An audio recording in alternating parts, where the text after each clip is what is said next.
Wall and door. Nope, no wall. Wall door? Wall door. Wall. Door. All right.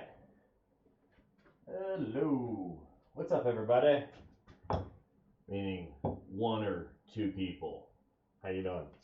Looks like there's a Krista in here. All right. Okay. Woo. Winding down the semester. At least I think we are. Last week of streaming, I think. All right. Hey, Krista, how you doing? Hey, quick question. Have you been in here? Is this your third time? I'm thinking third time. How you doing? And you guys are not really even. You're in the 151, so you're in a different group all on its own anyway. Cool. Yeah, there's some bad ones. I will not lie. There's definitely some not so great videos. But it is what it is. Yeah, you're okay. I feel it. I mean, I've been in like a blah kind of mood. You know, it's just it's too static. You know, too static. Not moving forward. Don't feel it. I mean, makes sense, but yeah, I've definitely been in a meh kind of thing. And I'm sure I'm not the only one.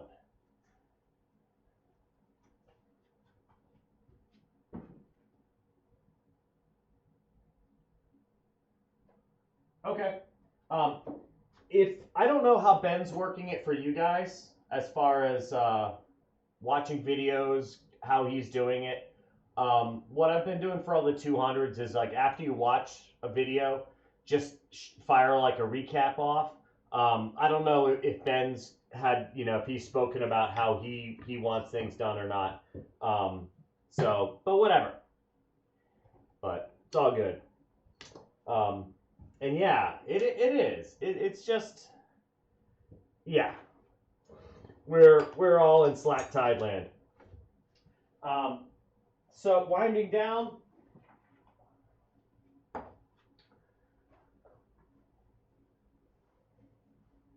Okay.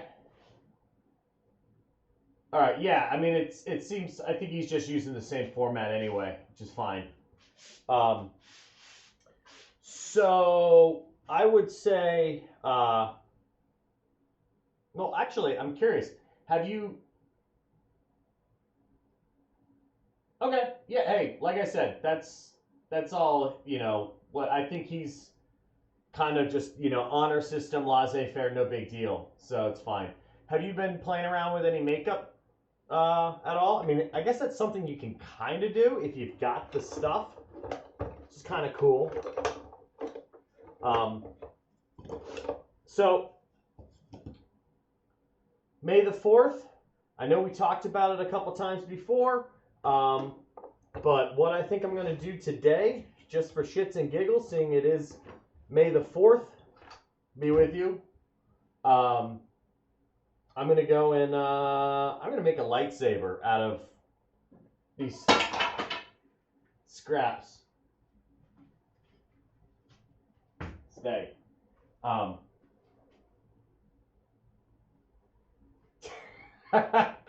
make sure I use calmer. Wait, you wind down by doing makeup? Cool. If that's what that is. So yeah, I'm gonna do just put together a scrap wood lightsaber. And I think, if my skills are with me today, I should be able to. Nice. Well, the thing is, it's one of those things. It's one of those things. It's like me when I come in here, when people are like, "Oh, you're lucky you have a garage," and I agree completely, because this really is. I joke about it, but like being able to have a little space that I work in to make whatever it is I do, it's hella therapeutic. I mean, I'll come in here even in the evening, regardless, pandemic or whatever, I'll still come into here and just kind of like think about what I want to make, think about ideas, maybe just toss around, some stuff, play around, experiment, and it is calming. It's totally therapeutic. It's totally relaxing. So I can imagine it's the same thing, which is awesome. And it's good to have those things. I know I've spoken with friends of mine, and it's like they have these crazy active lifestyles, and I mean active work-wise, and they have nothing that they do in their life that kind of like takes them out of that mode. And long term, I think that just causes problems. Even if it's silly things. The past couple days have been beautiful. The weekend was beautiful, and I got a chance to get out, deal with the yard, check my flowers, see what the deer ate, but like calming, peaceful, something that's a decompression, and that's important to figure out what works for you guys moving forward. So I've got a handful of pieces, and I don't really have any design. We're not doing replicas. I might bring a lightsaber down here just to get a rough idea. I know. Saturday was nice. I went for a little hike on Saturday. It's great. Didn't see anybody. Parked in a cemetery, went for a hike. True story. But yeah, didn't see anybody. Actually not true. Ran into one couple, and everybody was cool, nice and distancing, just kind of like, hey, what's up? Enjoy human contact. No! Wait, I am making a lightsaber out of my scraps for May the 4th. I am.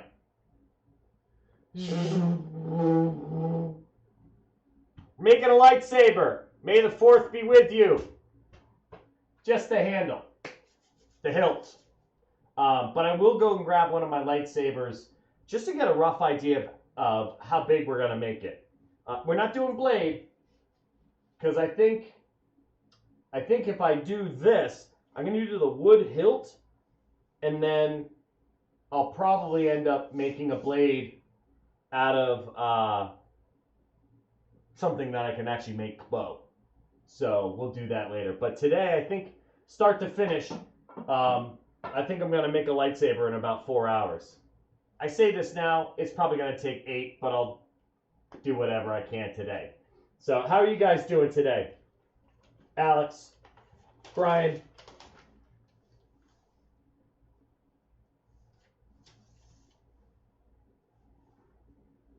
And Krista,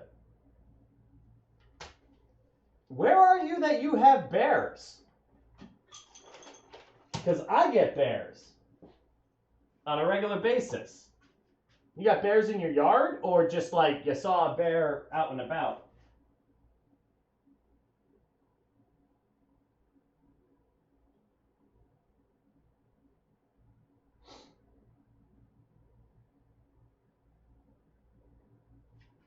Oh man, all right. So you got bears like me in my yard. I think I haven't seen any of mine this spring so far. I've seen their destruction. I've seen them knock over some stuff, but I haven't seen them actually up in my yard yet. Just a matter of time. I just haven't been up when they've been doing it.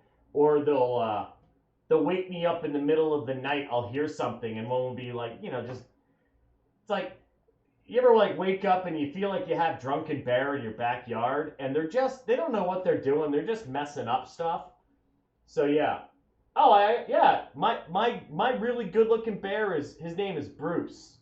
Bruce. He's a good looking bear. Yeah. Hold on. I'll go find Bruce. So I'm going to start this up in a second, though, for sure. Basically, what I'm going to do first thing. I'm good, man. I'm good. Just talking about, you got a Bruno? Yeah. Is a good looking bear? All right. Yeah. What is it? It's like Bruno, Bruin, Bruce. That's funny.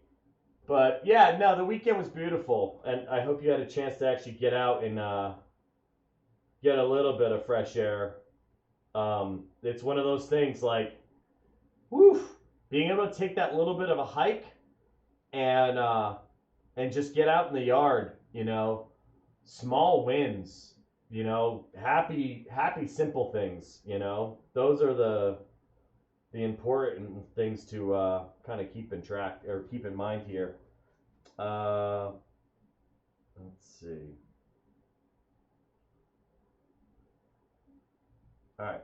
So, what I'm going to start with is we're making this out of scraps. So I'm going to go and just process down just a handful of little odds and ends, basically different sizes of pieces, because we're just going to cut little bits off of these, and we're just going to kind of just play with it and figure out how we do it in a second. So we're going to hit a little bit of table saw, and then get the layout and kind of like maybe do even like a crayon on a piece of paper sketch just to see roughly where we're going. I'm looking for Bruce here. All right, let's see. There's Bruce.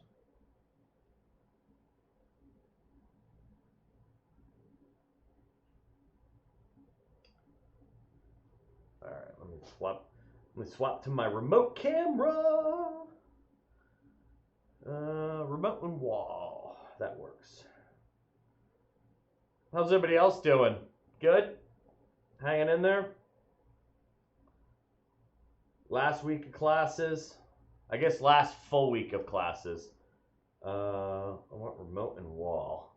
So you're going to be staring right down at a... There we go. Let's see if I can get a picture of Bruno up here.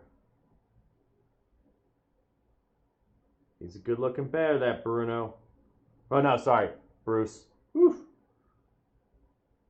You got me all thrown up. Let's see. I don't even know if that's reading on that camera. So, that's Bruce, if that's reading. If I was near my desktop, I'd just go and add an image on the screen, but yeah. He's a good-looking bear. That's in my yard.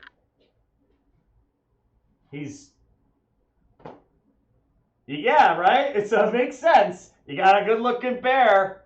They're probably brothers. Brothers from another mother. That's all it is. It's funny, right? I've got a couple that aren't that pretty looking, but when I saw him, first of all, I smelled him first because I was downwind and he came up, and I'm just sitting there like watching the sunset, sipping a beer on a weekend, just a beer, and not a bear. And he just started walking right up my driveway. I would be riding him. He's huge. Seriously. I would figure out, I'd mount a saddle, do some like Golden Compass, Chronicle of Narnia or something. I don't know. But yeah, he's big and he's handsome looking. So anyway, all right. So first thing we're going to do, I'm going to go grab one of my lightsabers from upstairs just to get a general dimension. I'm thinking they're about actually, you know what? Screw it. Let's just say this is how long it's going to be. We don't need no stinking lightsabers. So yeah, so we'll just look at, it's about a foot. That's fine. It's a 1.5-hand sword, right? Not quite two-handed, because two-handed is going to be much wider, but like 1.5 hand. Let's just say it's that. Don't even need to get a sword.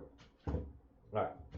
So first thing, let's just process some bits and pieces. And this is just so I don't have to keep running back and forth to the table saw. So I'm going to rip down a bunch of stuff. Just some really skinny rips, some 1/4 inch, some 3/16. Just to have bits and pieces, because we're just going to make this up as we go along. Yeah. So let's get in it. Screw it. I got some of the tools set up to be able to do this relatively quickly. Providing I don't have to use the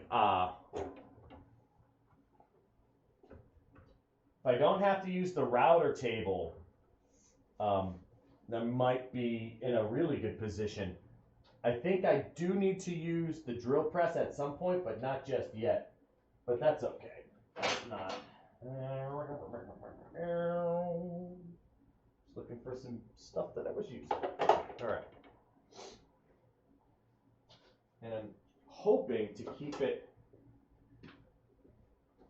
pretty quick. Yeah, and Alex, that Russian fox research breeding experiment is pretty fast. I mean, Scientific America, it's not going to be, we'll say Ranger Rick level reading. It's a scientific journal, and it definitely goes there. But there's a few other video documentaries on the whole thing, and it's fascinating. Like the droopy ears, the spots, the fact that they started like barking instead of yipping, just totally awesome. All right, so process pieces. Let's get some of this. We're just gonna, make a handful of rips. Nothing fancy. I did work on the sandwich platters a little bit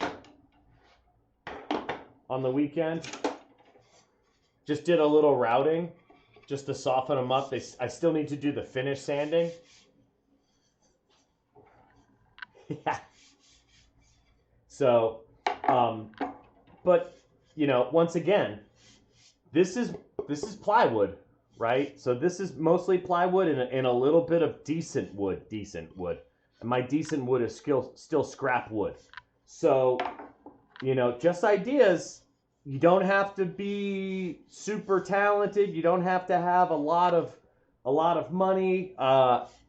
This entire thing, with the exception of the routing, I'm pretty certain I built this whole section table saw, with little table saw, hand router. I used a shaping table or router table, but you could do it a hand router, and a palm sander.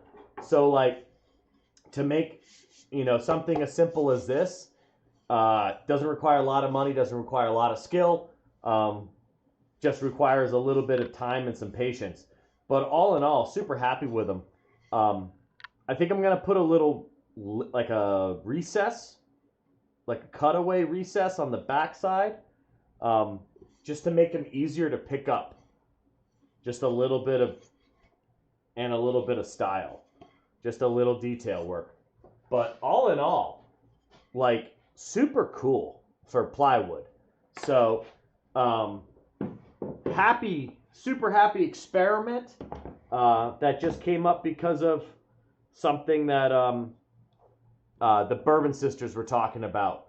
So mostly, I think Beatrice was really the one that was into it. But like experimenting with the scrap wood, super cool. I had a friend of mine look at them, or she just saw a few pictures of them. She loves them. So it's something that's super easy, but also could be a really good practice project. This is a practice project for me, but thanks, Brian. But it's a practice project that could be for anybody, and it's definitely led to a couple different things, like seeing how that plywood could look as a lampshade. It's amazing. Like that's something that's super cool. Happy discovery. And those are those little things. So like, Krista, I don't know what you're doing as far as makeup, but like I hope you're documenting um and kind of creating like a journal of all your experiments with your makeup, because it's something that I do for, and I encourage any artist to do it, whether you're a writer, designer, painter, whatever, but like to really keep like an artist journal, um, to one, collect and categorize and catalog ideas and projects. Yeah, okay, good. Um, Now, are you in your Instagram though? So I'm not just talking about the photos though, but like if you see a photo that you saw that from a makeup job you took, do you know what you're using in it? Right? So like, are you documenting what colors you used, the steps or the process as well? Or are you just cataloging the look? Because I look at things like this as almost being like you need a recipe book. It's the end result is what we're aiming for, but remembering how you got there is super important. Awesome, then. Good. Yeah, it's good. It's you know sometimes some of the things we find are accidental, and then we want to document them, because I know some people that have done something, and I myself included, where I've mixed up a stain and it was just the perfect color for what I needed to do. Yeah, so even if it's not just it doesn't have to be super step by step, but it is important, right? There's times where I'll even on Instagram, even if I don't post it, I take shots in progress, so I see the stages. Um, but it's just I find it helpful if I ever try to recreate something. It gives me something to draw from. Also, too, sometimes looking back at it, you will actually see your own progress. You'll see something that you made a year ago or that you did a year ago, and 2 years later, you look at how much you've evolved. Um, but that's something I recommend for any creative person. I think it's important to try to remember how and where, and sometimes even if it's just ideas. I'm not a journal writer, but I definitely, if I was a journal writer, it would be more of just ideas that I have, which is what I keep track of. I don't write like it was rainy and it was a Friday, but I definitely do. Sorry, I'm just looking for other pieces I might want to rip down. I do keep track of ideas or brainstorms. All right, so we're just going to zip a few pieces. These are just going to be arbitrary rips that we'll use later. And plug this in.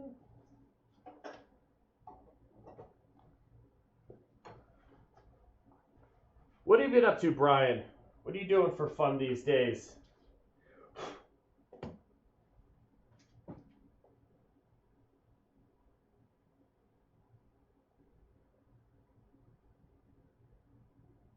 All right, I will be right back.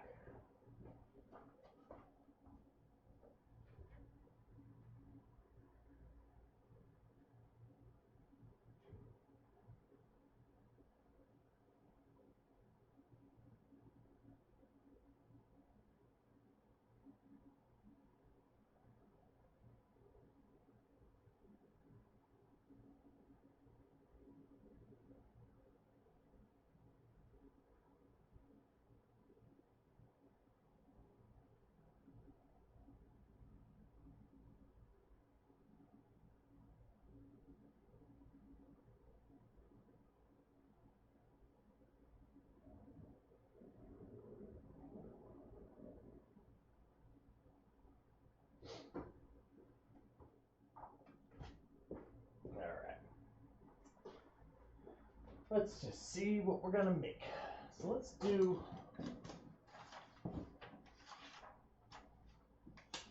We'll do our batch cut, and then we'll come up with some ideas. But just gonna rip a bunch of little pieces, turn the volume down. Burp.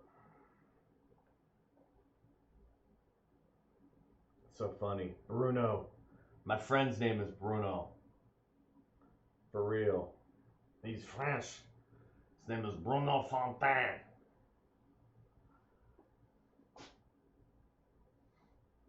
Yeah. Yeah, how is everything wrapping up? I mean, I'm sure it's a little, or actually, how did you feel that the school transitioned to, excuse me, how well do you think classes transitioned to being online? I need my remote here.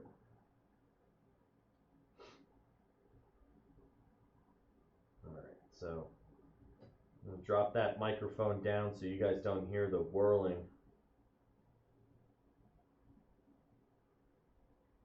So, table saw though, drills low, shop vac hooked up to it.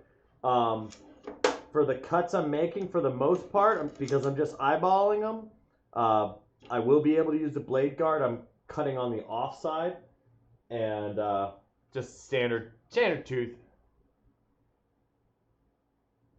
Yeah, man. Totally agree. I think we're in a man, it's really weird. Like there's the only thing, and you guys are too young to really pick this to relate to it, but you'll get it. You'll understand what I mean. But like right now everybody's kind of just like shuffling along.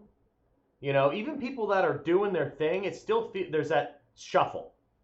Um and it's like it feels like it's a numbness, right?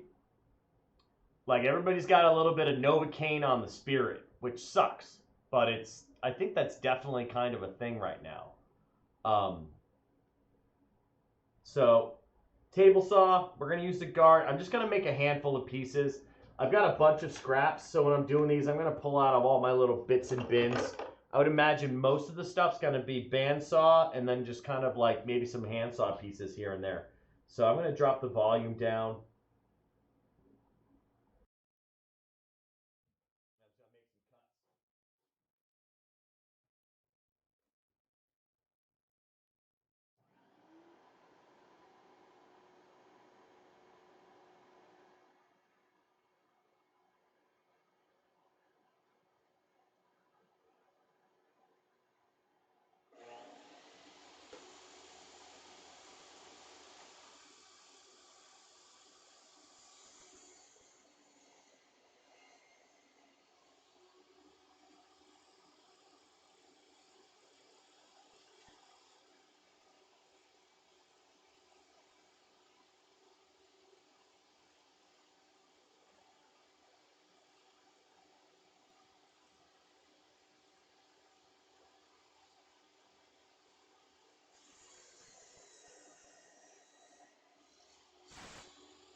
Yeah, it's it's weird because I think in the beginning, and I read a couple articles because reading is important. Let me just say this. Um, there were a couple articles that people had written early on, and they were talking about how people who are typically antisocial were handling everything much better than everybody else. Um, but I think still, even after a certain amount of time, because I'm a level 10 artist hermit when it really comes down to it. Uh, I'm in a small town, and I don't want to say that like I want to hang out with people in my town, but like it's few and far between who I hang out with um, locally. But I think it's even just like to some extent now it's even just the simple basic things where you're like, I just kind of want to just go out to a store and buy a bunch of shit, like walk around and think about what I want to eat for dinner, and all of that has changed. So even for us antisocial social people, it's definitely kind of slowing us down some too now. I think it's just too much, too long. And it's you know, got to figure out how to plow on through it. Right foot, left foot, repeat. So if you're looking at this, the reason why I did this all in little sections and just kind of combed it is because so this is your I guess I don't even know what you really want to call it. It's a throat plate. It's a insert. It's a blade insert. So there's a width between here and the blade, right? And with this is your standard width, which is a little bit of play on either side. When you're making a small cut, that piece that you cut can just drop into your saw itself. Which is probably why I probably have one right here. Right? So you don't want them to get sucked into the saw. Now, there's things you can do. You can put a zero tolerance plate in, which means there'll be like no gap at all. Yeah, it's too much, man. It's a slog fest, right? It's a big slog fest. A lot of stuff at once, and now we're in that like weird creep, right? It is. It's that slow moving thing.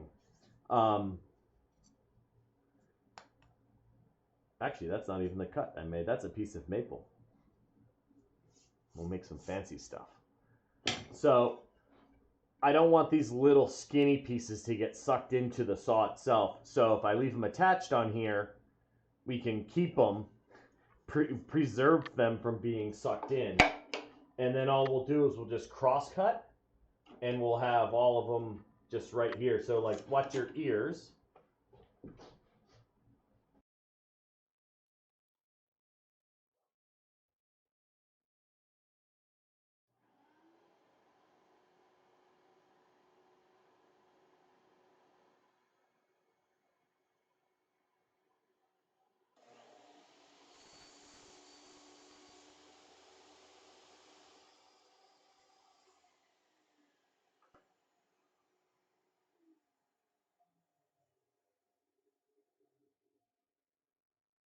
So now we have just different thicknesses. Some will be similar, some will be different, but this is going to allow us to make our little components.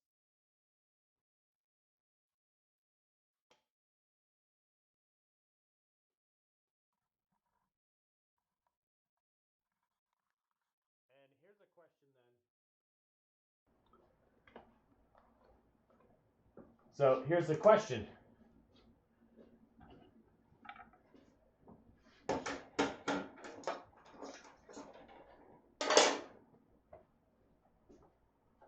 Jedi or Sith? where are we going? So I've got some ideas in my head for what I'm seeing, but let's talk. What do you guys want? Are we doing Jedi or are we doing like a Sith saber? What do you guys feel? So we're going to use this as our rough layout. That's about how long we're going to make it. Yeah, that's a good length. Jedi? Going good? Okay. What else we got? Alex, Brian, what are you guys thinking? Jedi?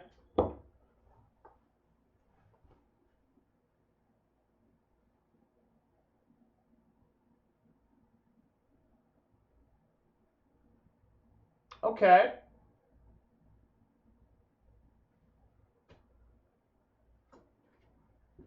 Let's see.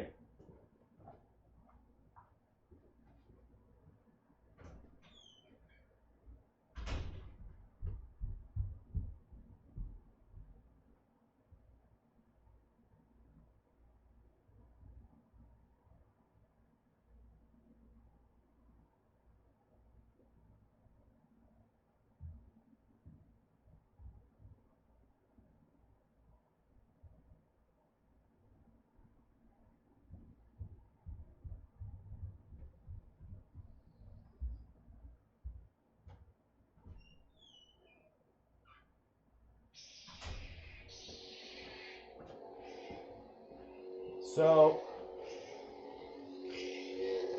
no! All right. So handle, I'm definitely seeing that. And like some of this other little jazzy stuff, you know, we'll definitely, these are pieces we can definitely kind of play around with. But I like this style of the grip.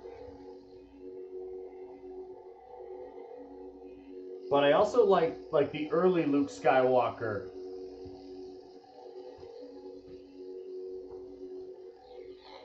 So there's that Skywalker that has that like rib section on it. But if you know, all of these things we can do all of this little detail work with just some scraps for the most part. So we're pretty close on our size. And I do love this. So I think I kind of want to do something like this crossed with like the early Luke Skywalker saber and then something in there. Right? I think that works. So let's see.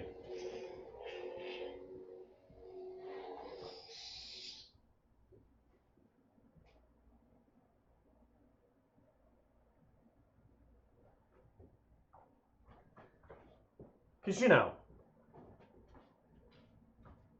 just happen to have lightsabers upstairs. Okay. So let's think. We got the rear cap, right? And we're going to be about that wide. Wow, that was close. So we've got this. Maybe we taper down. Maybe we have like a little control section, right? We'll do some ribs on that section with a cap or something. And then maybe this is where we have that rib section in there. And then I kind of want to come up, do another one, and then that slashed piece I just think is just totally cool as hell.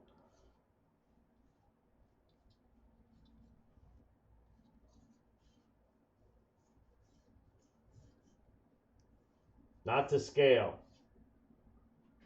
So we need to make this a little bit longer. So we'll come, now we make this longer, we do it like this. We do a thing like this.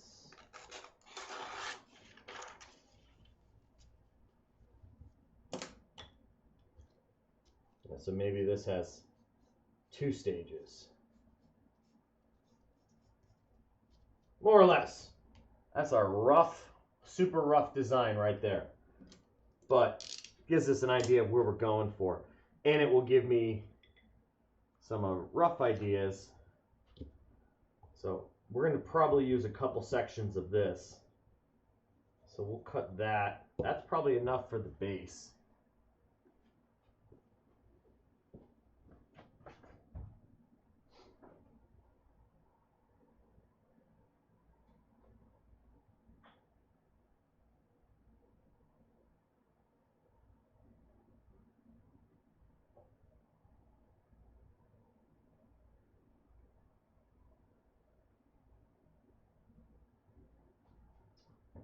Okay. All right. So yeah. So what we'll do is we'll slice here. And here's the thing. So even with, from my experience, so I need a clean cut. And this is something that, so here's a classroom lesson, but when you guys are going to build something, say like a flat, right? When you're going to build a flat, you don't know if the end of your wood is actually cut square, right? And you know, when we say square, we mean square this direction and square this direction, 90 degrees all around. So if we don't know that our end piece is cut square, you can check it. But one thing that you want to watch out for is sometimes they put wax on the end of these, and it's just so the wood doesn't split. And that wax is going to prevent us from getting glue in there. So it's a good habit to just create a clean cut in the very beginning. So your very first cut is you cut the end, and then you make your measurement, then you make your length cut. It's just, you know that you have a good starting point when you do it that way. So something to tuck away. You would definitely be hearing me say that in the shop. All right, so here's going to be our grip. We're going to do this, and then we're going to put a bunch of just like those little ribs on it. So we'll probably just rip this down and put a handful of them on there. And maybe we alternate them, and then we do smaller ones in between. We'll play, so this is where we're going to just kind of like design on the fly. All right. So first things first, I need that section there to be cut. And I'll do this on the chop saw. I'm going to do a clean cut on the end first. You're going to keep falling until I leave you someplace where you're not. So we'll do a clean cut. We'll chop it. And then even from what I've discovered doing things like this, as long as we have a little bit of a break, you don't notice the size difference as much. So we'll see. All right. Chop saw. I'm going to use a little baby chop saw. Ooh, baby chop saw. So, little one.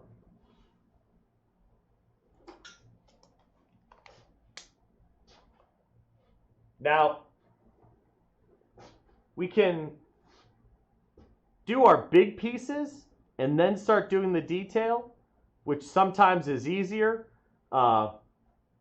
So what we'll probably do is do this and work the handle up, and then get to a nice point where then we just come back in and start filling the detail in, all right? Let me drop the volume.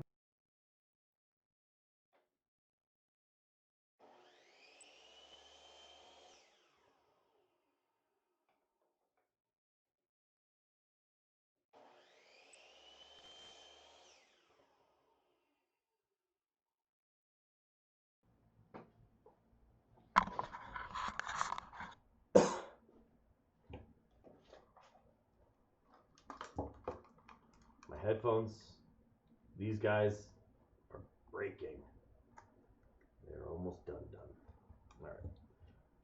Let's see. So all of the little applique stuff we'll add after. But right now what I want to do is get the main section up there. And you can see I've pulled into all my little bits and pieces. I'm going to clean cut that end.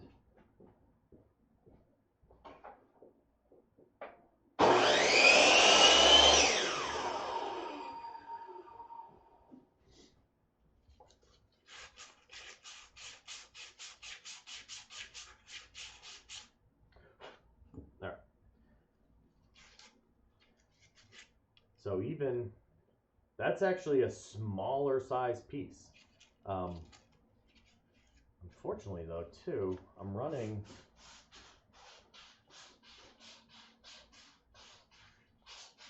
a shitty blade on my, I'm running the good blade on my table saw, and I'm running the shitty one on my chop saw. So my cuts aren't going to be super clean, but if we have to do any fill, we'll do some fill later. But, you know, even a piece like this, we could take this and slightly smaller. We could just go and, in fact, I would probably put some notches on this guy, put him on the back. So let's see. Let's see what we got. Let's just do this.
So this is where I kind of start to love how these things come apart, where you don't have to do a lot, right? So it's just a little bit of detail that makes a huge difference. So literally all I did was I just took this guy over to the bandsaw and just put a lot of little notches on him, right? Nothing special. But that's going to make, when we put it together, that's suddenly going to start giving all of that like bling detail. It sounds silly, but it really does. All right, so let's do this.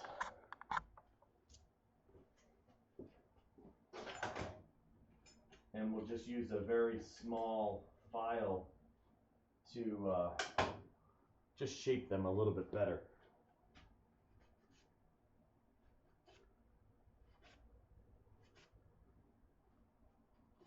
These small projects, micro pin guns, probably won't use any big guns.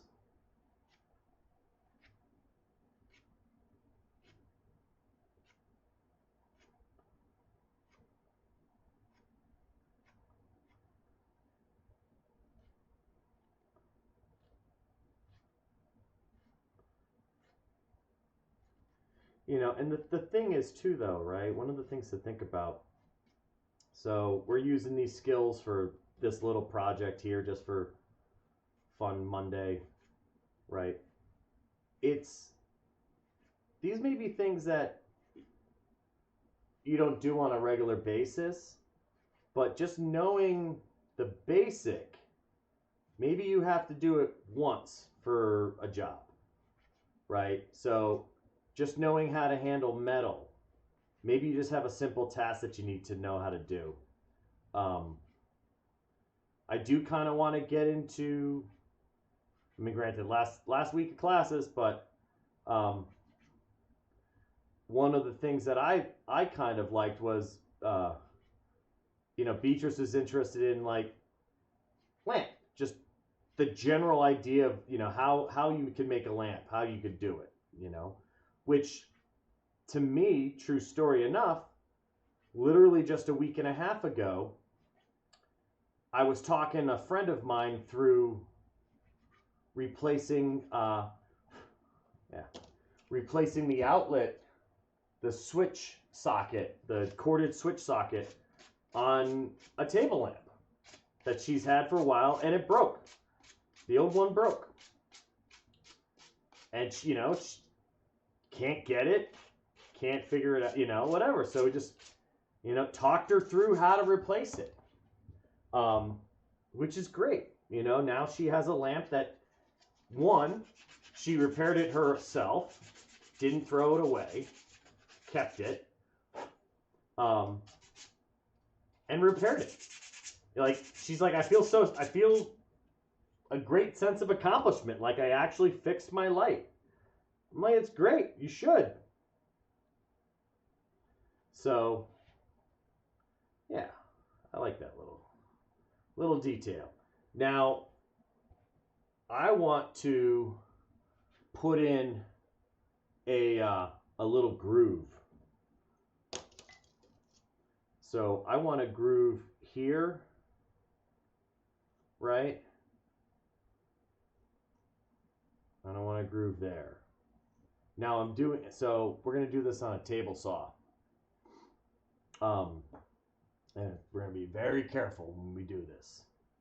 We're going to bring the blade down, and we're going to set this up so I can actually just roll it in the table saw and create that groove. Let's get a little bit more precise measurement on that though. But, you know, it's the basic things. Like, I think it's important to know how to, you know, repair a lamp, maybe fix a switch in a house. Those are things that you don't do them on a regular basis, but it's also very basic information, very basic knowledge that I myself think is just standard stuff.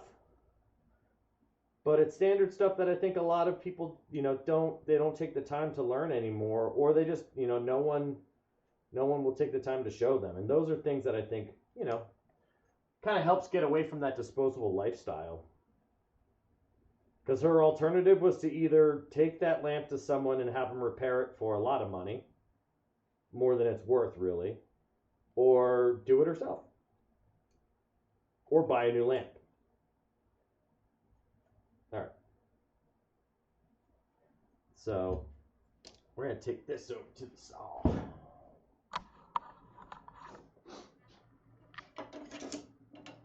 We're going to bring our blade way down.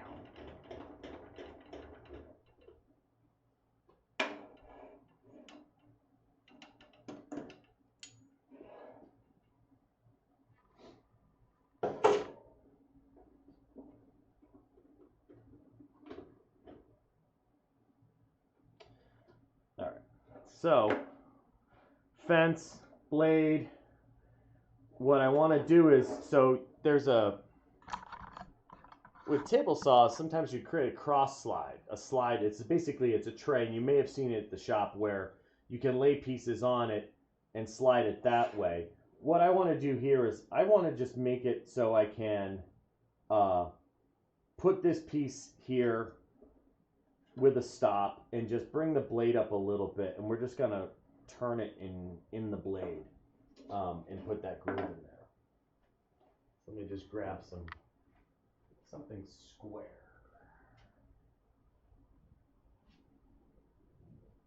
And a little bit of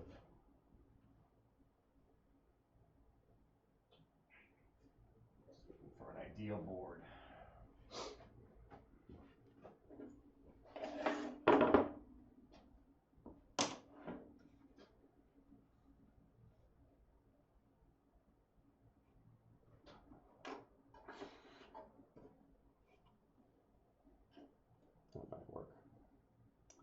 So I'm gonna make this guy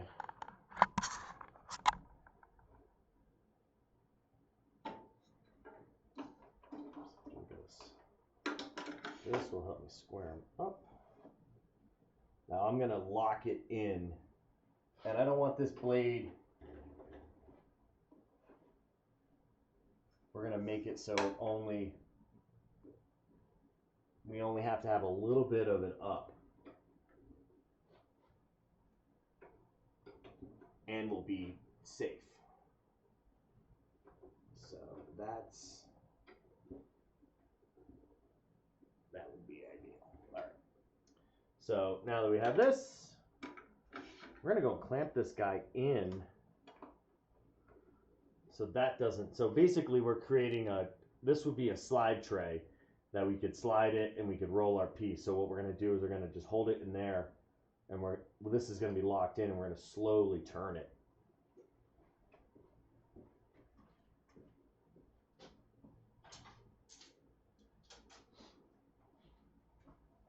And I would say not necessarily an advanced technique, but certainly something that if you don't feel comfortable using a table saw fully, then this is definitely something that you probably wouldn't be doing. It's like, there'll be times where in class, I think you guys were cutting circles with the table saw. More advanced, certainly something, I just need a plate. Certainly something that you want to be just a little extra careful with.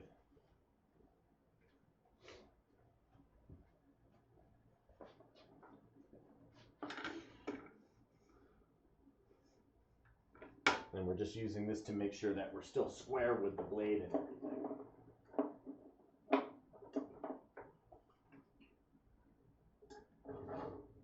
Hey, Catherine, how you doing? We are, because it's May the 4th, we're going to make a lightsaber.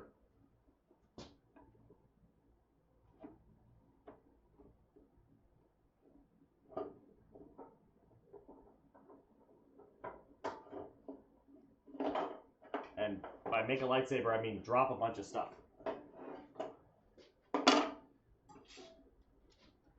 Right now, that's all that's happening. Actually, I can do it. I don't need to have it there.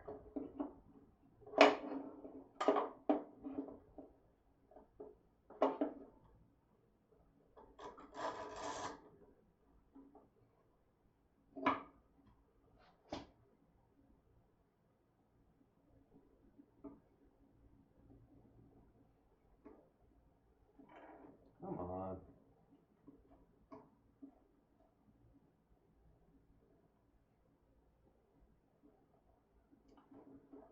This table does not have enough clamp points. I want some little scrap shit.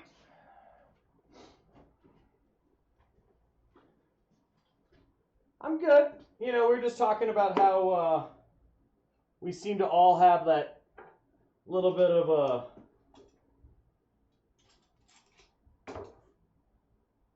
quiet funk. Not a big funk, but definitely a little bit of a quiet funk. And I'm just trying to figure out where I can clamp this little fence to.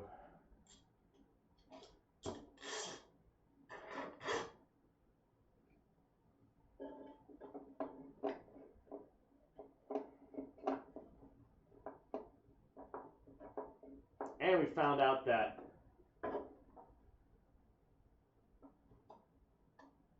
Krista has a bear that's definitely related to my bear. Oddly enough, very similar names. Hers is Bruno, mine is Bruce.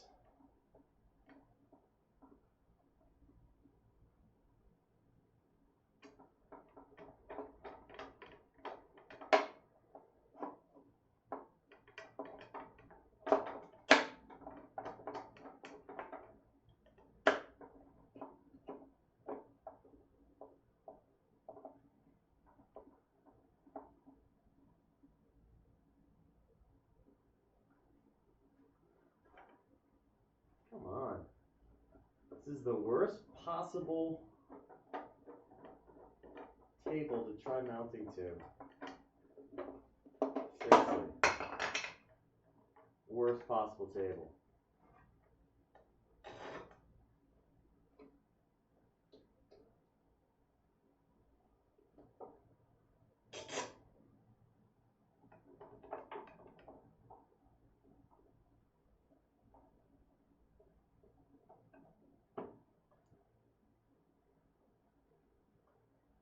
There we go. All right. Whew. Nightmare. Okay, good. Stay. Now let's get this side in there. That's going to be just as bad as the other one.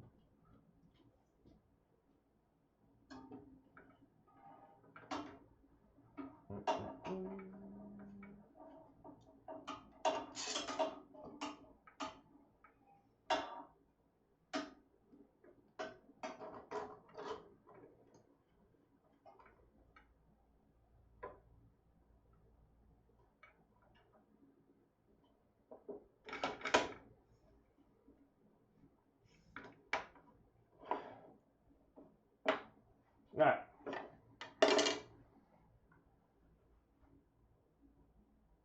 Oh no, I'm just trying to set up the saw to make a groove. You did not miss much.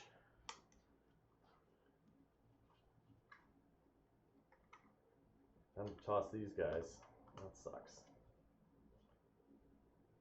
What?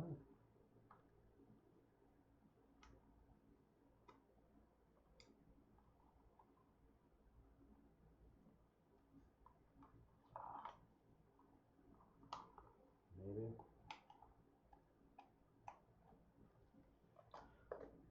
All right.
these little details, right? And when it's all added together, that's when we're going to get a nice look.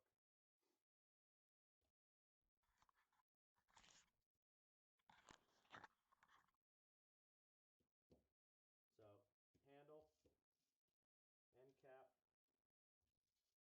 Now we need this section here, which that will probably be that section.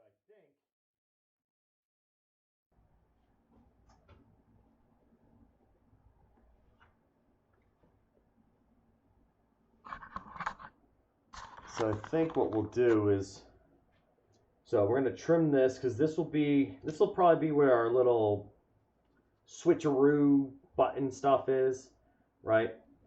And so I'll trim that. We'll save that piece because I think we're going to use this for like that slashed up deflector. And in fact, even some of these pieces, I'm looking at this. So this is plywood.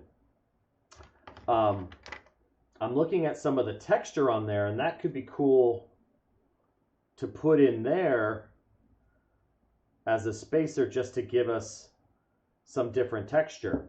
Could be fun. So, and then we got obviously all of these bits, or even just using that as a spacer. Oops. But what we need to do if we're going to do this, to glue these sections together, we're going to create a pocket that it actually lives in. Because here's the thing, what I've noticed, and this is me talking through my process. So when you have, if I just take this piece and put it on here, I go, okay, fine. It just looks like it's stuck on it. So it doesn't have that blending. And we're going to have to put a little wood fill in here, but it doesn't have that blending. And you figure all of these things are mechanical or assembled by parts. So we need to make those mating surfaces actually feel right.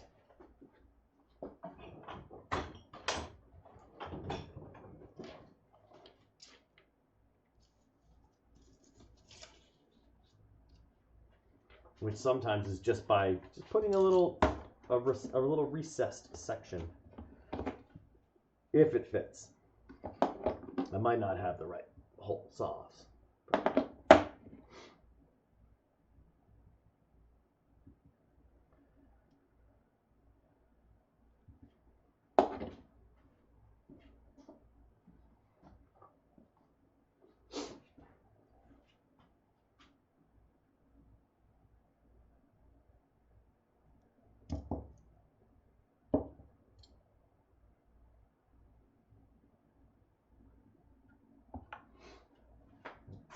Let's see if this doesn't shred it.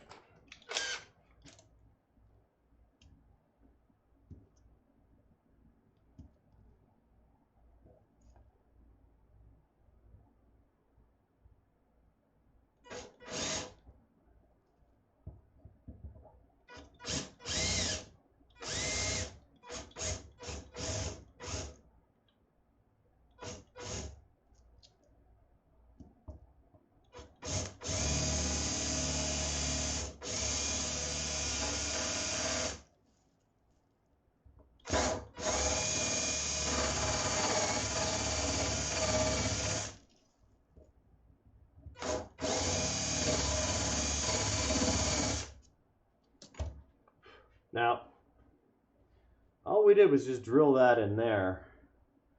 Nothing special, but when we go and put this in, now we're going to have that little seam, gap, whatever you want to call it. And now it looks intentional. That's all of, we're building design into it, trying to make it look real.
So, yeah, just so you guys know, this is what you're gonna see for the next 3 hours. Sorry, guys. Last week of classes, wrapping everything up.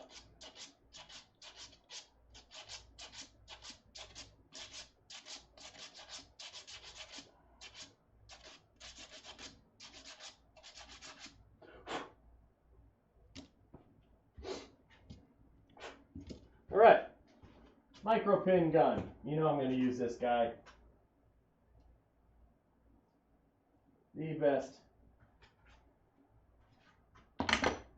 The best tool, almost. Very, very essential. No. Because you think about it, if we're going to be nailing, you know, pieces that are that thin or smaller. Nope, Star Wars is not a bad way to wrap it out. I'll finish up the Sweeney Todd razor, I think, this week. It's in paint, and paint is just like, honestly, you guys are gonna watch paint dry. So yeah, I think wrapping out with something cool, totally worthwhile.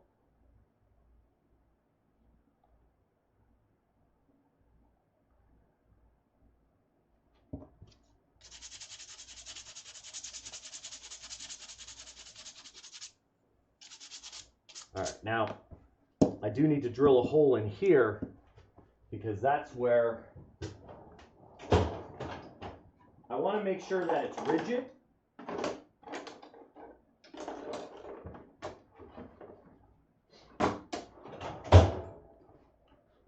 So we're going to be holding it, right? So we don't want it to be too flimsy. So whenever we're mounting, we'll just start putting components. And even something like that little piece right there, what I'll end up doing is just taking, let's see if I got one smaller. My bobs and bibs and bits and pieces. We'll put, you know, even that will have like a little nub on it.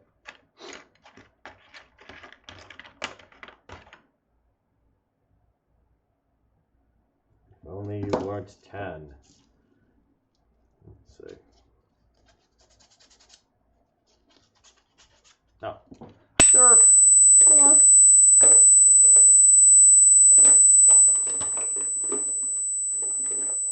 This is why I have so many little things. Just, I have a hard time throwing away scraps because I know there's times I'm like, I'm going to use it.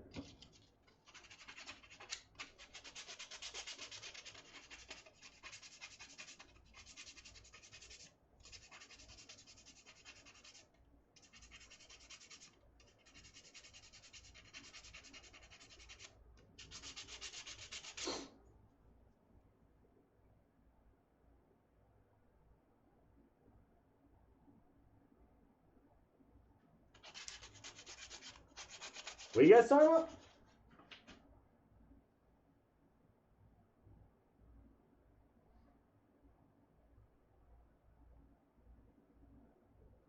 Oh, is it good?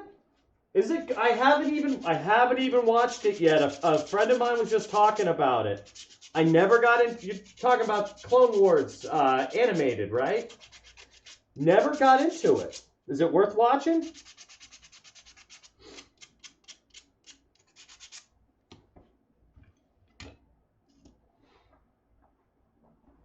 I mean, I hear it's good. I definitely hear it's good. All right, so check this out. So just as you saw, like I used the hole saw to put that little depression in there, these are the little things that are going to pump up the quality or just even just the appearance, right? So we've got that recessed there. So now this looks like a knob. It looks like a, you know, like a turret dial. Now we're going to put a little, even like another button cap, like another piece. But what we're going to do is we're just going to drill a dimple in that. This helps find center on a tube.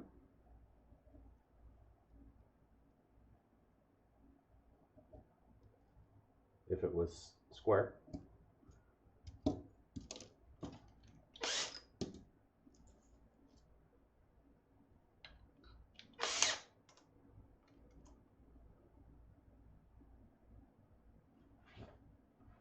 Okay, how many seasons?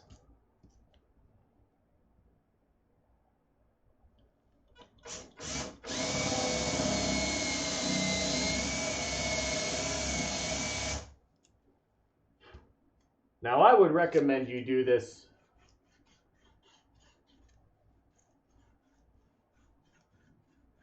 okay. 7 seasons.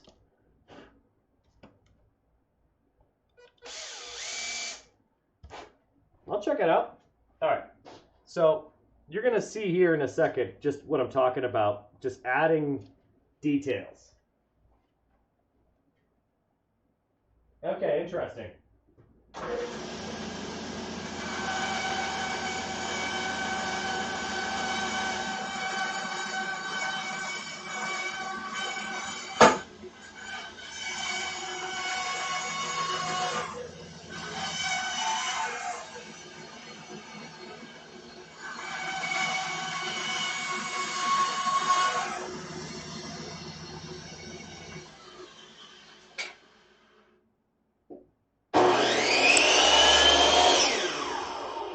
My bandsaw blade is maybe even too bad to be doing some of this cutting. It's totally wanting to snap it.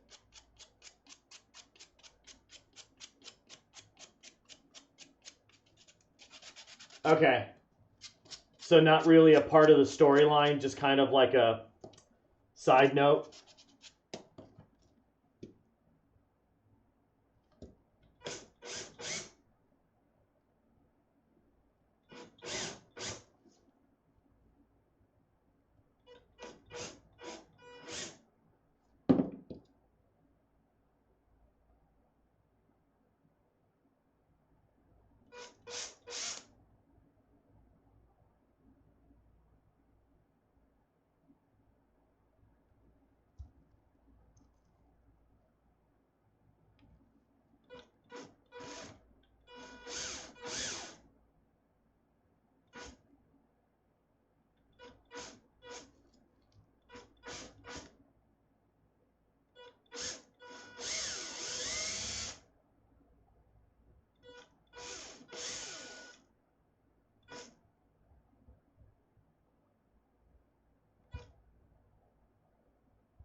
Okay, no worries.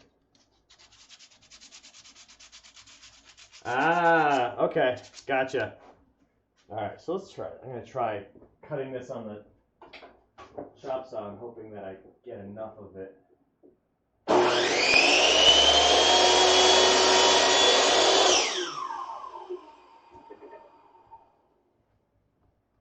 So cut it most of the way through. So because that's such a small piece, cutting it all the way through on the miter saw, I expected it to just get launched and I would lose it. So we just cut it with just a little bit left. And that's going to allow me just to come back in with my little coping saw and get the rest of it. Otherwise it would have this would have shot itself to the other side of the shop. The bandsaw, the blade on the bandsaw, I mean, I've been using it a lot lately. It's a little bit worn, so it's not cutting exactly cleanly. All right, so now we can take that and we put that piece in there. And then we go and we take that piece and we put it on here. So like This is where we're building up our detail.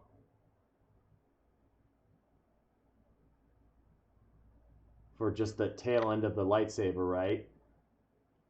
And it's still wood.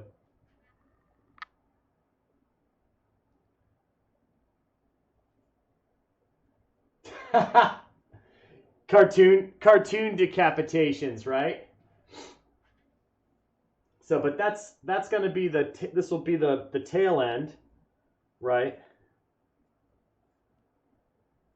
So now let's just start building up. We know we're going to have those little fins on the grip. However many, I don't even know. But we're going to have those little fins on the grip. Back of the grip's going to have a knob.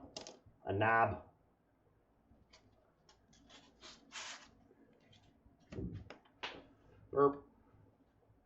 All right. So we're going to get a little messy here.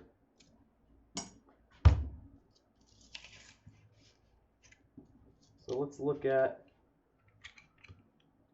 next components to make. So we can say we've got that done for now. That's fine.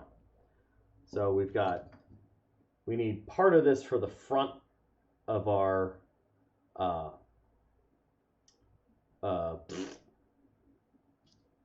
don't even know what you'd call that, but like your diffuser in the end. So, and I want to do that side slash. Ooh. Sounds good, man. I will eat vicariously through you guys. So, I think this is going to look pretty sick when it's all said and done. Have a good one, man. We'll see you around. May the 4th be with you.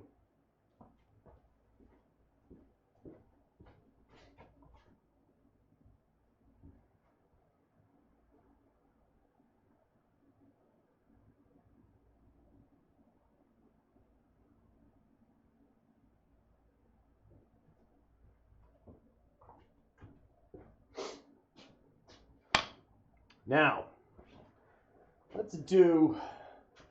going to do this piece here. I'm going to do this piece right here. And I'm going to use this, maybe it's not super ideal, but it will be a small section. So we're going to use this piece. So if there's our back. Just a small section here and we're going to do the ribs on this, right? I want to put multiple sections like that, and then we're going to soften them. So I'm going to do a cut. Maybe I cut it this long. And that, at least now I have something to manage, because then we'll put our ribs throughout this section. And I can maybe even a little bit longer. Why not?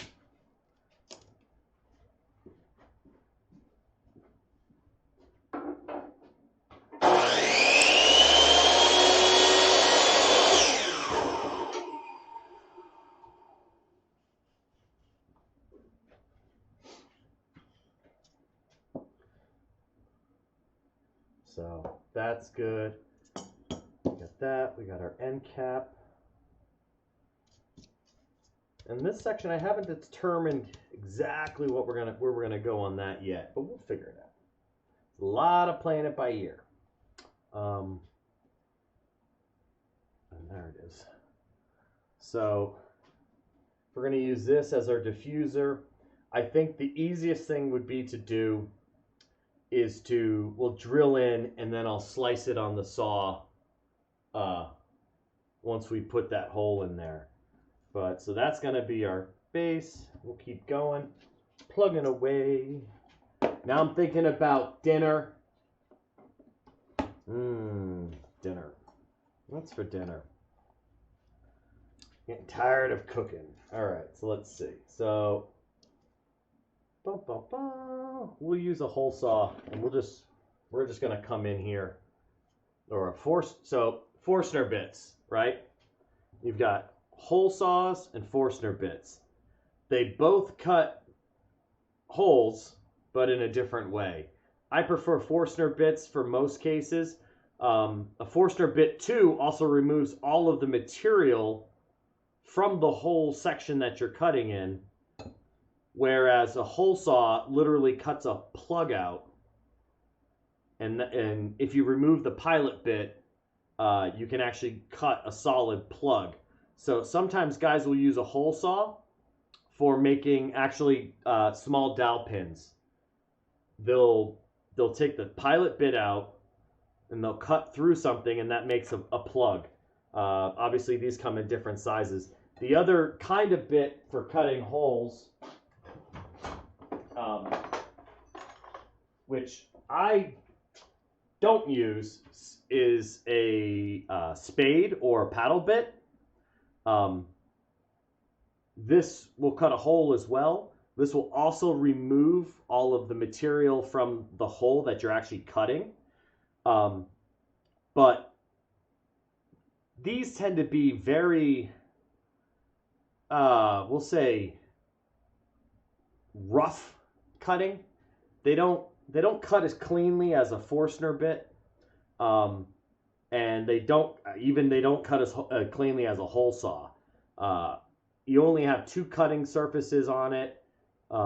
You know, the sides and then your pilot cutter, and there is a small cutter here, but this really, it's a pretty aggressive and pretty harsh cut, where if you look, even if you just think about how many surfaces there are that cuts, you've got 1 and 2 cutting the end, and they're very basic blades on the paddle bit, and then on this you've got, you know, 6 or 8 side cutters that are also of some substantial size, and then you've got your coring out section, but even sections of your side cutters are going to clear out a little bit of that center. So this is going to give you a much cleaner cut than this. If it doesn't matter, any of them are fine, but just out of the 3 different hole saw options, you know, they do have, this will do the same as a Forstner bit, but the Forstner bit's going to do it a lot cleaner. So what I want to do, I want to drill in here, and then we're going to slice it and slice it, and that's going to be our hood for the end.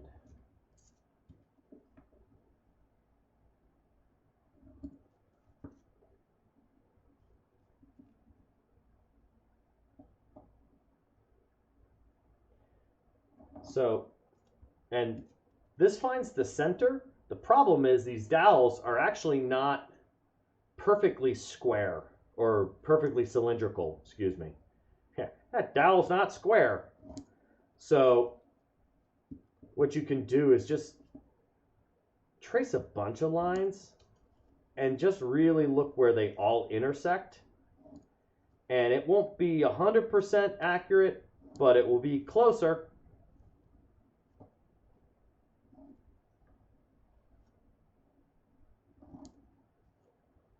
So I'm seeing a little pocket right there, right in the center. Looks to be the center. So we're just going to set that pilot bit up on there. And let me just say, does it look good? Nope.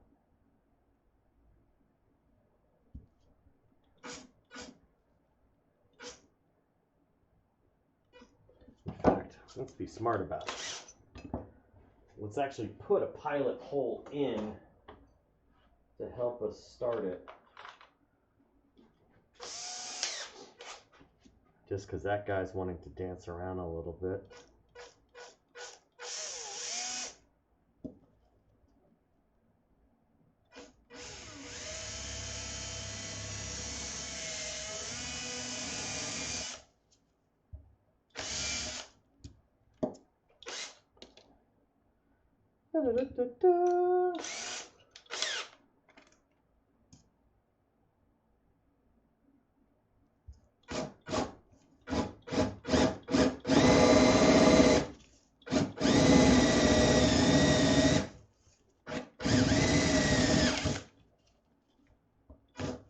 You want to know how I cut my hand? Doing stupid stuff like this.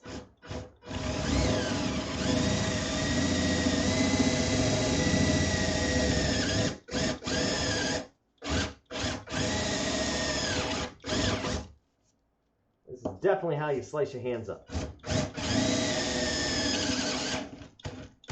Now, if I was smart, I'd be using the little vise right behind me. But we're not so smart right now. I'm going to get this out of the way before I destroy it.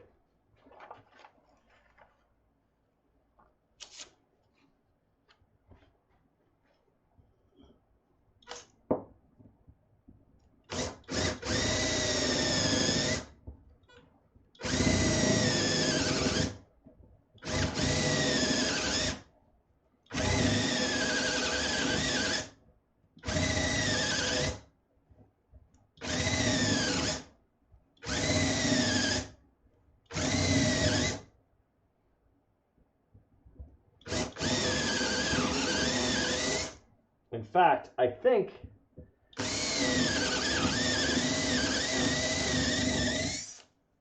what would be a good idea to do for this is not even try cutting it to get that slant, but literally just sand it. Or maybe we do a little bit of a cut, but I'm afraid that this wood's just going to be so small that it's just going to want to self-destruct.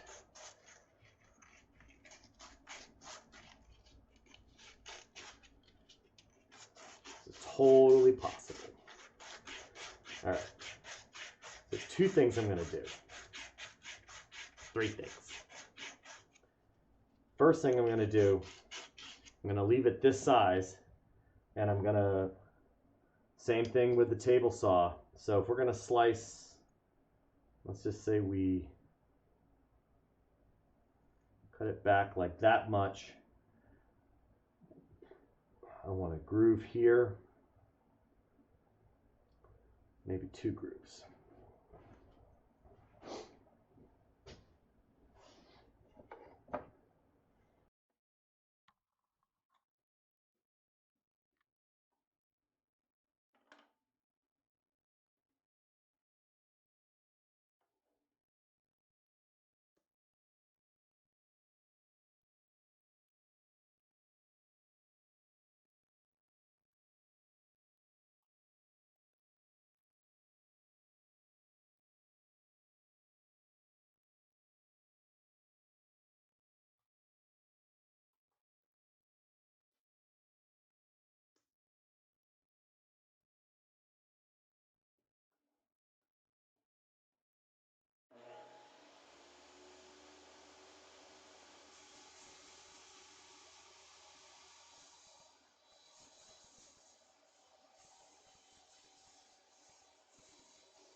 Right.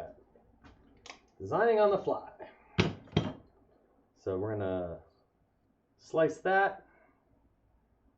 And that's going to give our little hood.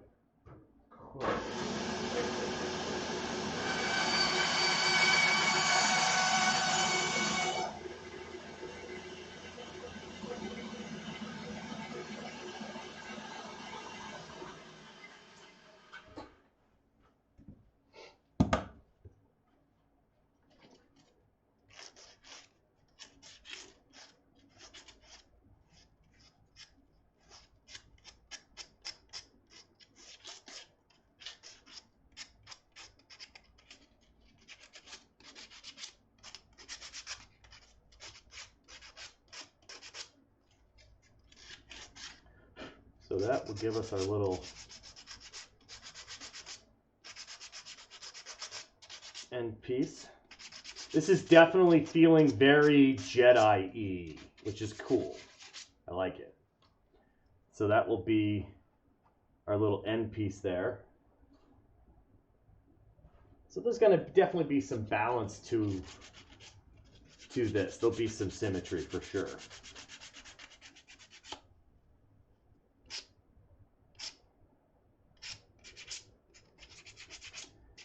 Now, I would love to just have one step down, and then we'll go into this section, right? So that would be an excellent transition.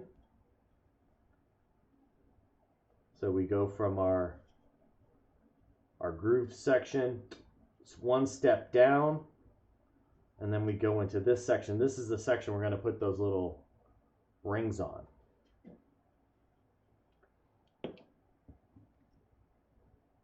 And then we got to figure out that piece right there, because I don't have a lot left over. I've got, what do I have? I have a very small cut. I have this small cut here, which is the same dimension as those. So maybe, you know, maybe we don't do, maybe we use two of these. This is in the center section that has a switch or something. So we'll figure that section out. But, you know, even if we were just playing around with, you know, shorter lengths, and then that's going to be up there. That wouldn't be a bad transition. This section I think is going to be really small. So let's see. We're looking at deflector.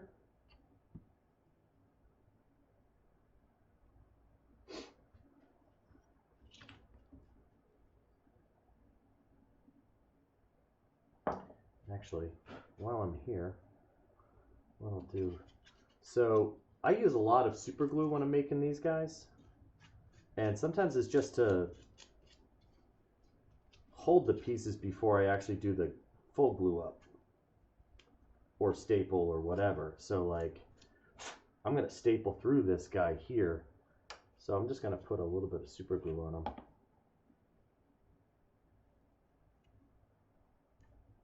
So, Krista, if you're with me, what's your most recent makeup thing that you're really stoked about?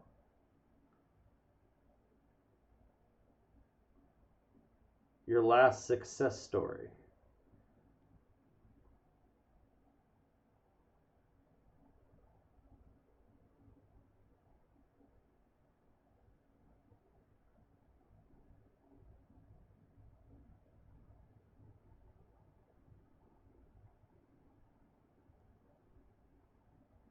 Stay.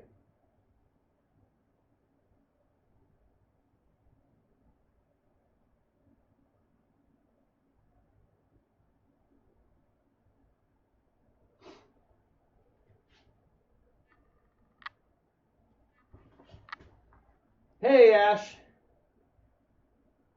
You turned your... Okay, like classic fantasy style eyes, ears, or are we just doing like that fairy, magical, super soft but sparkly fairy? I mean, you know what I'm talking about, but like just that. How you doing, Ash? We're today, being that it's May the 4th, we're making an impromptu lightsaber out of my scraps. So that's what today is. Today is a lightsaber day. All right. So let's see. I want to put the ribs on this section, on this guy, and it's I'm probably only going to do it just in here, and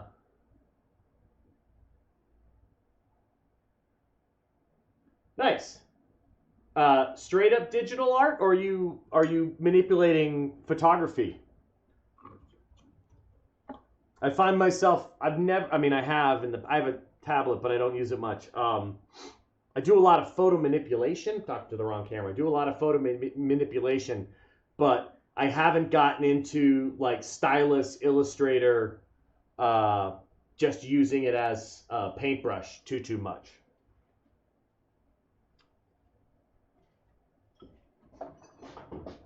Renaissance Fairy. All right. So on this, we're gonna do that. We're gonna do the same thing that I just did. Now, what I want to do though is I'm gonna roll one in.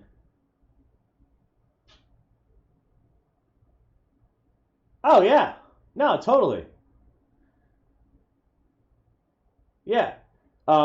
You know what might actually, what would be, so are you using just your hand or are you using a stylus? Because even with just like a sensitive for, heptaptic or whatever the hell it's called, stylus might give you a little bit more precision. All right. So what I'm going to do here, I'm going to roll one in. Now I want this to be pretty consistent. Okay. Check and see. You know what? I mean, you may, I don't know if you have them or not, but like, I know sometimes I'd get pens from like banks or just like bullshit things that actually had a stylus tip on them for touchscreens or whatever. So, you know, paw around, see if you have anything like that. But I mean, it's one of those things. It's like you're doing it with a big brush. It's only going to get better when you get to be able to do it with small brushes or scale out. But cool. So same thing. We're going to roll through, right? And what I'm going to do is, actually, let's just talk through it. We'll do it this way. So I'm going to bring that blade down. I'll start right here.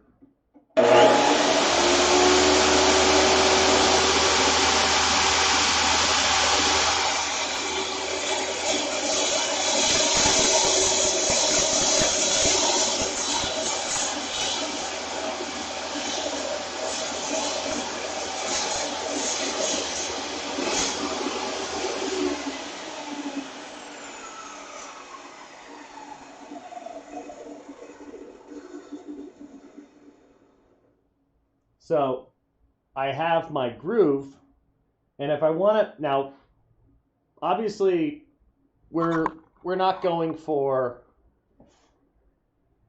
hyper, in that, sorry, that was probably loud. We're not going for hyper precision. We're just going for like semi close. So now that I have a groove here, I'm just going to pick this up. I'll drop the blade back down. It doesn't matter right now. And what I'm going to do is I'm going to transfer where my line is right here. Just make a mark.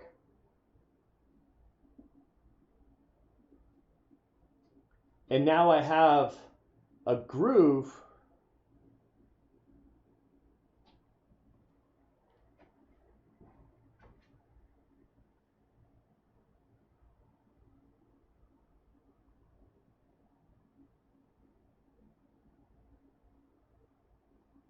Yeah, and I hate,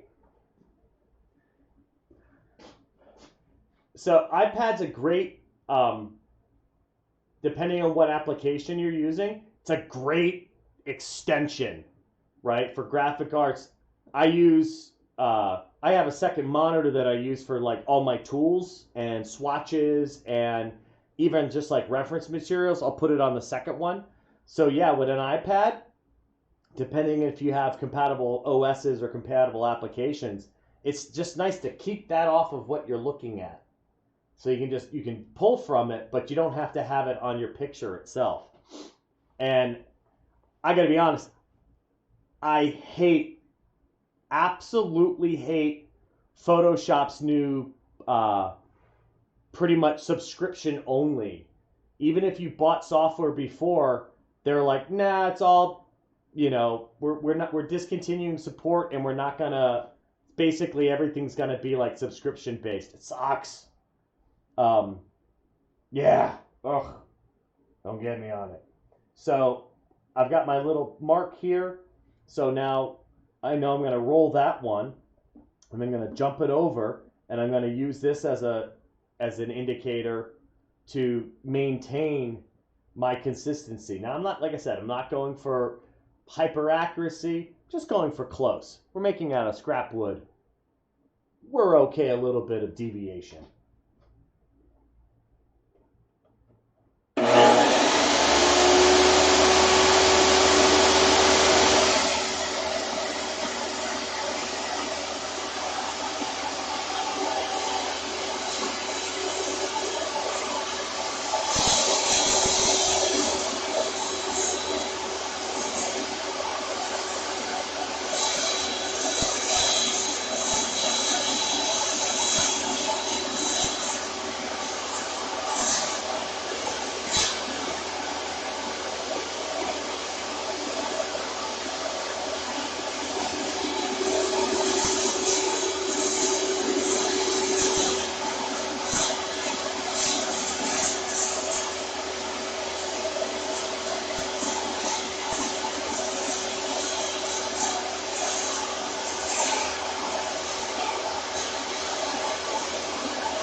No. It's just, yeah, it's just, I don't know. You know, some software subscriptions are just too much. Now, there's people that have actually they've actually turned table saws into lathes before. We're not going to get that ridiculous today. So, we're going to do a trim cut to match. And then I think I'm going to spin this down. So what's going to happen, and you'll see, I'm going to mount a dowel in here. I'm going to hook it up to a drill, and we're just going to soften these. So instead of this whole thing being like hard edges, we're going to round these over a little bit. So first things first is we need to cut it. And I want to be kind of accurate to, so I got about a half an inch.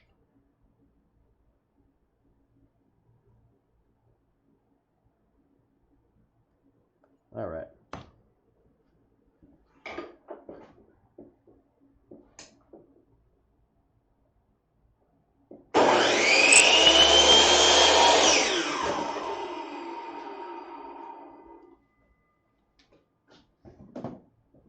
Now, and I have yet to dive into that the recipe book, but thank you. I am certain I will be in to those soy.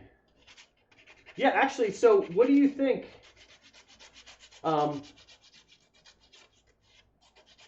What do you think the best recipe is for the soy curls?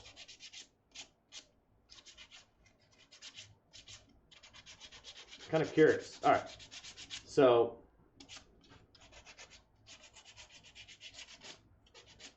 now that we've got, you can see a little blemish on there. Maybe we turn that blemish into something else.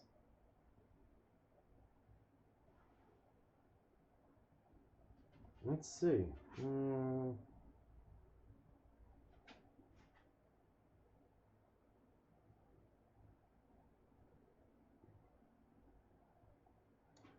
Could. Or we just let it fly.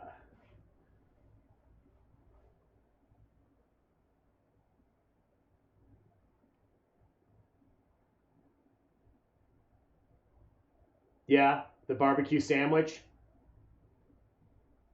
Actually, yeah, I could see it lending itself for. First of all, it's gonna pick up all the barbecue itself. Ooh, I got barbecue sauce. I do have barbecue sauce. I could just put it in with some barbecue sauce. I need coleslaw. Damn it, coleslaw. All right, so maybe we do put something here.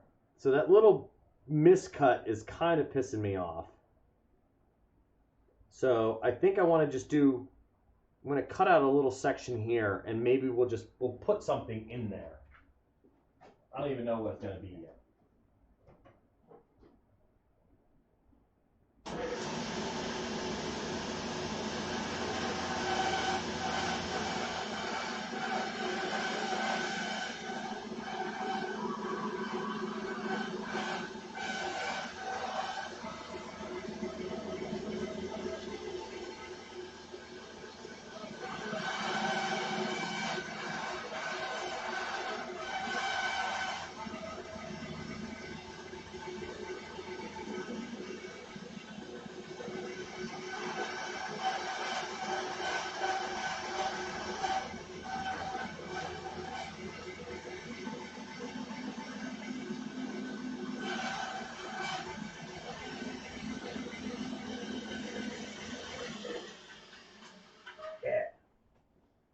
Otherwise, that's going to piss me off. All right. So we've got end cap. We got a little diffuser up in the front.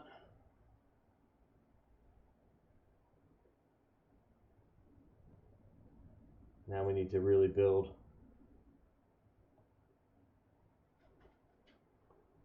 Yeah, so it's coming along. Coming along, starting to look like a lightsaber. All right, so I need to drill a hole in here that this can receive.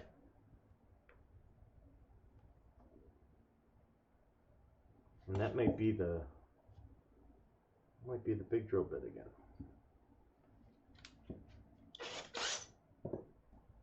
So pilot drill.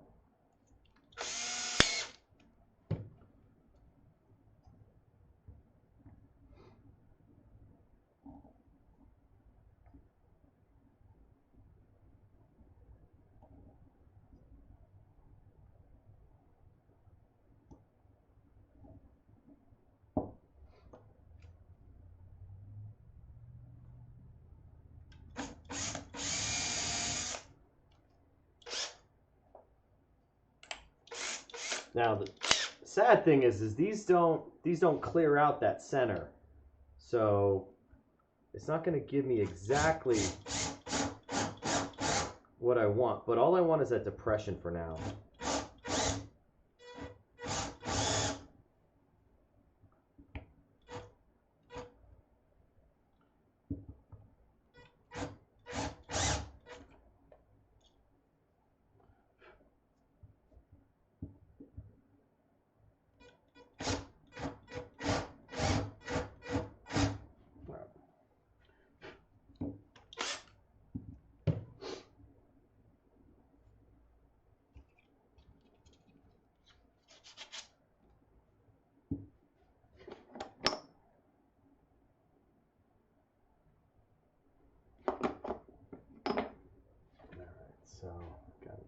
impression there.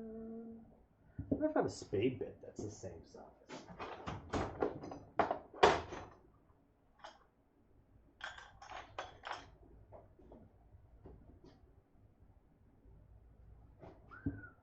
Let's see. Don't do this at home, everybody.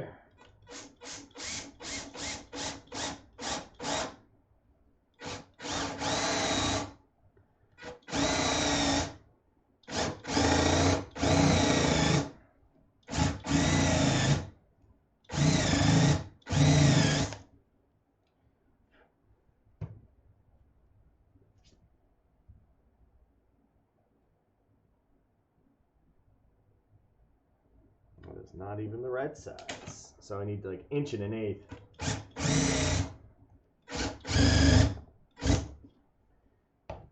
But we can do it. Might have an actual inch piece.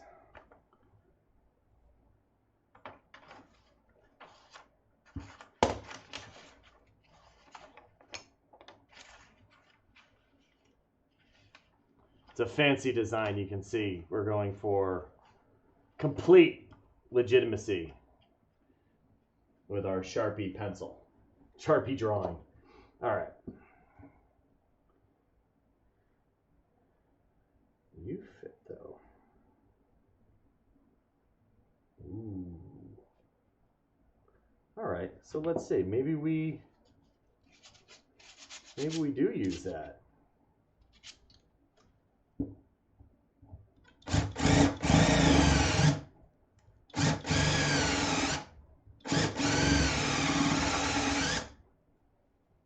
Now, 2 reasons why we're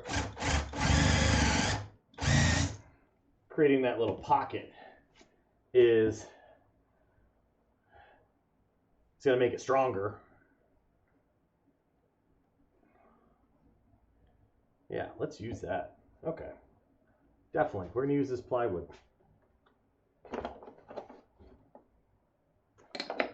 In fact, let's see. We'll do this.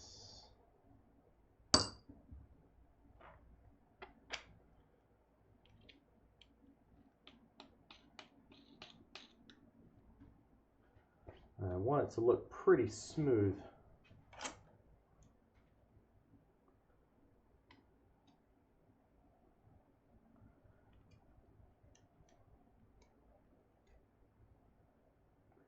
What are you doing as far as like subject for your artwork there?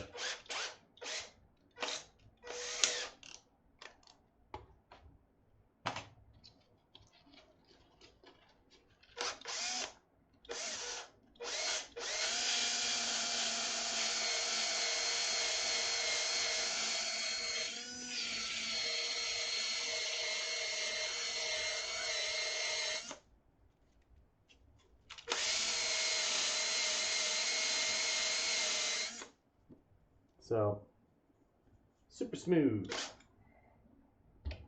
All right.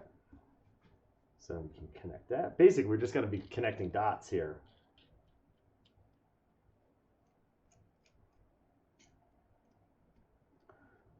So we'll build it up until we get up to here. That's not look good.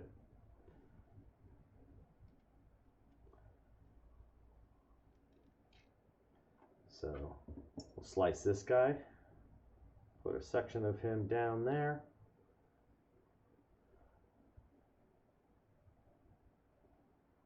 Put a section of him. We might have to pull out the drill press just because we're going to get really snug with some of these other pieces. So I'm just going to trim this on the saw.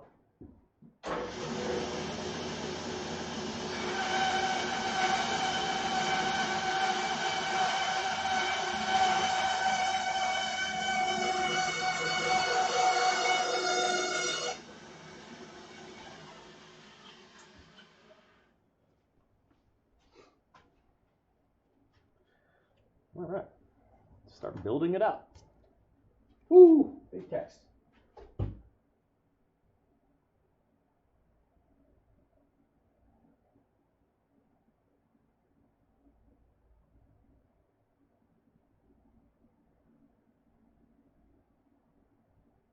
Oh, hell yeah.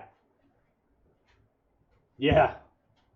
Well, you know, and it's a good workaround, you know, which is something that obviously we're all trying to figure out, you know, how do we accomplish it? Which is, yeah, good for you though. Who's the teacher?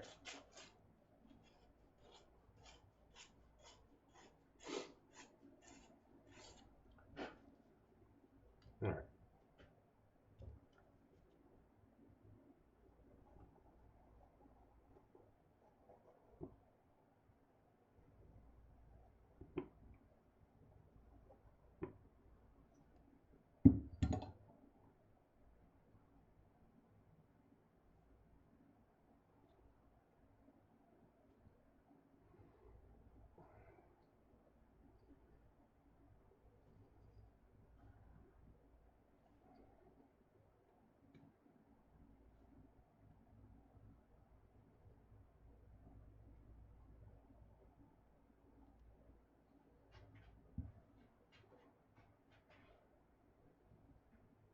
Okay.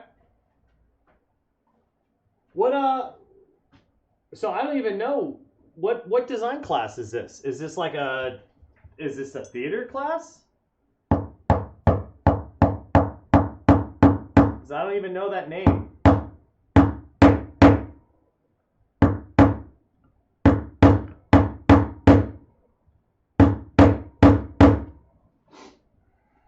All right.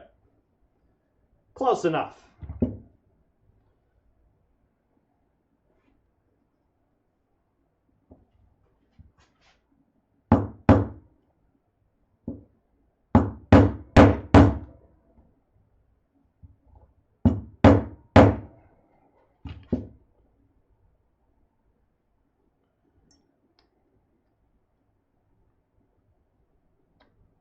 I say close enough, and then I'm like, but not where I want it to be.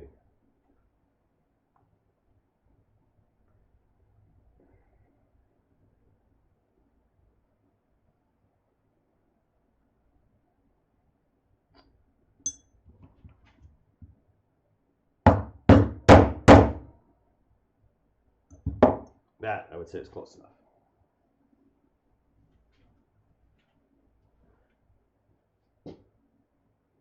Huh. Yeah, I've never even heard the name. Whoops. It's funny.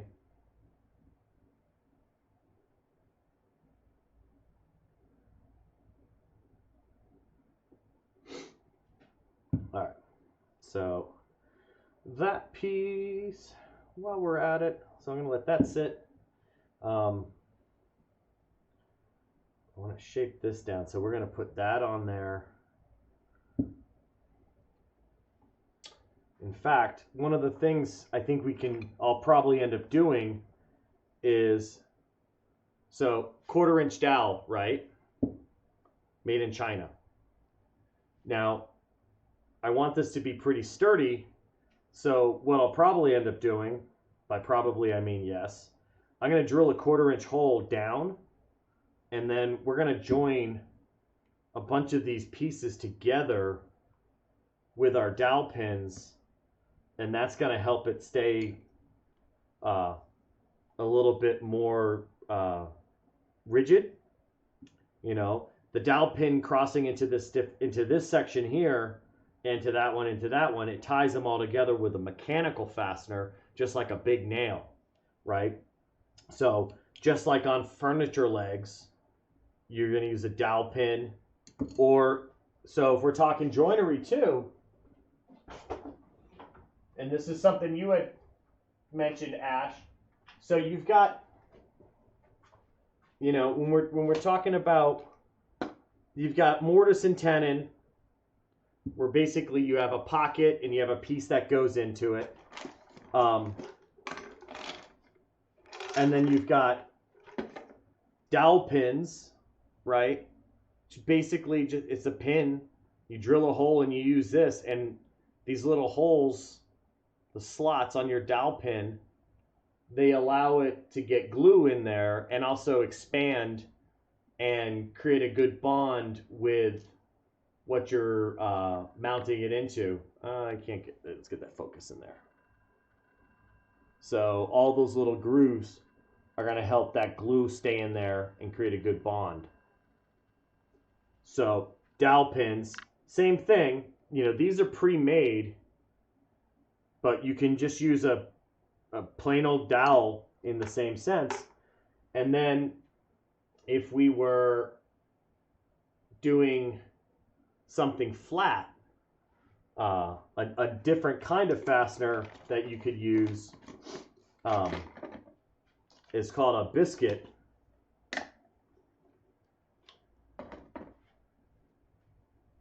So you have a biscuit that you use, and same thing, you got all those little waffles, right? That's going to hold glue. It's going to allow it to expand and fill in the area, also compress if need be, so it gives it a little bit of breathing room, right? Whether it expands, contracts, glue pockets. So use a specialty cutter for these. But, you know, if we were talking about doing,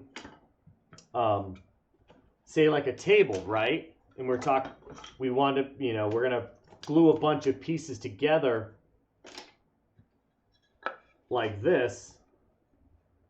And we want it to be very strong. Now, a small table, you can probably get away with just having glue.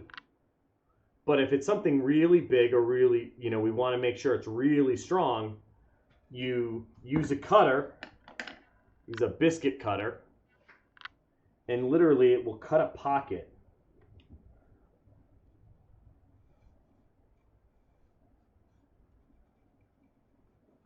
It'll cut a pocket like that on that piece, right? And it will cut a corresponding pocket on this one. And then you literally put half in, and you set them to the depth and to the size of the biscuit, but you set them in, glue it, and then when you glue the whole thing together, you know, you've got that little biscuit joining your two pieces. So this is going to make this very strong because you're actually, it's a kind of mechanical fastener. So, and if I say mechanical fastener, I mean physically it helps fasten these two. So a mechanical fastener could be a screw, a nail, a dowel pin. It mechanically binds them together. Where if it was just glue, there's no mechanics involved really. It's just a glue or a chemical fastener, whether it's an epoxy or something. So if you really want something strong, you want a mechanical fastening technique as well. All right, so let's see. I get my brain back into what I'm doing here. I got my little venting piece, and I'm going to put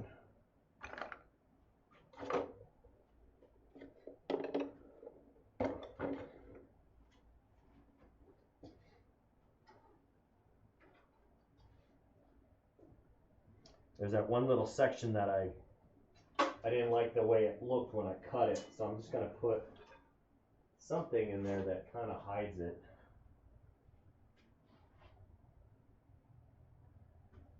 You know, we'll just play around with a little doohickey.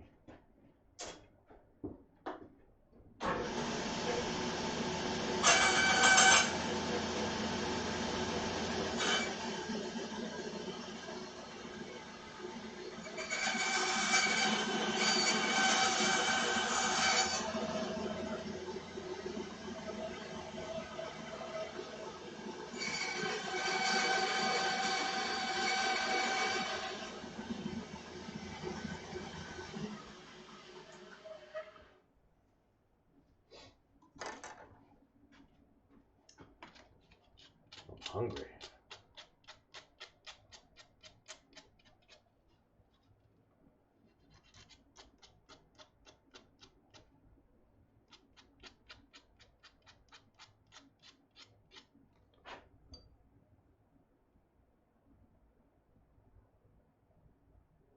Oh yeah. That's gonna be the bomb.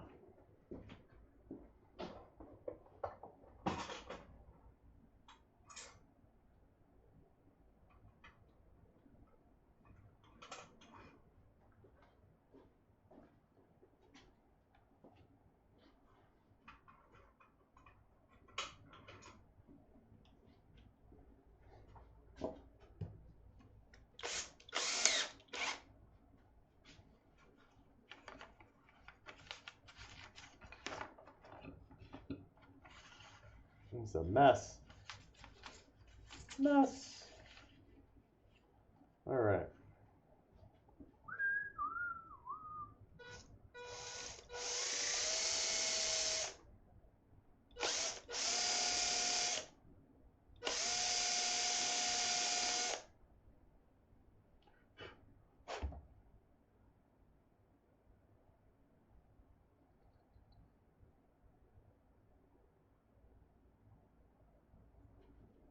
So I need to open that up just a hair.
All right.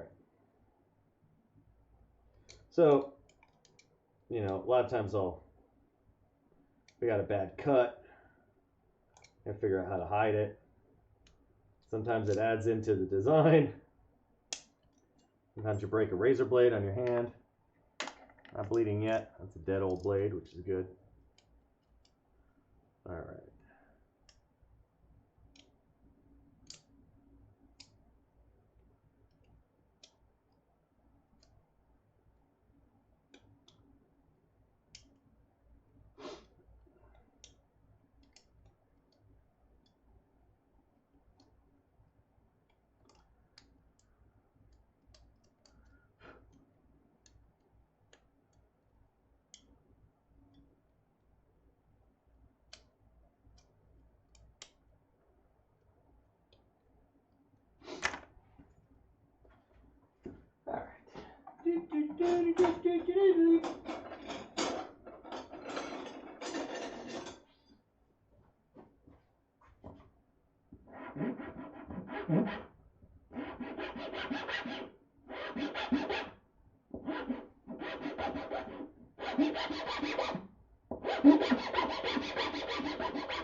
And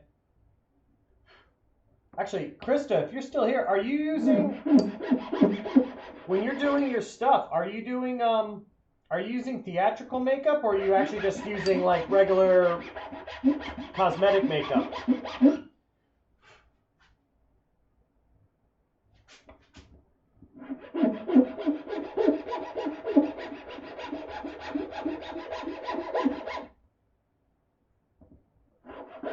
or a combination of both. All right, so just some little detail pieces that are just gonna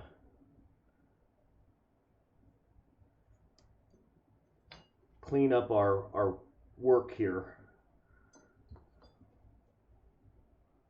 Okay. Cake or grease? Or both as well?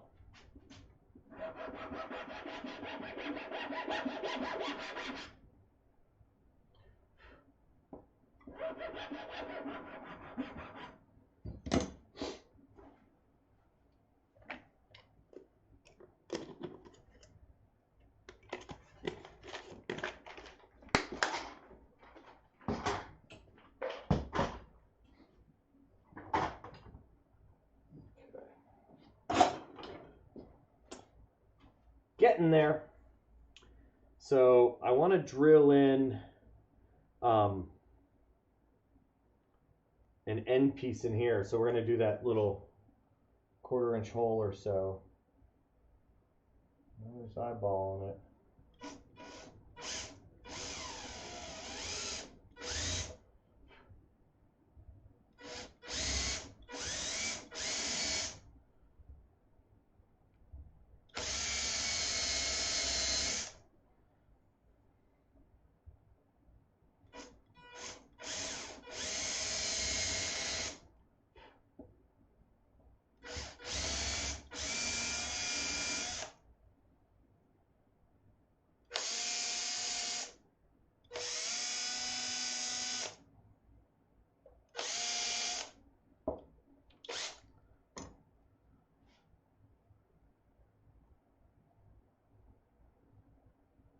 Oof. Okay. Are you latex allergic too? That's gotta be tough.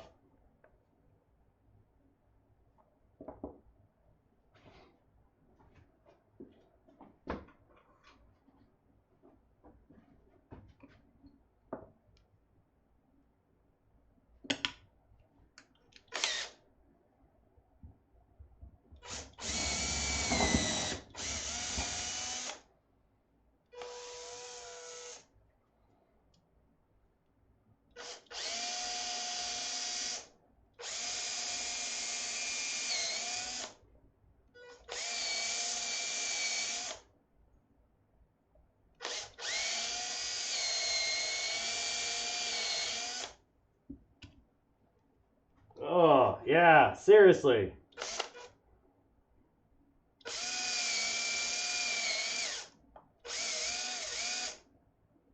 Well, on the upside, at least now there are more alternatives. You know, not necessarily all the best, but there are more.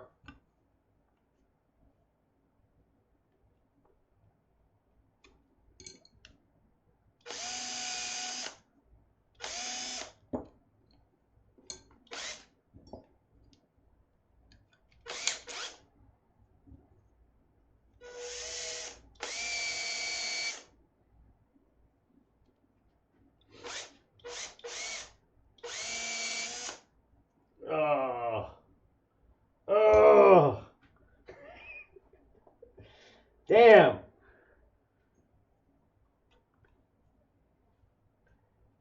It does. Absolutely.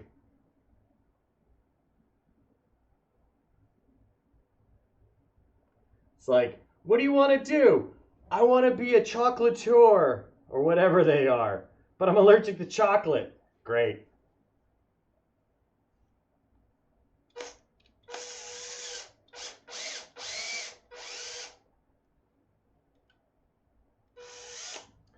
So, I'm just going to let that glue dry on that thing. It's not perfectly straight, but it's straight enough.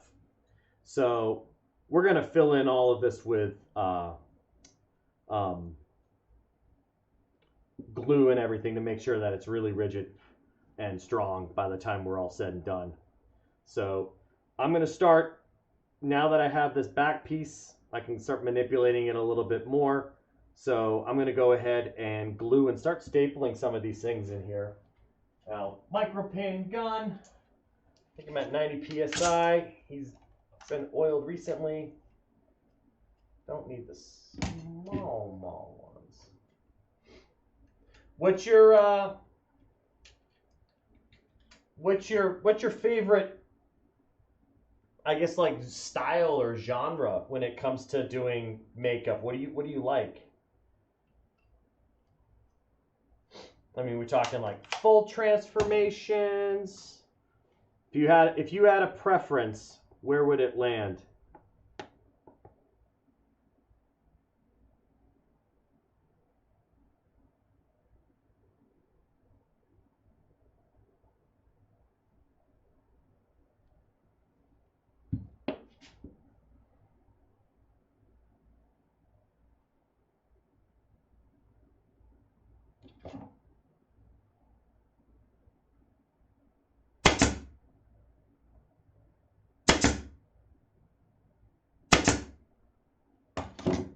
All right.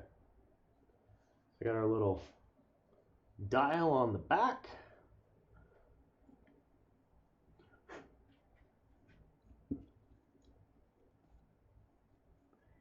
Are you allergic to spirit? Are you allergic to spirit gum too? Like straight up?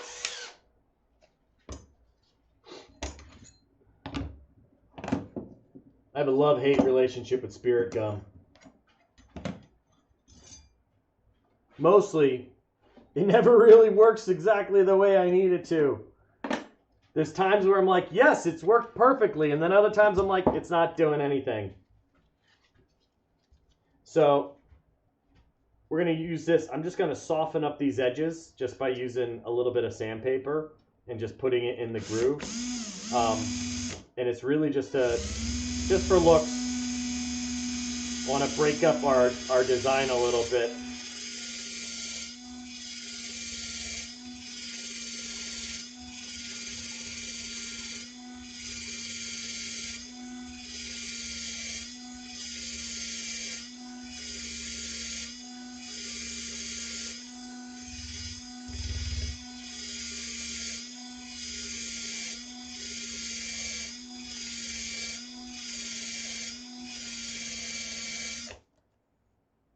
Just a little bit more.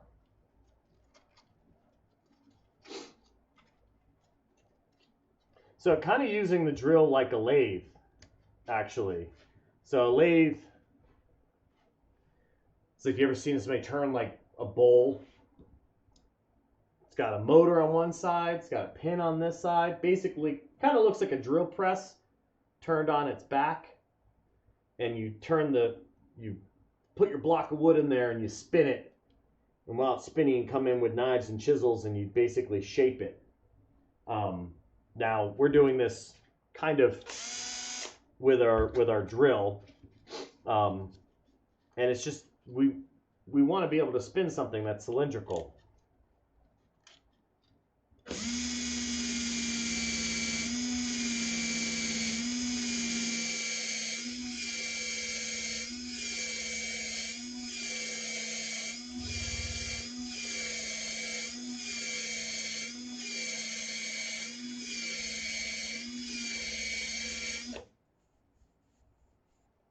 But you can see, so we're getting rid of that hard line. I don't mind it on the back, but on this section, I want this to be softer. So we're just kind of rounding it over a little bit.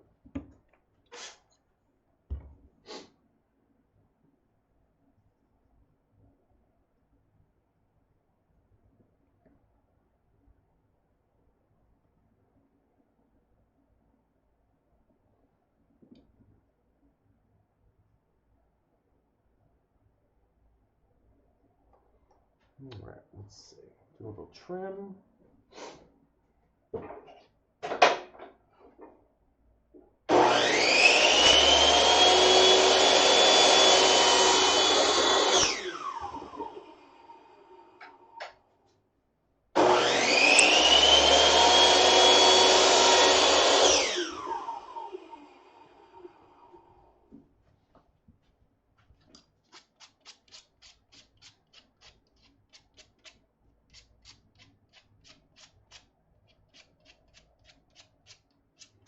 What do you use? If you have to do prosthetics, then have you found anything that you can actually use to be able to do that? All right, so this piece is going to go there. So let me just figure out my sequence.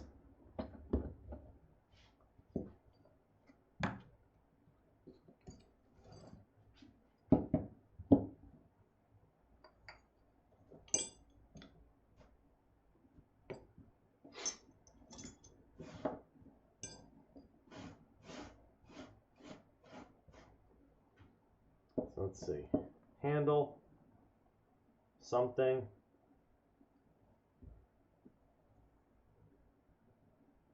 something. So I think I want like this needs a transition.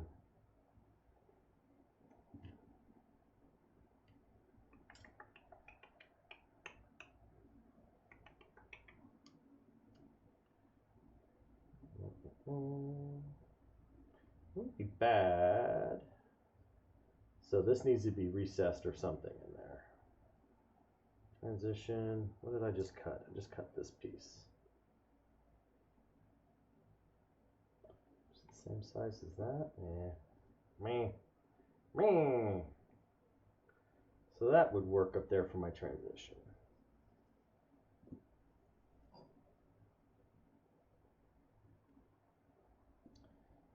So I'll figure out a few more parts. Kind of don't mind the idea of having another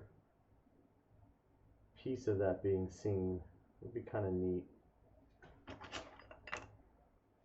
We'll spin another one up.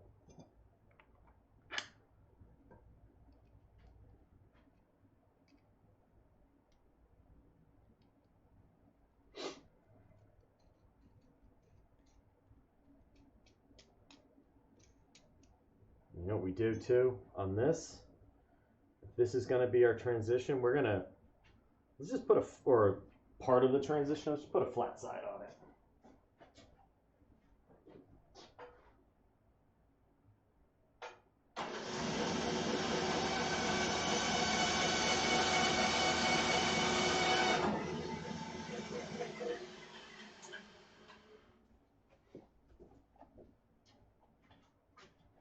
All right. So getting close. Making progress. All right. So flat spot. An inch.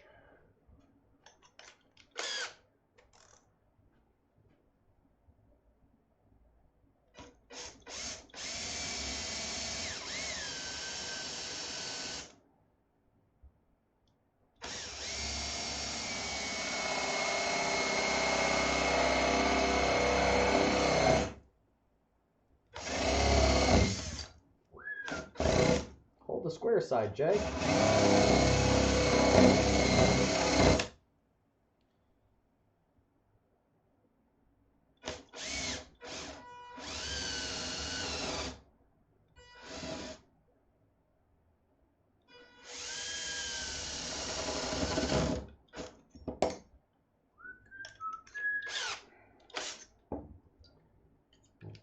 Oh,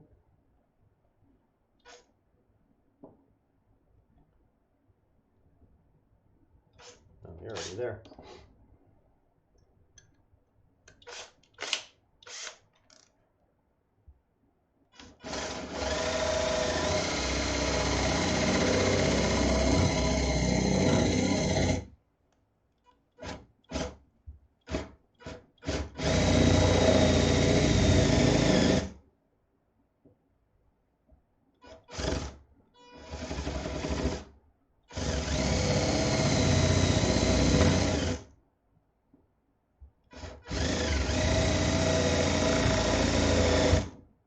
Wasn't lying when I said it was going to be light on the tutorial.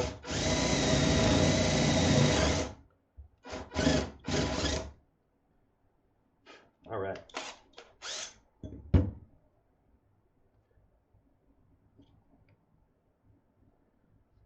Put that on there. And then we'll Put one of these on there.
Not bad.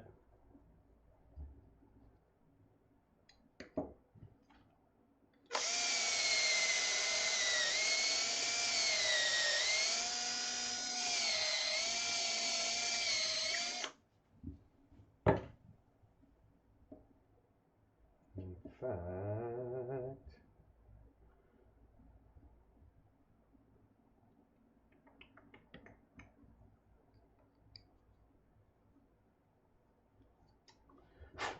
let's just see what we're looking at here.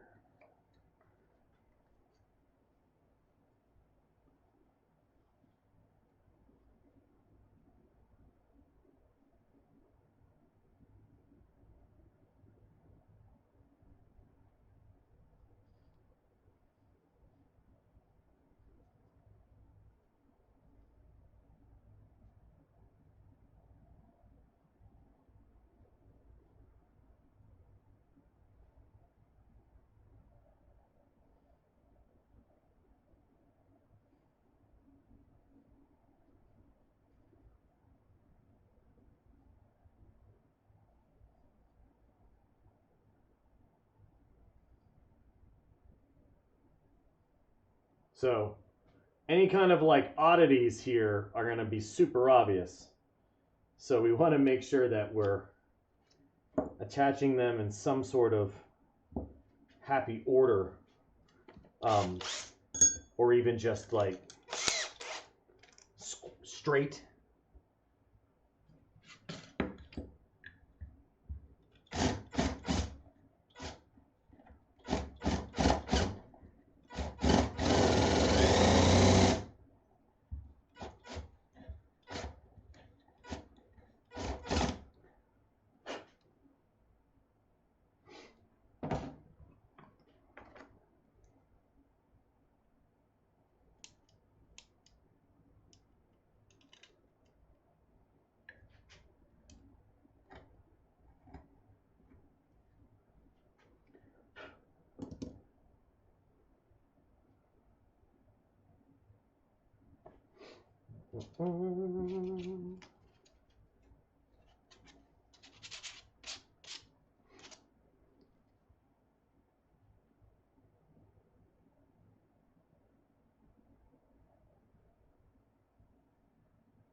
some long guys in there.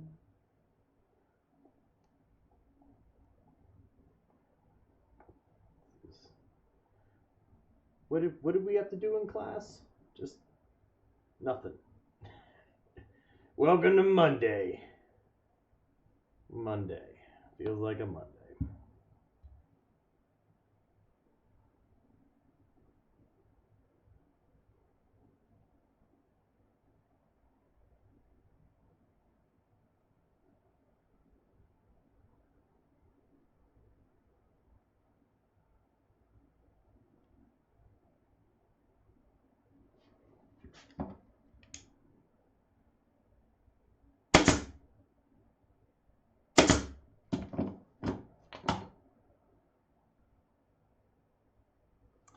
That is why I love those micro pins, though. Perfect.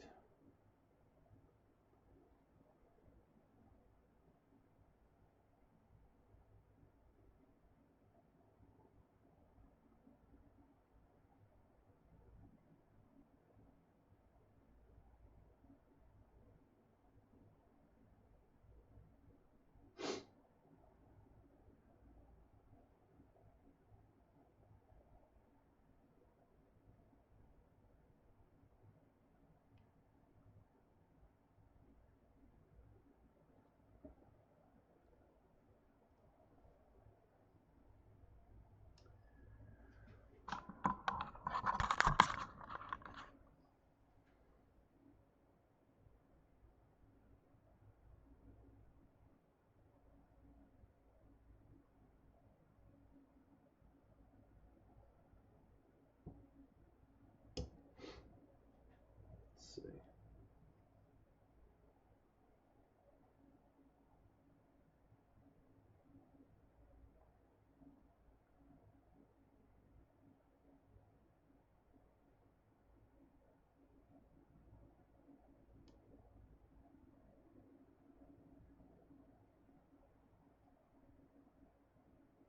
Try to get that placement right.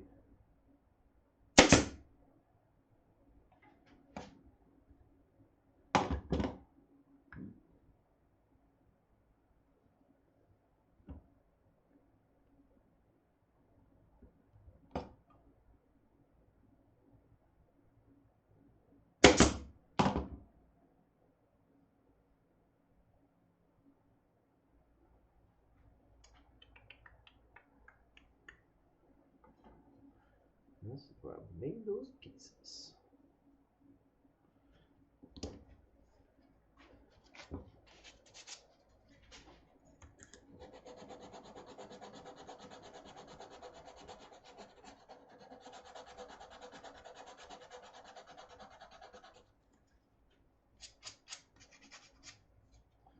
Let's see. Wish I had a closer camera.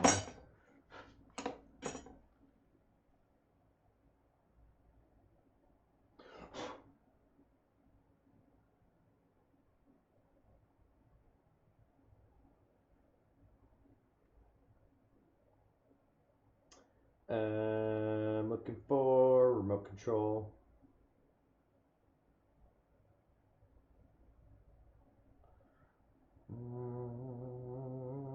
Remote and door. It's probably far away still, but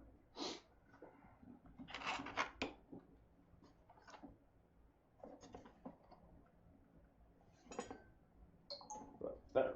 All right. So how much we doing on this?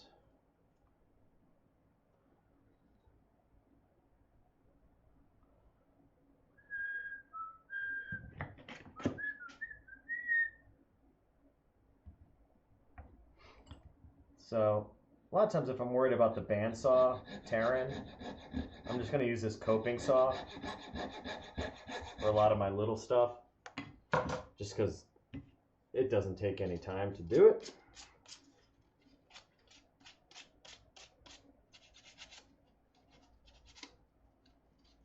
Now, these little things, like, you know, they're really, all they are is just a little bit of style points. That's all we're doing. We're just trying to flesh it out a little bit because the basic build is done, right? Like the piece itself is done. All we're doing now is just trying to flesh it out by just adding some real basic detail pieces.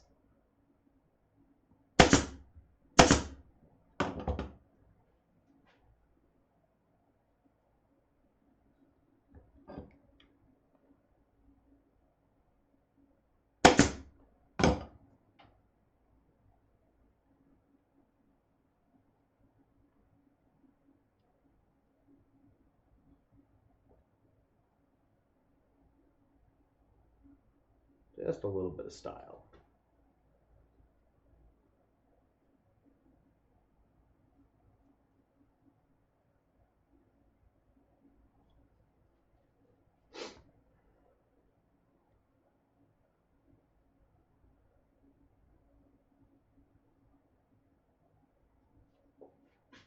So, getting there, right? Starting to look like something.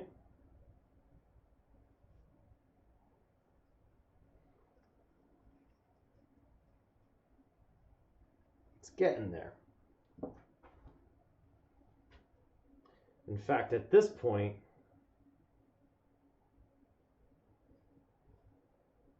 I would love to just a little bit in there.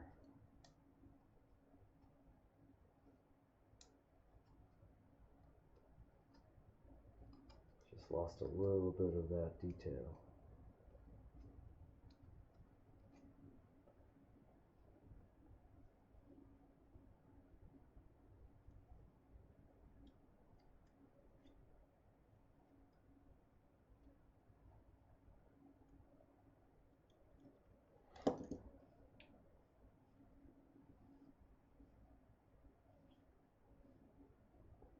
It's starting to look like something.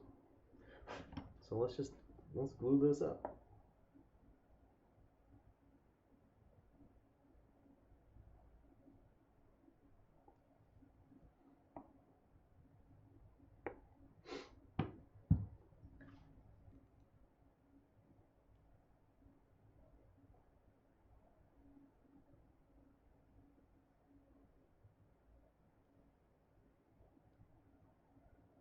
Now I've got a mechanical fastener in there now, so technically I don't really even have to do anything with it. I can let that glue dry.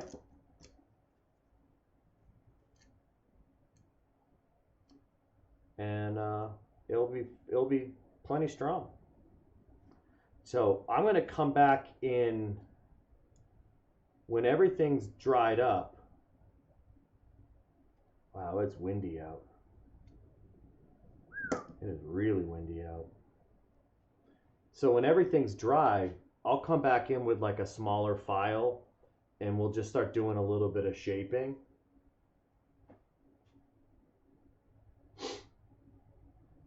Just doing the hilt for now. I'm going to see, I don't know if I have, well, so for the blade, right? And here's a here's a hint, guys. So we'll continue that in a second. But it is, honestly, it's coming along much better than I thought it would. But it does look like a lightsaber right now. It's starting to really look like a lightsaber. I'm getting kind of excited. Getting a little May the 4th on me.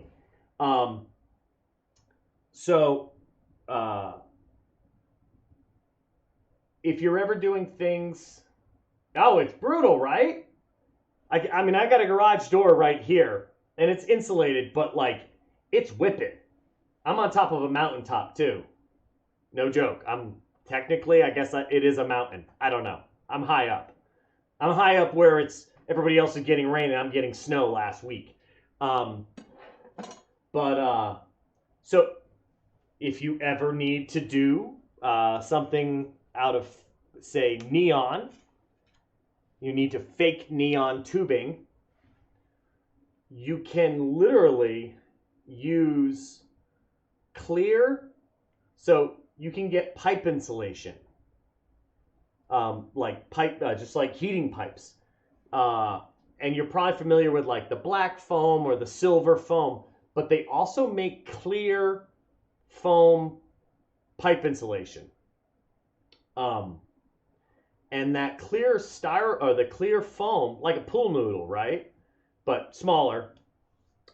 Uh, if you put even just like rope lights, like old school Christmas tree lights through it, or LED tape or LED ribbon, it will glow up. It will glow like fluorescent tubes. Now, when you're close to it, you can see that it's pipe insulation.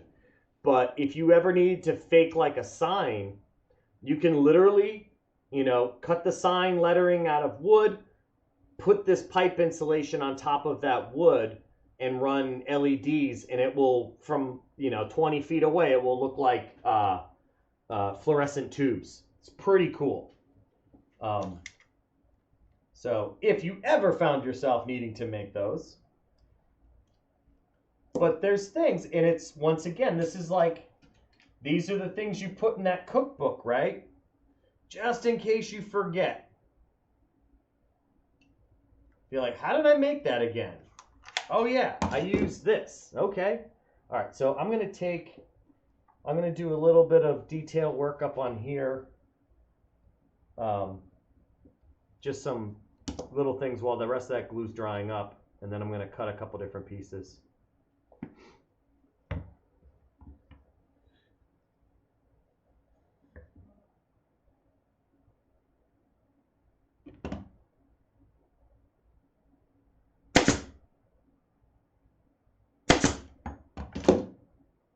And literally all I'm doing is just adding a couple little doodads. We'll call it doodads. All right. So I don't want a half, or do I just want a couple little circles?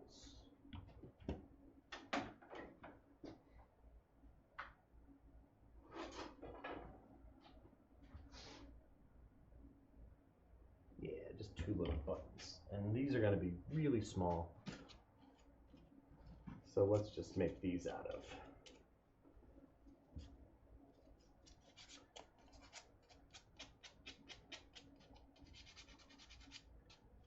In fact, I'm going to make a couple of these. These are going to be, like little light bulbs, right? So we'll maybe put, a couple here. This will be something fancy. I don't know what it is. And up here we'll put a couple little buttons. And what I like to do on this, if I can find it. So we'll cut this just a little bit longer, right?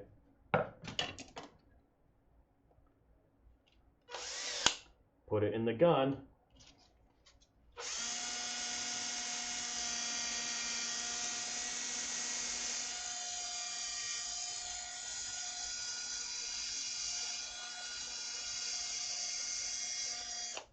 And just, now the top of that's all a little rounded. Looks like a nice little bulb or button or something. And then we just take it out. And we can do it to the other side. Although actually let's keep crimping on the one side. And just trim that.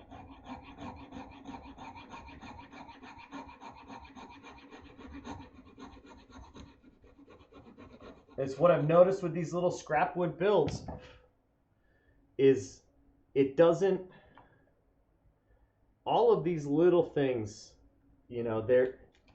they just add real simple detail, but it just changes the whole look.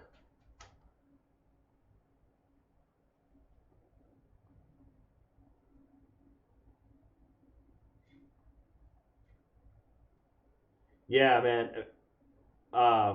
Yeah, Brian, I literally had snow 2 days ago, or not, sorry, not 2 days ago. 2 days ago was beautiful. I had snow like last Wednesday.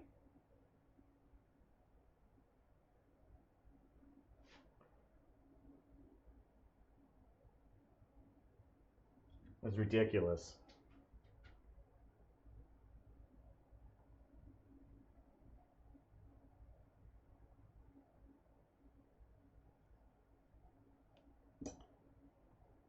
So we'll put a little light bulb there, and we'll do one more.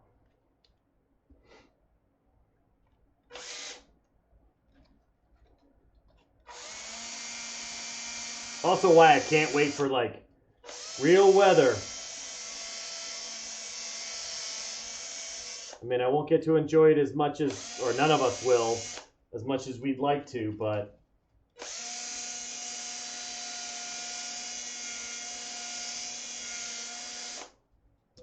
we'll take some nicer weather, please. And a little bit of something that was...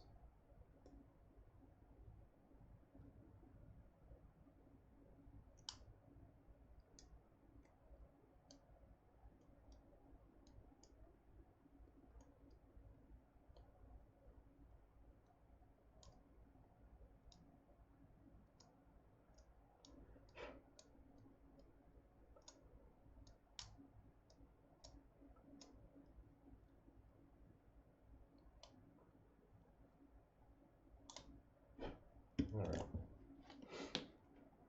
Take my little piece. How tall are you?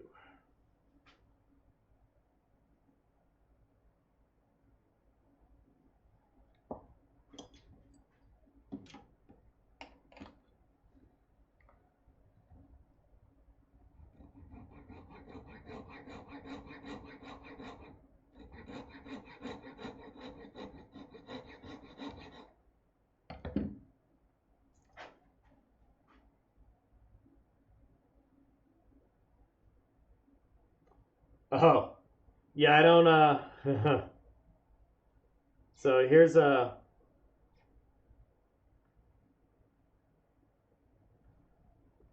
luckily my driveway's not big.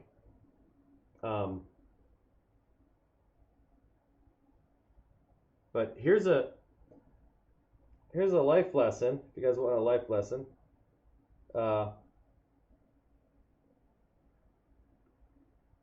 If you want a sorry, I'm just trying to get this guy to line up here.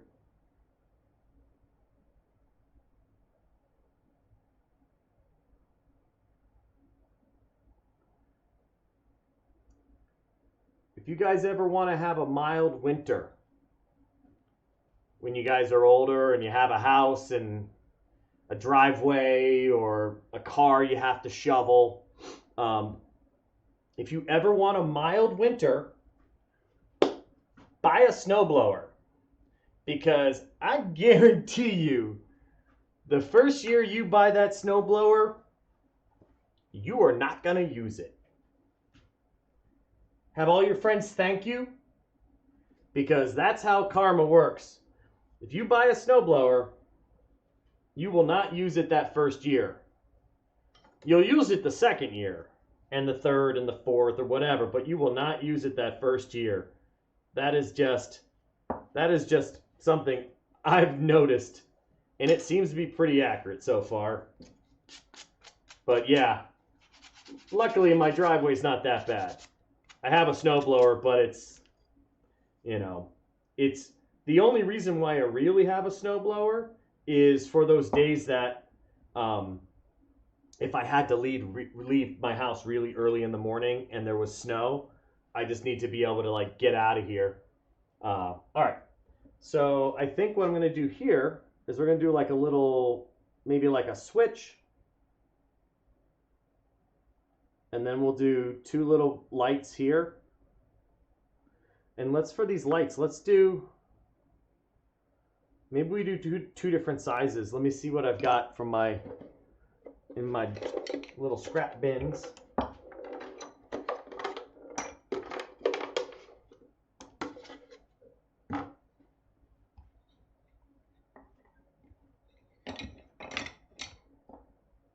But, you know, hey, Krista, when you're talking about, like, you know, winding down and relaxing, so this is very much one of those things for me, you know. No plans, don't know exactly, you know, where we're going to go with this. I do need to tack in.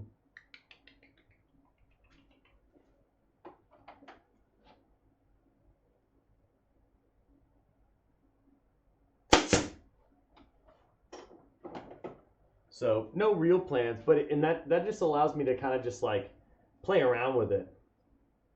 You know, what do I want to do for real? So need to do that, but we'll do a switch, a light, something.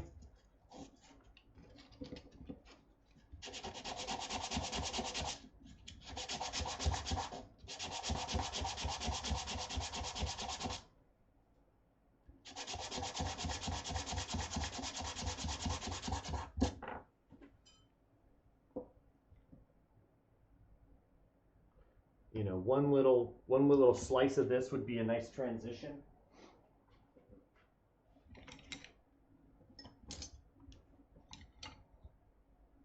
That's even up. That's a little light bulb right there in the end. Let's see what we got for sizes. We'll do a small one.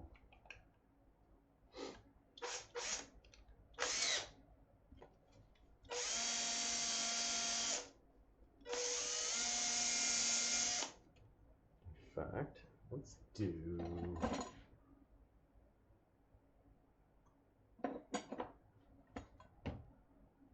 All right, so we need to switch.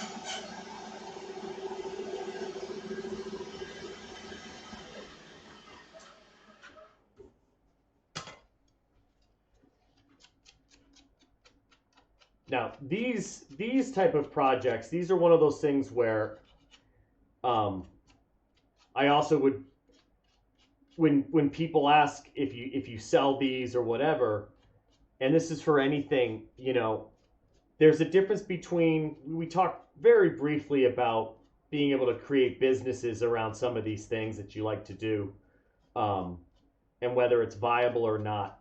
And something like this it's a very hard, this would be something that would be difficult to be profitable to some extent, because, you know, how much do you really sell these pieces for? It's always the hours. It's always the hours. Now, this one being done this quickly, you know, 4 hours or whatnot, isn't so bad. It's actually pretty mild. But some of the other pieces, when you start talking about 8 hours, 10 hours, that starts really cutting into profitability. However, if you just want to do it for the fun and you're not doing it for business or income, then it actually, it in a sense makes it easier to do and to, I guess, sell them, because you're not doing it as a business, you're doing it as a hobby that then maybe supports itself. You know, I know some people that they turn wood, so they make bowls, they make wooden bowls, but it's a very niche market, and they're not going to make a lot of money doing that, so they just do it on their own. And, you know, every once in a while they'll sell some bowls online or flea market or something, where it's a hobby. It's not a business for generating revenue for them.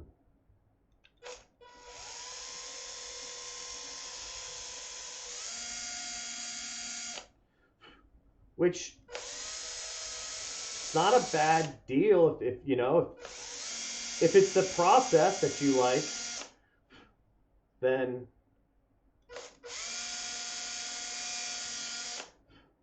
it's not bad. All right, so all I'm doing is I'm just making some little depressions on the end of these.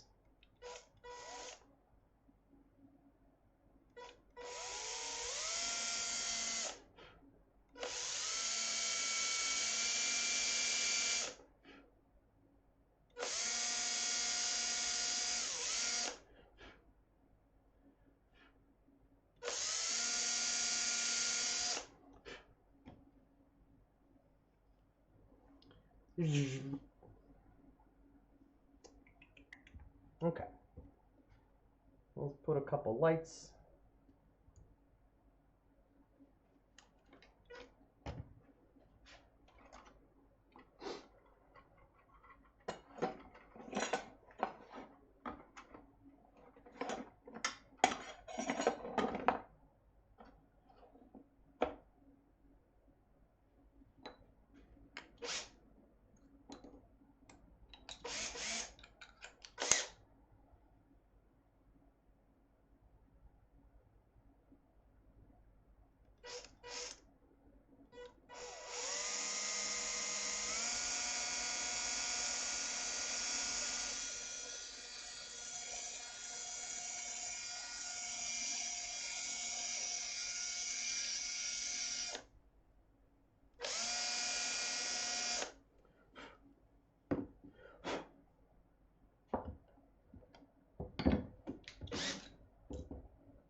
What time is it?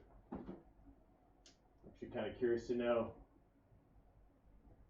Curious to know how long I've been making this thing so far.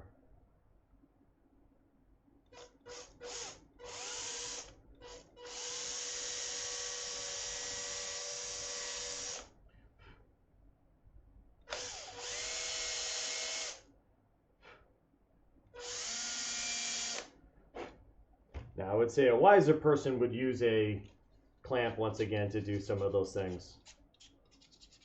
Just saying.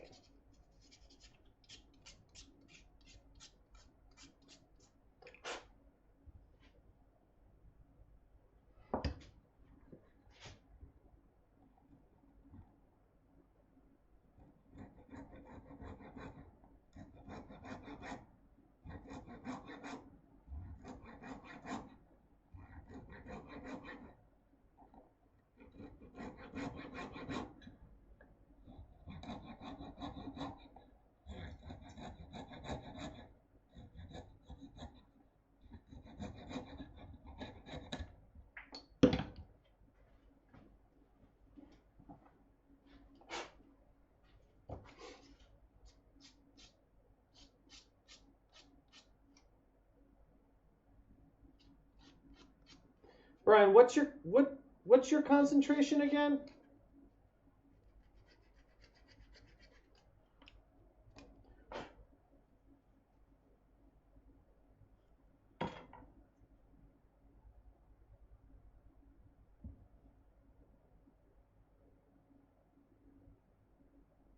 Oh, hell yeah. Sorry, that just looks awesome.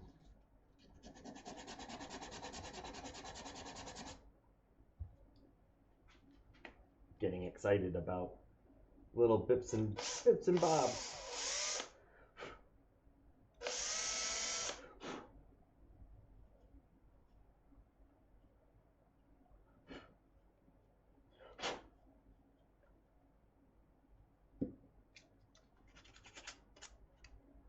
I can use a hand cutter.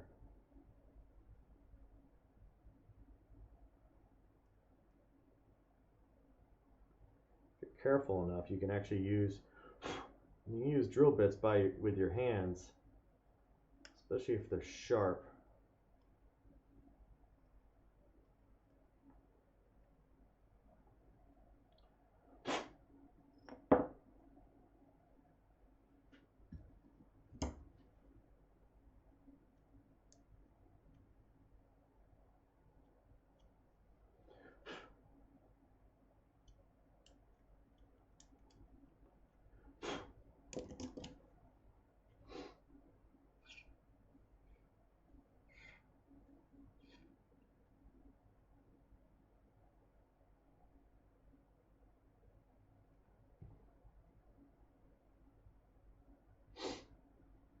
Okay.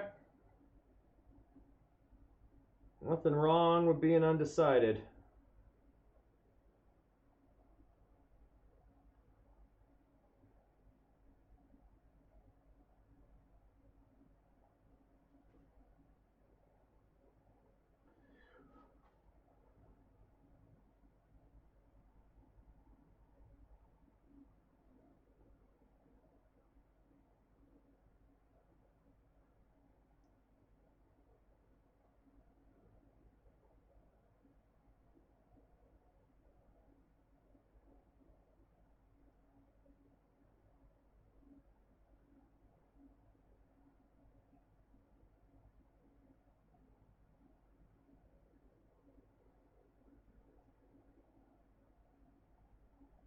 Okay.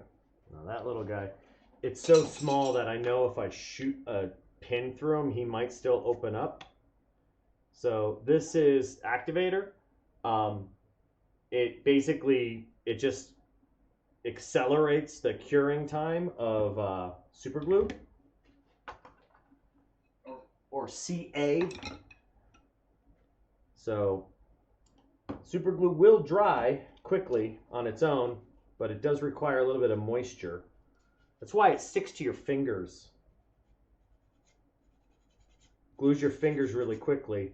Sometimes super glue will dry to your fingers faster than it will to the actual piece you're trying to glue.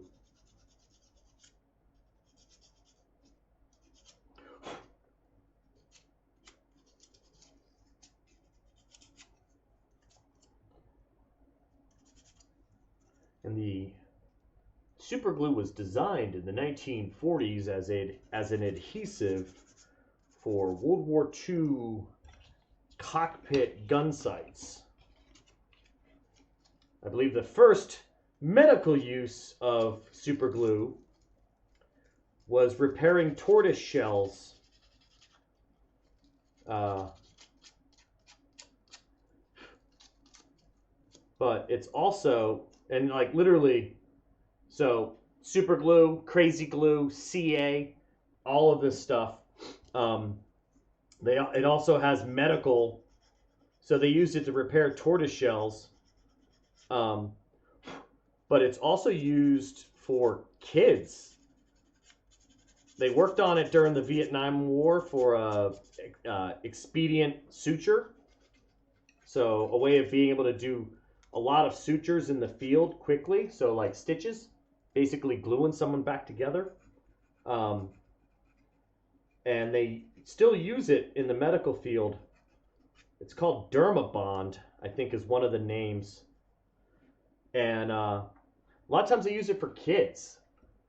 Because if you had a child and you're like, you got to get staples, that sounds pretty horrible. Getting staples, even stitches, sounds pretty horrible.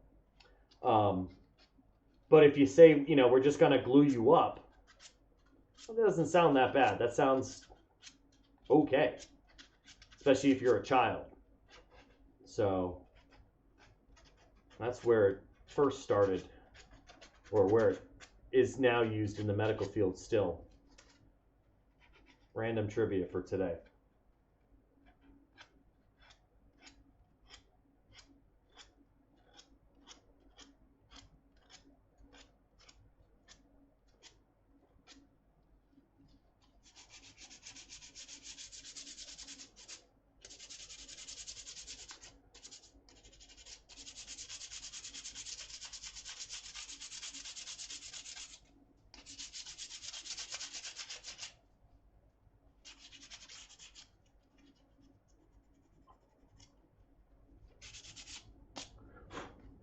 So, coming along,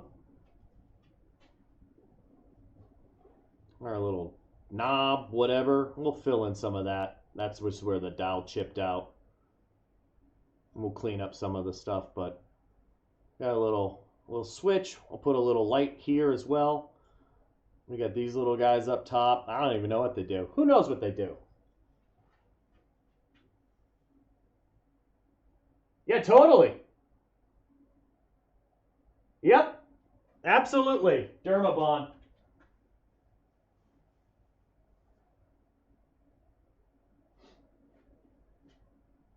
Yeah, it works. I actually, um, so it's great. I keep it. In fact, I even have, I've got a first aid kit that I use if I'm when I bring a if I'm doing something I think I need a first aid kit with. Wow, that wind is killing. Um, I have a little, it's a little disposable tube. You know, once it's open, it's not going to last that long. You know, these guys will last a lot longer because there's just so much. But those little tubes, um, thank you. This is definitely coming along. I think it's gonna look great next to the Mandalorian blaster. Um, but it's these little details, like literally, that's a dowel that I just drilled in the end a little bit, right? So just those little things, it pops. It just gives it something. And I think this is definitely going to feel Vadery. That part of what I'm buying or what I'm stealing idea-wise here is actually Vader's chest piece. That thing, and it's like got like 2 lights and some grill or something like that. So I'm kind of playing around with the same idea on that piece. But it's, you see how it's like, so just bear with me, guys. So I could have just cut that dowel and put the dimple on it and glued on top of the surface of it, right? But instead, I cut a recess that I then put that button or whatever it is, a doohickey, in it. So now it looks like it's actually a component in it. It doesn't just look like it's stuck on top. It actually looks like it's in a socket or something. So it just, these little things, you know, it seems ridiculous, but it's not necessarily for what it looks like on camera. It's thanks, man. It's when you hold them up close, right? When you hand it to somebody, they go, "Oh man," and then they get to really see those little things. It's just a little bit of something extra. But I've actually, Ash and Catherine, I was doing Lyra. So Lyra is like the aerial hoop, steel aerial hoop, where you do like Cirque du Soleil acts on it. So anyway, I make them. I haven't made one in a while, but I made mine. I made mine and then I sold it to a circus or a trapeze school. But 1-inch steel solid rod bar, so inch diameter hoop, solid steel, and I whacked my head on it. I was tired, I got sloppy, and I nailed my head. And it was one of those things where, like, it sounds stupid, but I knew I needed stitches. I had my friend take a photo of it, and if I was to throw some Shakespeare out right now, I would say Anthony from Caesar, over thy wounds now do I prophesy, which like dumb mouths do ope their ruby lips to beg the voice and utterance of my tongue. So, stab wounds in a Shakespeare play or head lacerations actually do look like little mouths. It sounds disgusting, but it splits and it's bloody and there's red flesh there. So Shakespeare had a thing when he said that. And I knew that if I went to an ER, I was going to be sitting in an ER for 5 hours to get 7 stitches. So I literally just had my friend glue me back together. So I'm sure I have a not so cool looking scar, but I didn't have time to wait in an ER. All right, let's just use this one.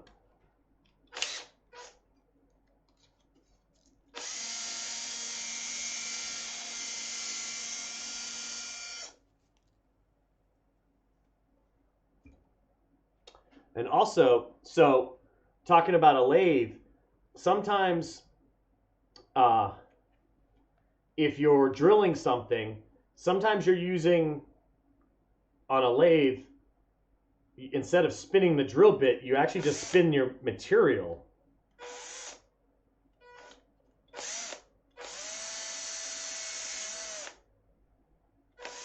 We can kind of fake it with this.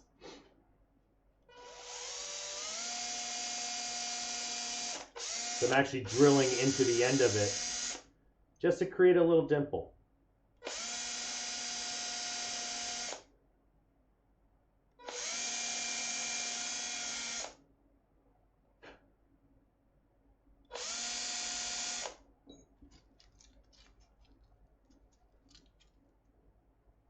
Go! Do your thing. Thanks for stopping by. Say hi to Bruno next time you see him for me. Like I said, today, May the 4th, last week of school. I'm thinking these are going to be like, as my old football coach used to say, he would call them sunshine vacation or sunshine practices. Just enjoying it. Have a good one, though. Take care. Stay safe. Stay healthy.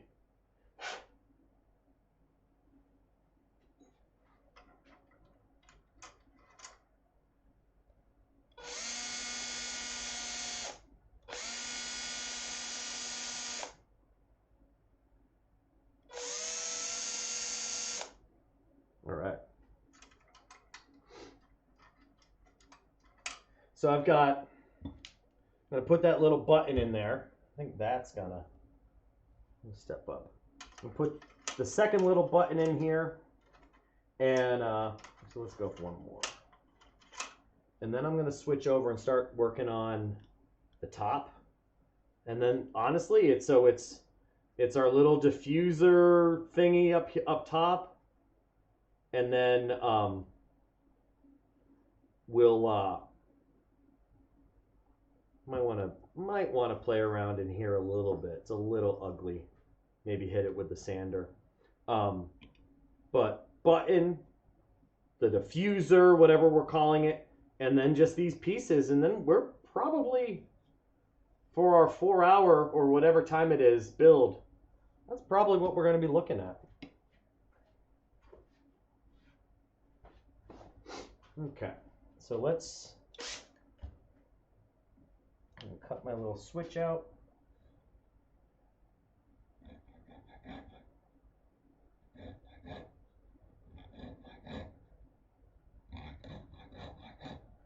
And these guys that are so small, I don't try cutting all the way through it. I just try to cut it enough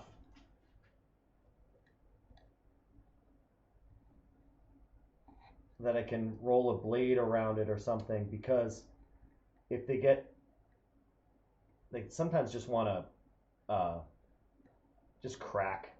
They're just really, really small. And I'll cut them, if I cut them a little bit long, right, if it does crack, I can just sand it down a little bit.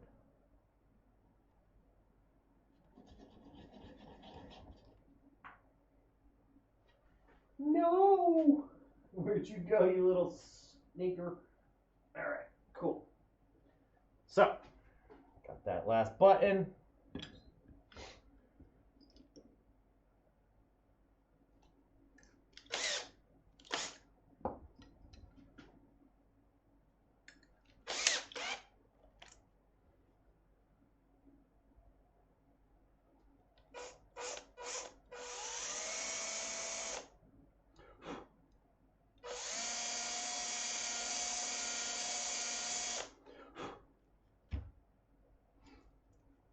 Sand.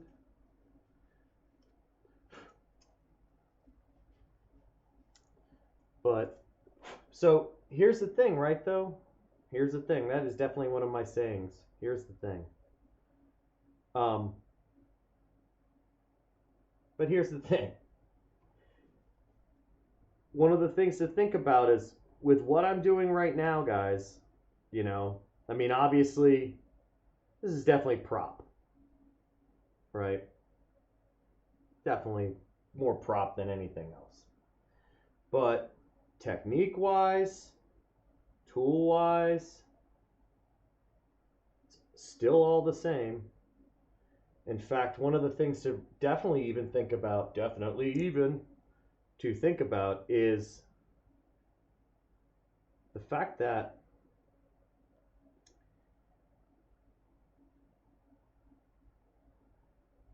even what I'm making right now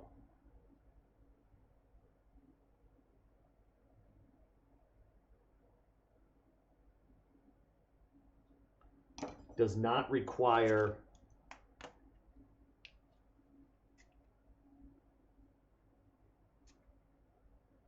it doesn't really require a lot of money either, right? So a dowel, you know, I'm using 3 different sizes of dowels, I think, which I know I only paid a few bucks for them. And then the rest, I mean, these little dowels, this is nothing, just bits and pieces. This is just scraps. So, you know, on something like this, just to kind of sit back and have fun, cost me nothing. There's no real cost in something like this, which is cool, you know. So like this is something if you just want to have a hobby or just play around, you know, no real investment. Not that I would consider an investment.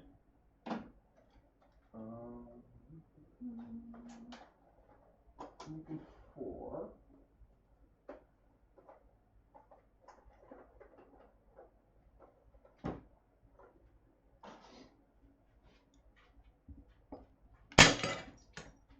No! Well, that didn't last long. Hard plastic, not good in a shop. All right, so let's see. What do we got to do? I want to sand the inside of this just a hair.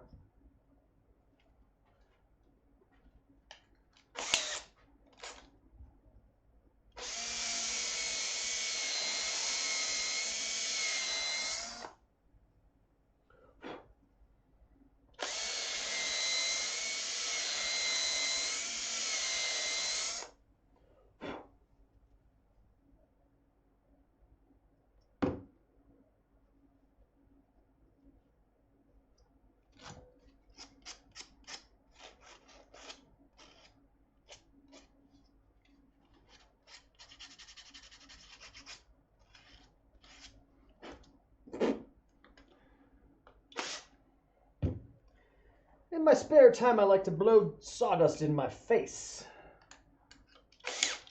All right, so, and we're, you know, I think we're going to be close to our design. You know, if we're looking at, that was our very, very rough design. I think we're going to be pretty close to it. Close-ish.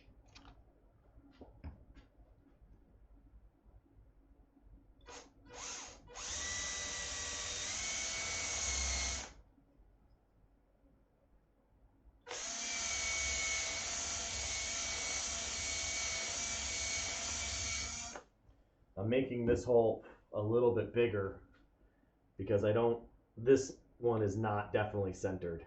Not definitely centered. All right. So I want a single slice of this just as that transition. So let's do...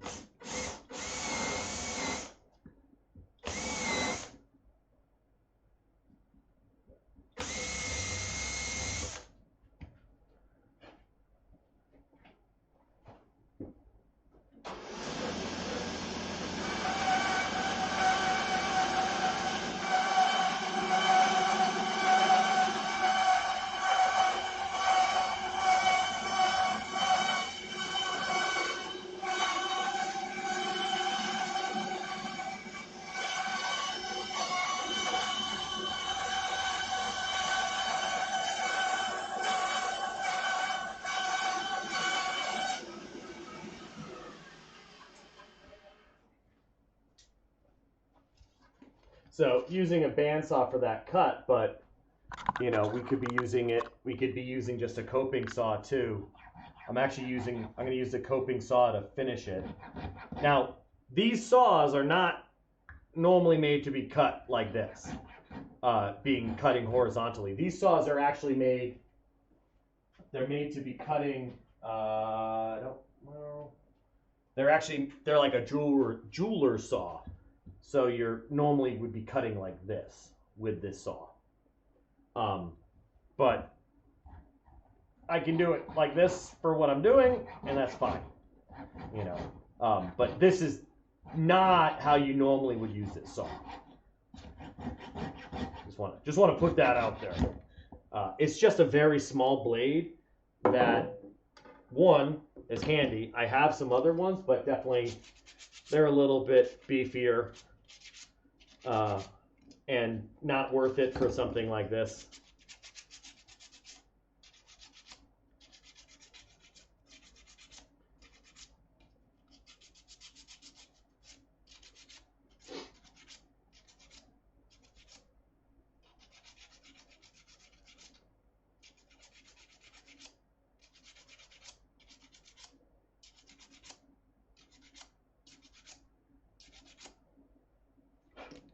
Let's see.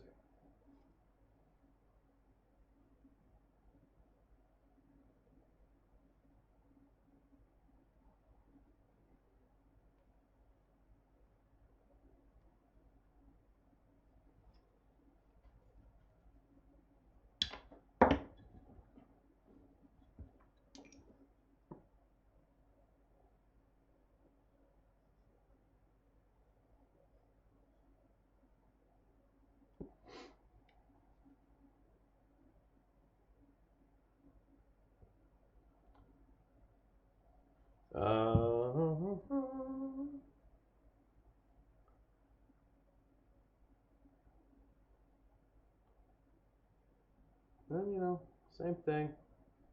Eyeball it.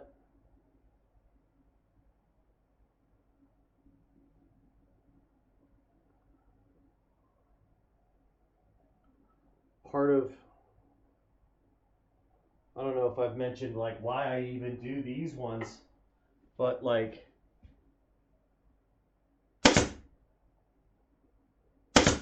part of the reason why I even do these scrap wood builds is I'm extremely critical of my own work to a fault when it comes to being you know, I don't want to say necessarily like a perfectionist because it's not that, but I'm harsh when it comes to my own work. So like doing these projects, the scrap wood builds that I don't have like plans, I can't be wrong, right? I can't necessarily make a mistake because there's no plan. So one of the things that these kind of projects have always allowed me to do is just to, in a sense, forgive myself for not being the best accurate on a cut or making a mistake or whatever. You know, these have always just been kind of that. This is where I give myself that permission to do those things.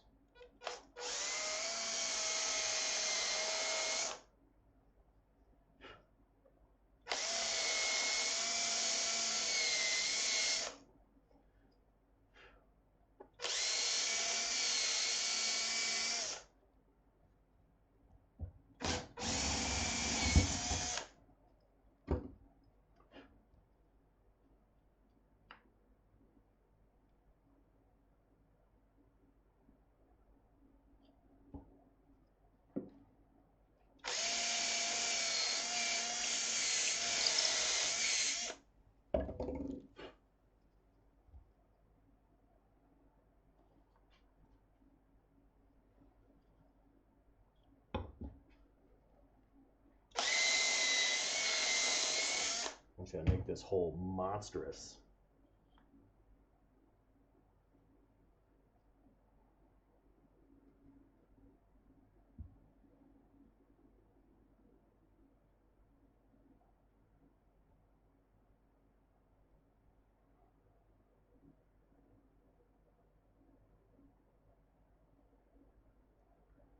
Ooh, starting to look like a lightsaber. Starting to look like a lightsaber. Just gonna trim the tip of this off. All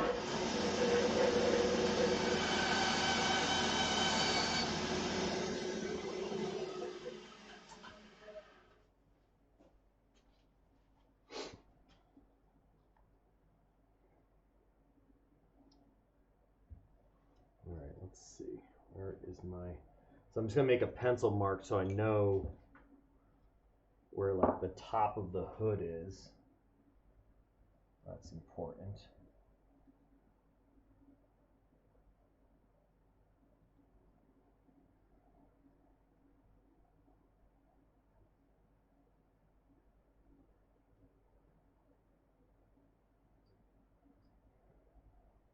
Oh, that works.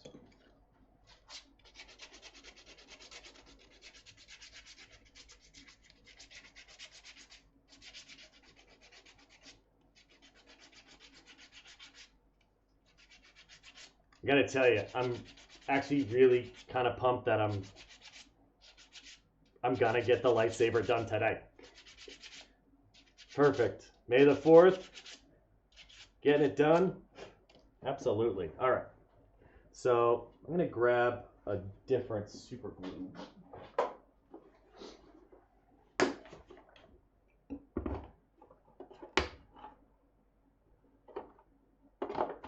fact,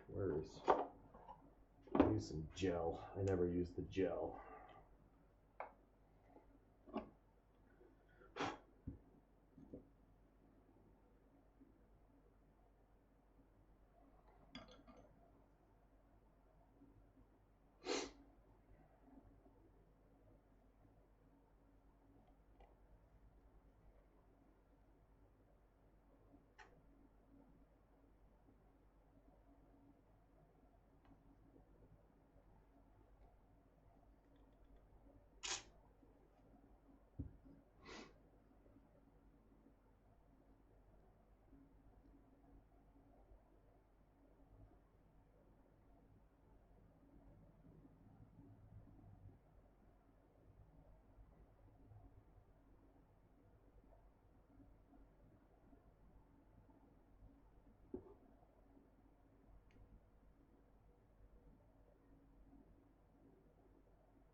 Pretty close. So we'll just do this.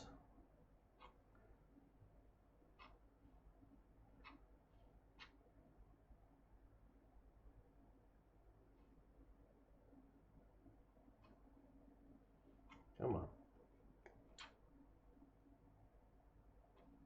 Get that to dribble on down there. Activate it. Boop, boop.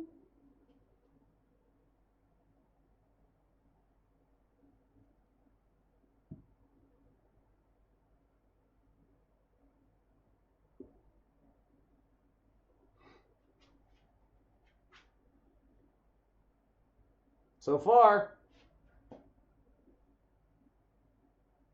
we need to put our little grips on it.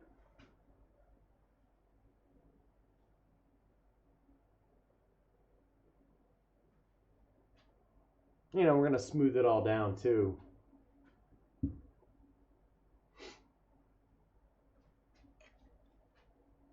Where am I at time-wise?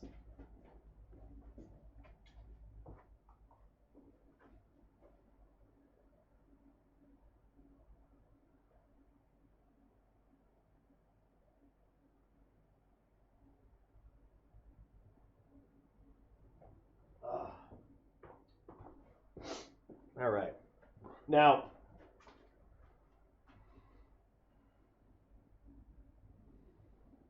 we got that ugly end, right? That's ugly. We can't let that live. No siree. So what we're gonna do, this is one of, I actually really like doing this. So we're not gonna let that sit. So this is smaller, right? Obviously it's smaller. So we're gonna do this. Let's see. I'm gonna drill in the back here.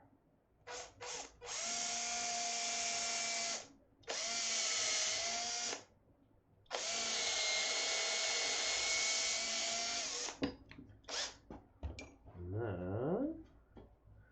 I'm gonna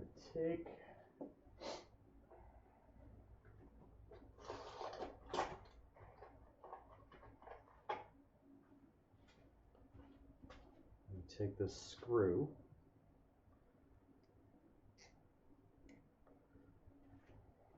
And I'm going to do this by hand. So, you know, we talked about when you're going into end grain, right? It wants to spread apart, path of least resistance, just like when you're stapling into a 2x4 or nailing into a 2x4 and it wants to split. So now we got that. We've got our mini lathe again. Oops.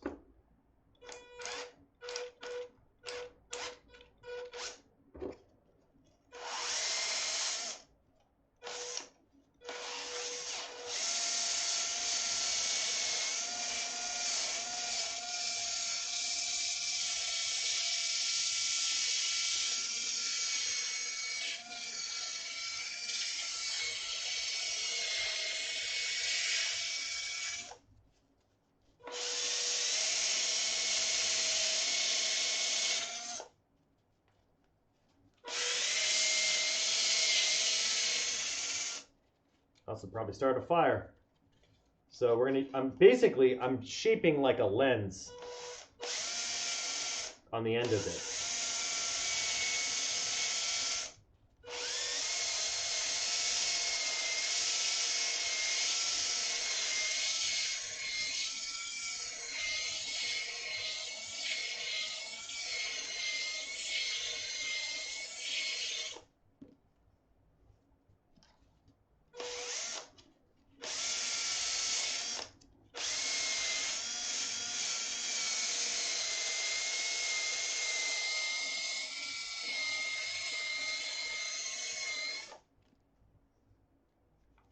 Close enough. And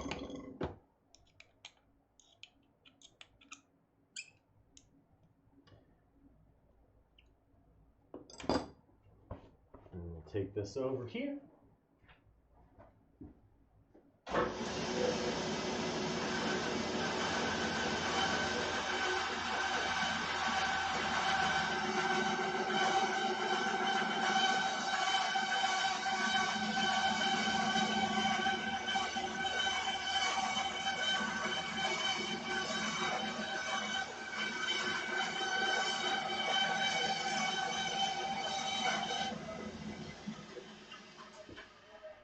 And same thing as before, this piece right here is really small. It might go flying when I cut it all the way through, so we're just going to let that sit. Or we'll kind of cut it by hand. Just the final piece, just to make sure we don't lose it.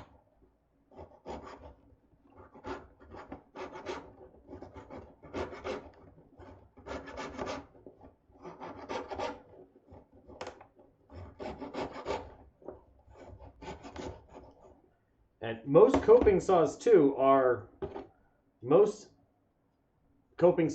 directional as well. They'll only cut on like a pole, or depending on what side you have the blade.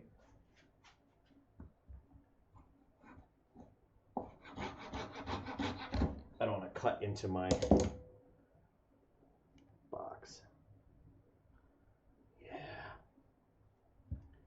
You're gonna look good. So I'm going to fill this sucker up with that whole pocket full of glue. Why not?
And now we got that. We don't have that ugly front piece anymore. Now we got this like, almost like a beam emitter or something. Be whatever we want to call it. And let's let that sit.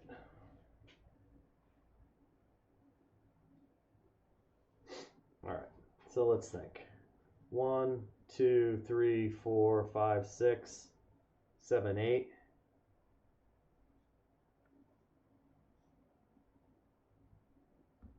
Maybe.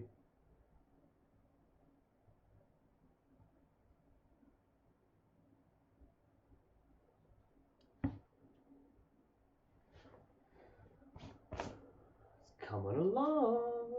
Looks like a lightsaber. All right. And then for these pieces, let me see what I got. So I need 8, right?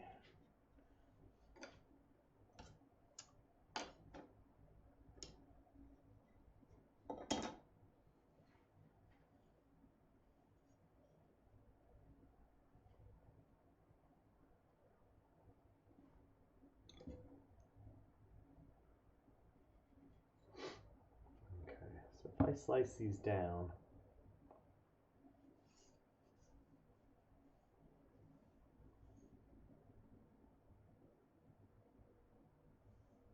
oh, way more lethal.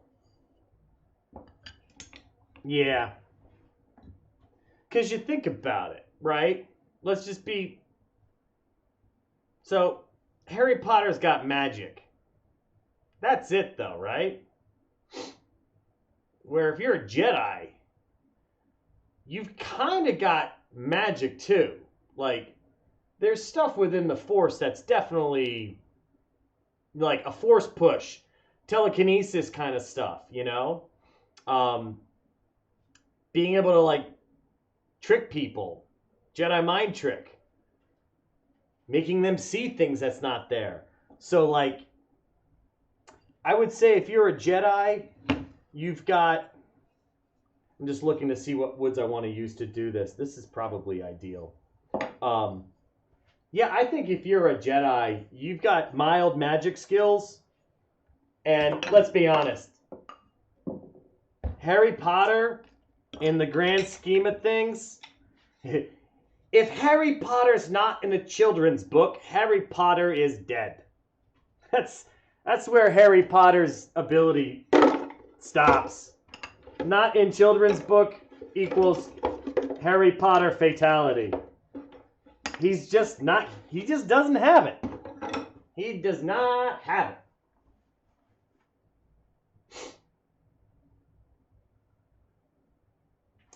I don't know.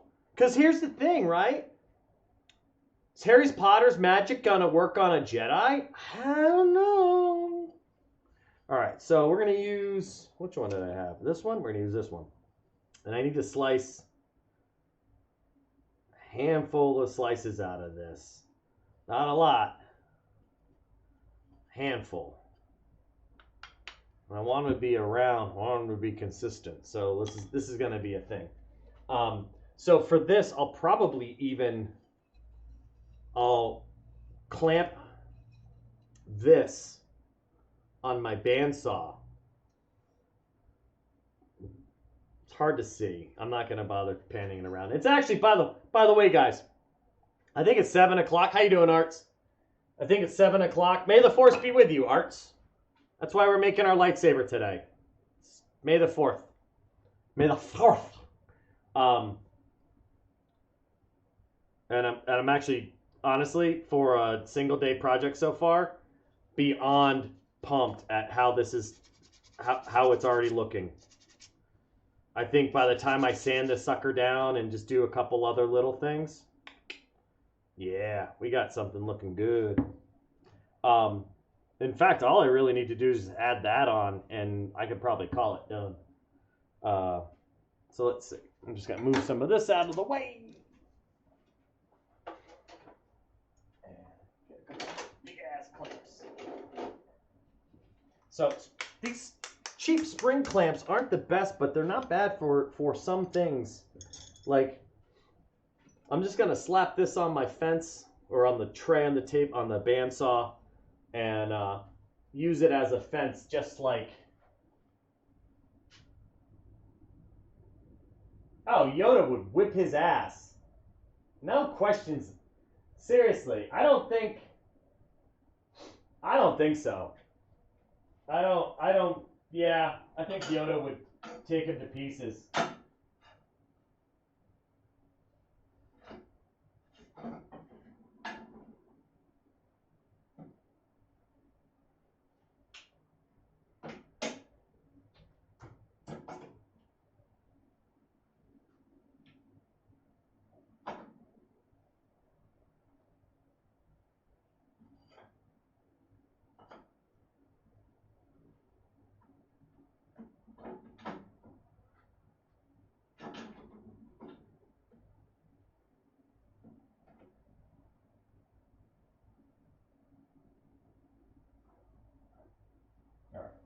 So you can't read, I don't know if you can see it over here.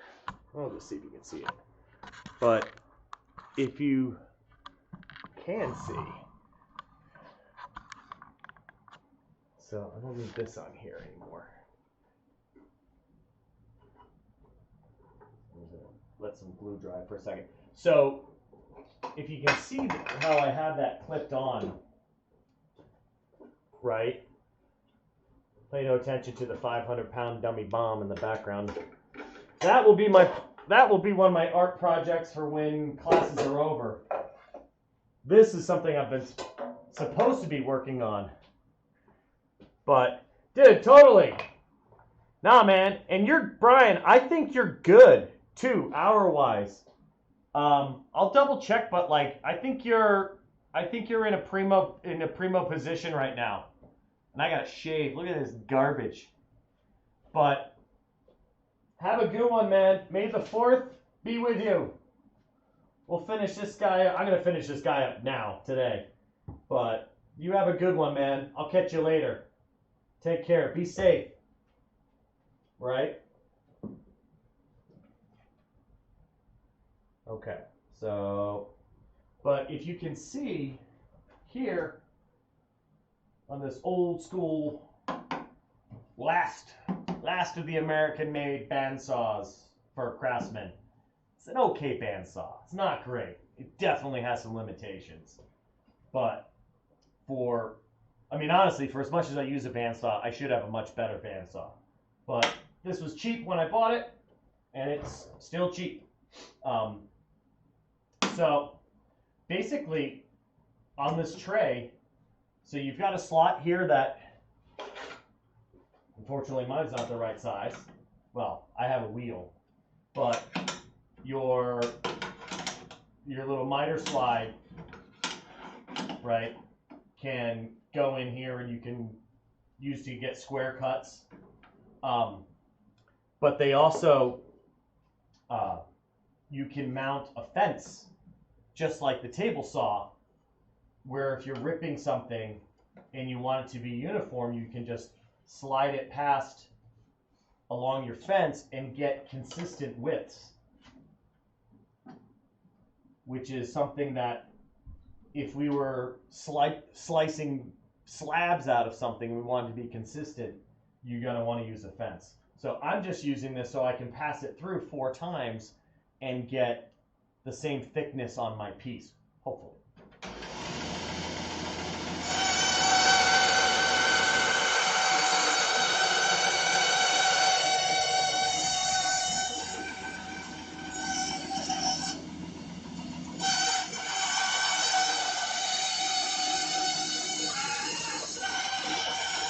And my piece drifted.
All right. One thing that I did notice, though, that's going to cause a problem is it's not completely level. Nah, hey, all right. Ash, I think you're fine. Let me tell you what. Let me just take a peek. But, well, how many hours are you required? I don't know 151s. You're 151. So you're not even in my class. Like, let's... That's the reality of it. You're not even one of my students.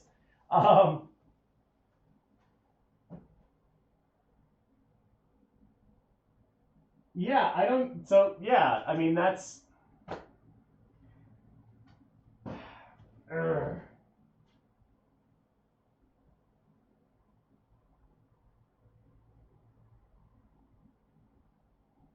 So...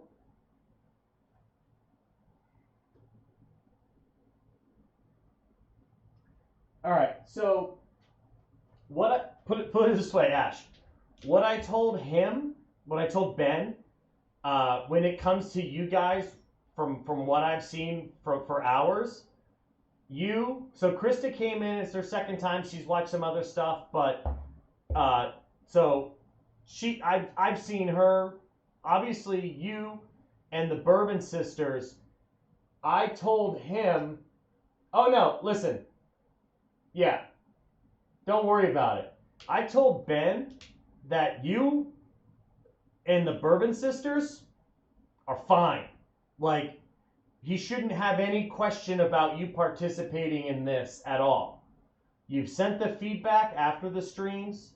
You've been detailed about what's going on. You've engaged. You've asked questions. You've sent me recipes and opened up my soy curl world. So, like, you guys are fine. You should not have any problem with him, and that's pretty much what I told him. That you and the Bourbon Sisters are fine. The reason why the plywood stuff came out and the drink coasters, that's because of Beatrice asking about it and wanting to see it. Time-wise, hour-wise, you should be fine. I don't see one reason. Put it this way. I'll just be straight up. If Ben said, hey, do you think that Ash fulfilled her hours? I would say yes. Without a doubt, yes. Okay? So, like, you should not have, and I'll go to bat, you should not have any problems satisfying whatever he wants to establish as far as your viewing, okay? I'll just say that right now. Like, I don't see one reason why you shouldn't, okay? So that cut on the saw was slightly at an angle, which I don't want. So I'm gonna go and make, once I've got some already, let me see.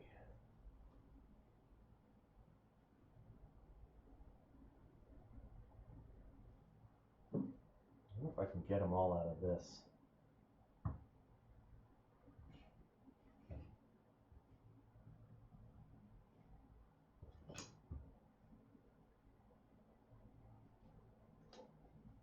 Yeah, you guys, you know, and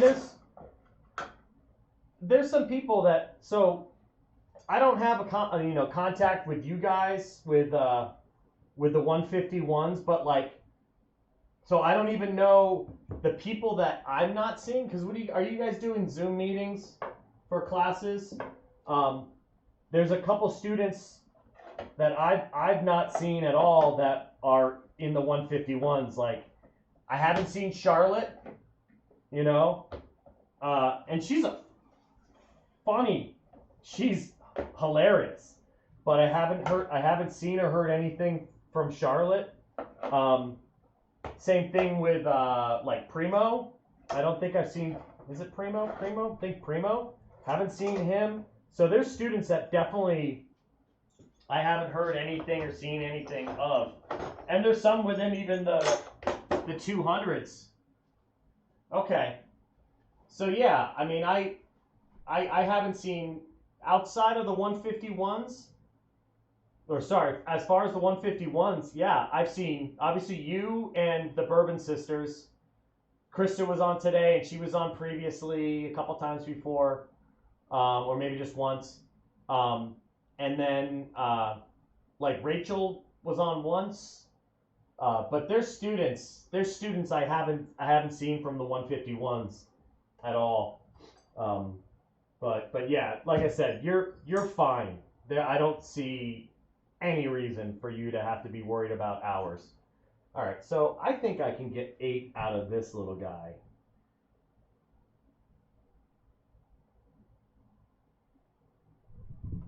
Woo! That's a cat stampede upstairs. I heard that.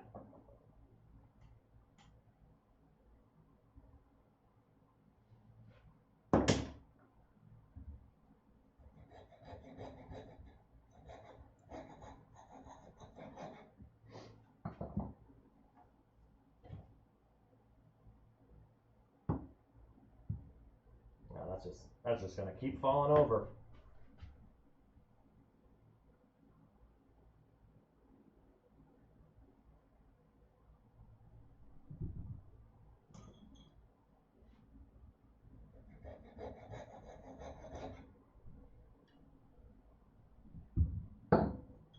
So same thing. I want to replicate my cuts, right? So I want to make sure I'm always using the same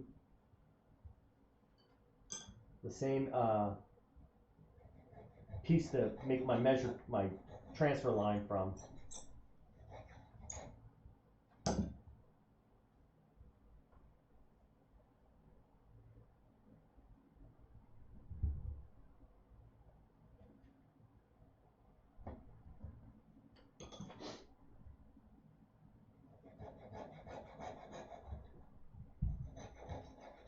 What's your painting of?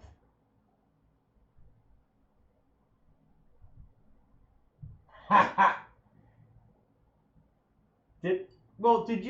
Did I show you? Oh man, did I show you the castle that I made for my guys? It's hilarious. Like, when I get Amazon, they know.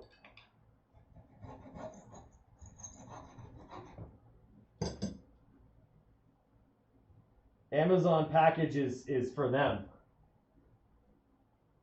Totally. Do they chew on the cardboard? Like the girl. The boy, grumpy, not so much. But happy. Oh, actually, oh my God. I gotta tell you. So, Saturday morning, I get up and I walk into my room, and my blind, I've got these like cordless, pull up, pull down, bottom up, top down blinds. They're great. Came with the house. Cat pulled it down so the blind's at the bottom and then chewed through the string. This sucks.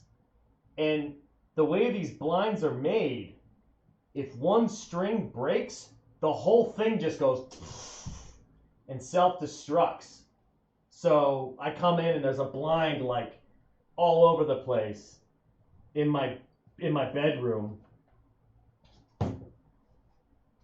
And you know, they're not easy to fix. The last time I had to have one repaired, I sent it out because I'm like, I'm not even getting involved, you know, and it was under warranty, so lucky me. This one, I don't even know if the store is open. Let me see if I can do two things. One, I want to go yell at the guys upstairs. Sounds like a house party, but let's see, what do I got? 1, 2, 3, 4, 5. Oh, shit. Should be able to get it.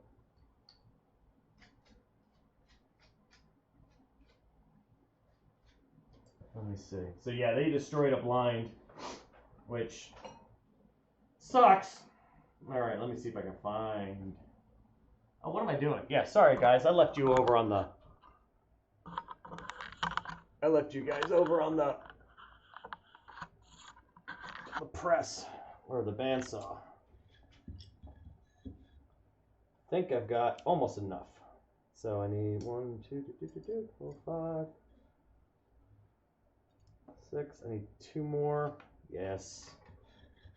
So once again, like when I'm doing these, perfect example of why before I even started, I went and made a handful of. No, trust me.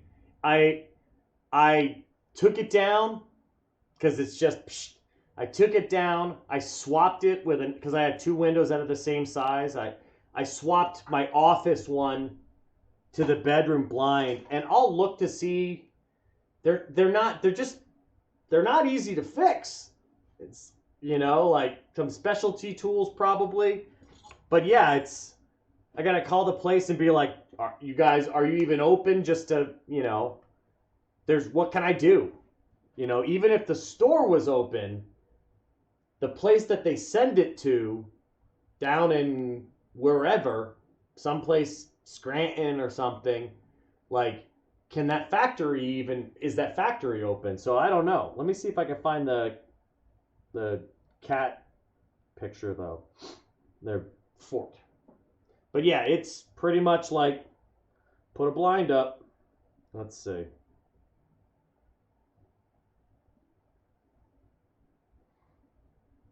So I have to go. How far back do I need to go? It was a while ago. Let me see. Although, how ridiculous is that one? Literally, like, how big of a box will your cat actually try to get in? Because mine will go into anything.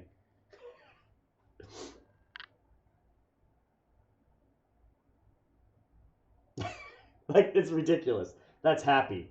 Happy sees box, sits down.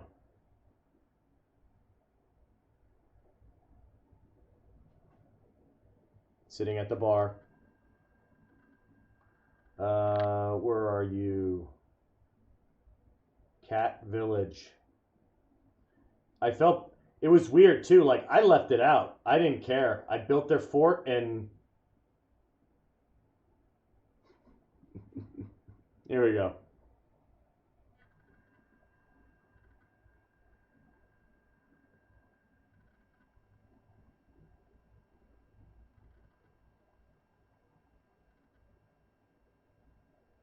Oh, I have.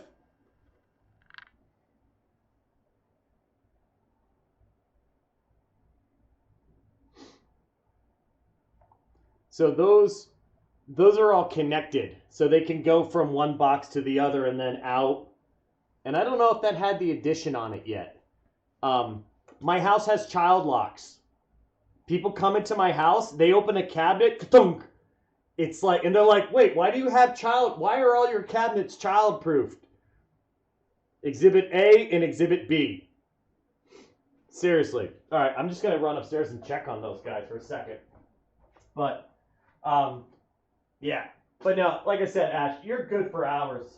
There's no reason why you're not.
I would also say that Star Wars handles are the most ridiculous things ever when it comes to their lightsabers because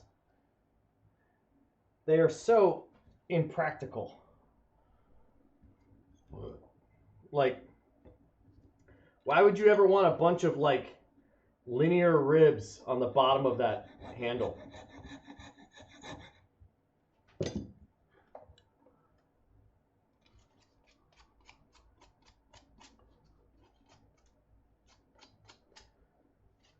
Hey, Arts, you got pets? And just for what it's worth, we are off the clock. Almost got it done in 4 hours.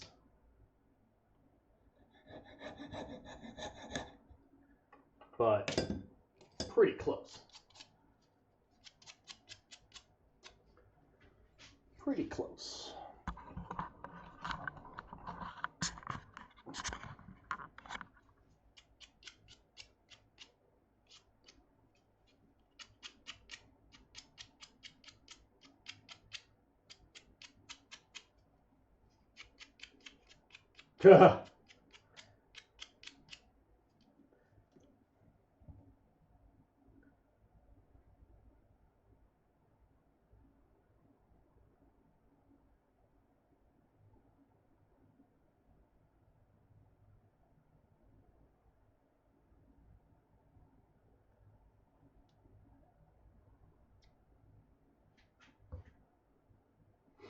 All right.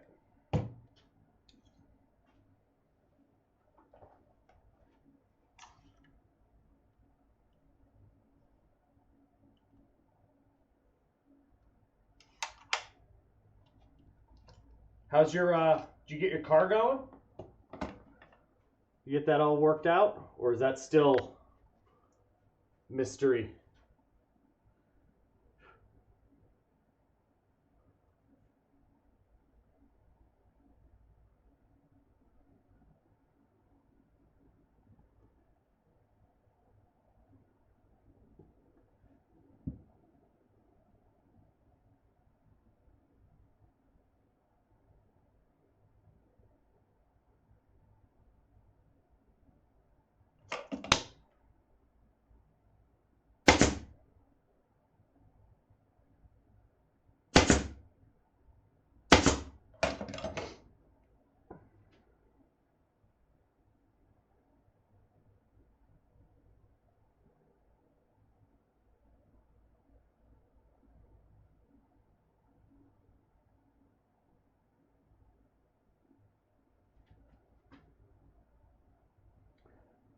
Oh, wait. When?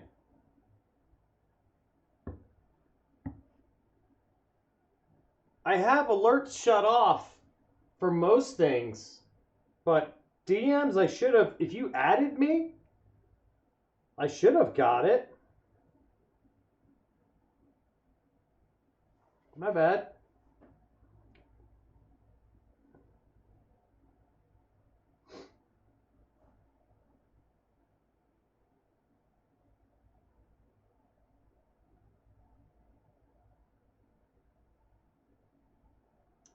That's funny. I never got...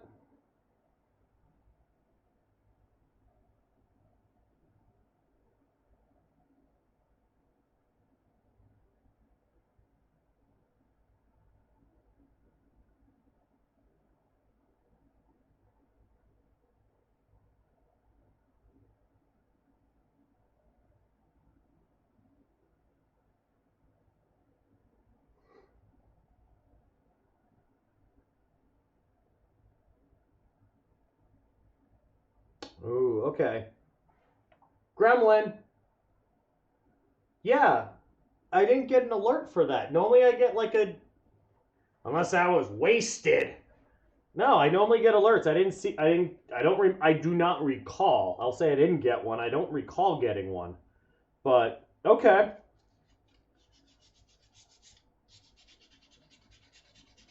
Yeah, garage door springs. Dangerous. Definitely got to be careful on that shit. That's one of those things that people don't realize, like, springs, no joke. Springs will mess up your day. All right, let's get some measurements here. Let's see. 1/8 of an inch.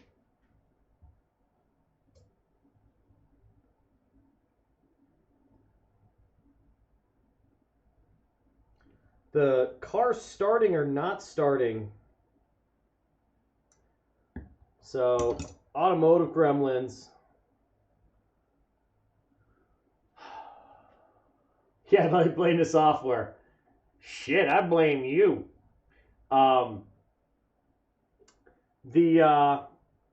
So the car not starting, or here's something to watch out for then. Okay, 20-year-old car, coils. When coils go, they just go, right? They don't typically go and not go, all right? Now, there's another part, though, in that, and I'm not super familiar with the 2000 Honda 4-banger, but there is another part in that car that, or in the ignition system,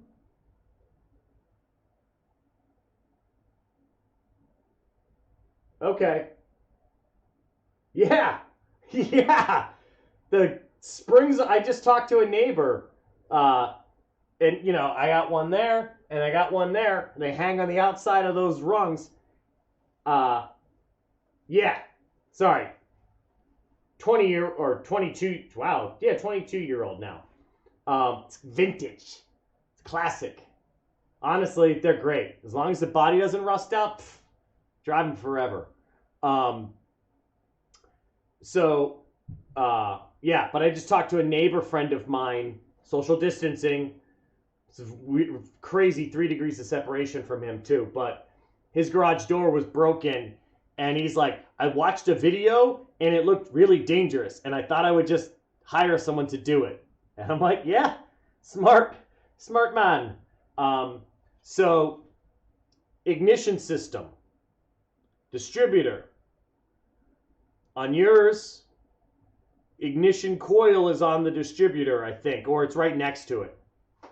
So you got 4 spark plugs, and they send the spark, and that spark is sent from the distributor that picks up an impulse that tells the coil to send the spark through that one wire to it.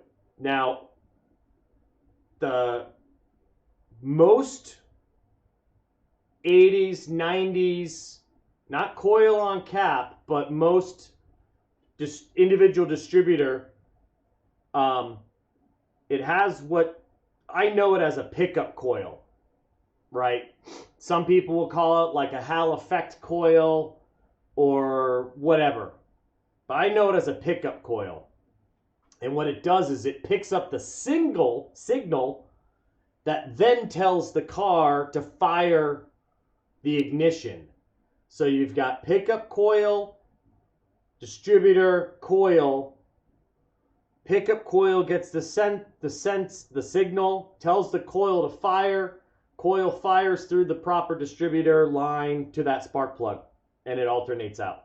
Now, if that pickup coil, which is probably like a, I wonder if they even make one. Let's see. It's a super cheap fix. And sometimes what will happen, your car won't start, or your car will start and it will die, and then it will crank, and then sometimes it will just start right up. So, but let me just go back and see. So, bad gas, moisture, things like that. Nah. Car might run like shit, but it's going to start. It's going to start. You would have to have gas that's super old. I mean, it sounds electrical. Because you would get like a semi-fart fire. Let's see what pickup coils if the 98 Honda.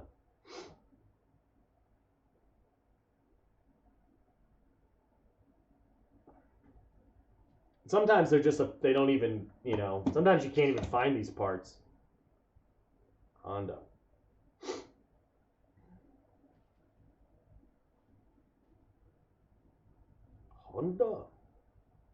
I actually share a birthday with the founder of Honda.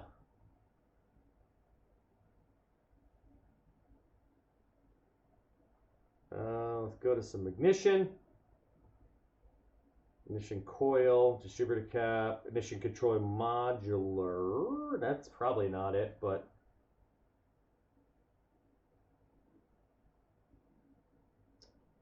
could be on it. So, oh no, you got both of them on it. All right, yeah. So, could be the control modular that's going. Just looking to see if there's.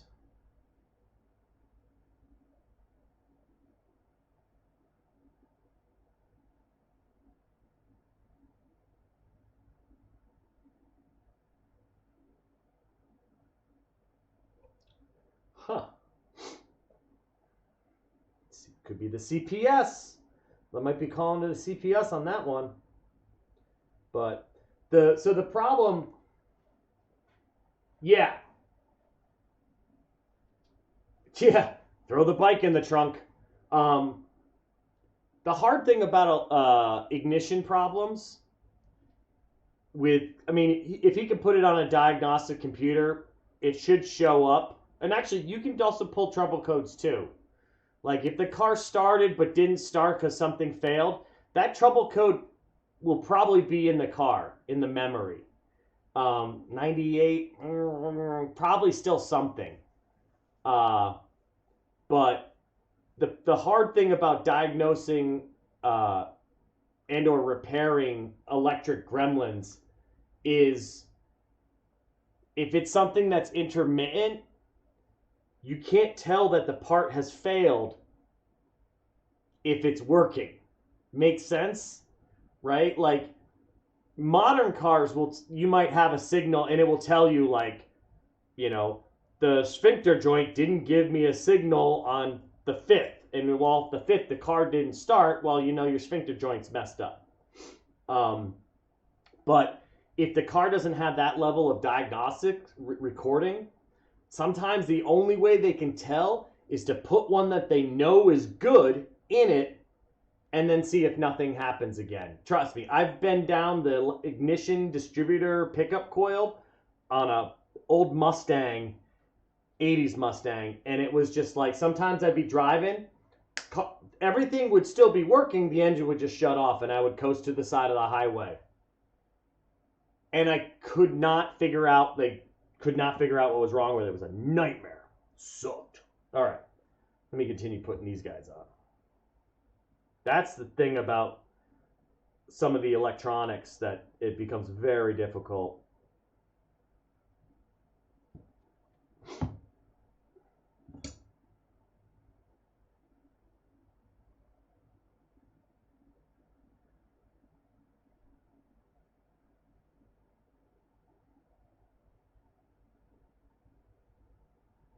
So I am literally just eyeballing these ones. Look straight.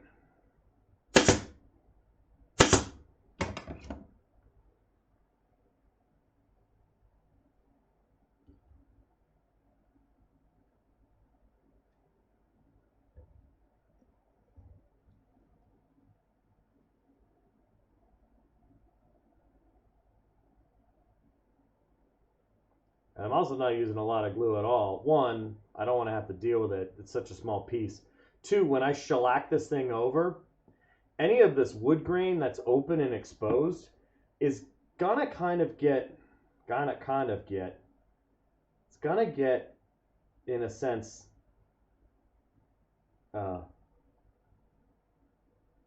impregnated is not the right term, but permeated, saturated with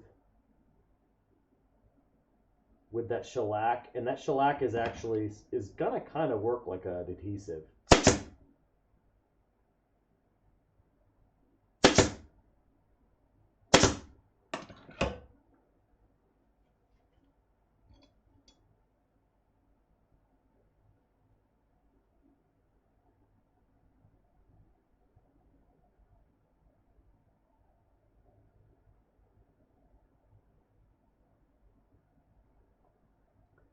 Well,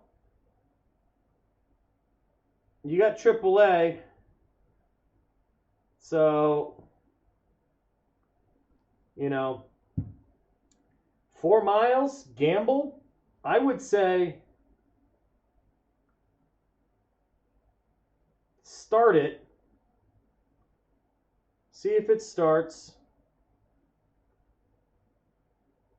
open that garage door and see how long it will idle for. Like, will it idle for 20 minutes or whatever?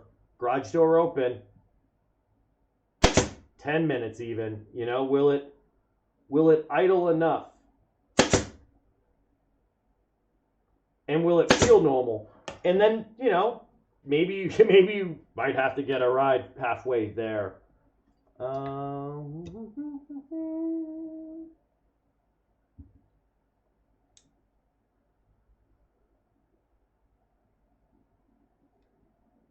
One more cut.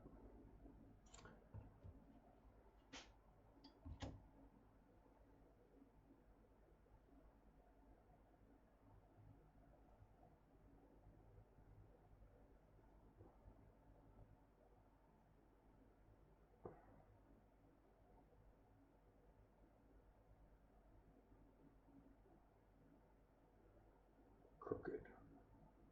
Better.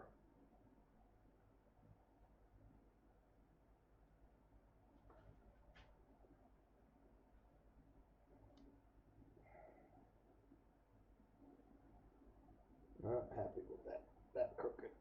There we go.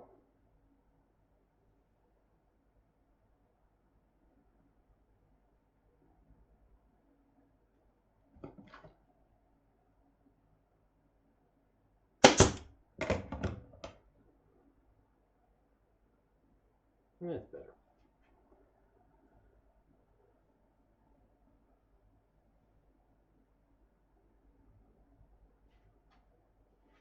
Oh yeah, there are tons of troubleshooting codes.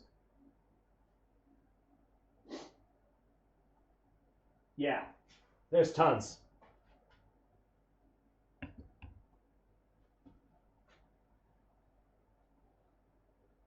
And a lot of those too, like, you can get it from, like I said, a lot of times they'll just have you know, turn the key 5 ways, you know, turn, oh, shit, I did have another one. You know, turn the key this 5 times that way, shut it off. Plug a seatbelt in or something. They usually have a funny little system.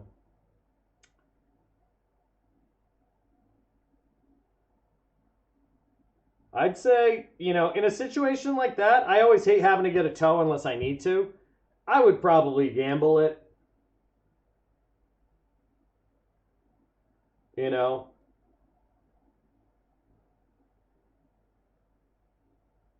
and I'm not really much of a gambling man, but I probably would.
Fuck, this is cool. Sorry. I just got excited. Yeah, I know. Absolutely. We were just talking about the blinds, you know? I'm like, ugh.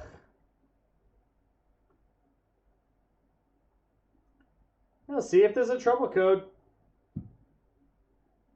The sad thing is, too, is like you can't. Electrics, you know, they're usually. They tend to be non refundable,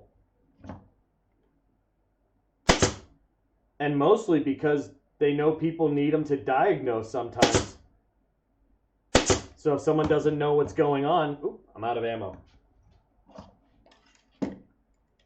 They'll buy what they need, put what they, you know, try the pieces, and when the one that they, you know, the final one that they put in or the one that fixes it, they keep and they return everything, or they try to return everything.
All right, I'm calling this guy done, I think.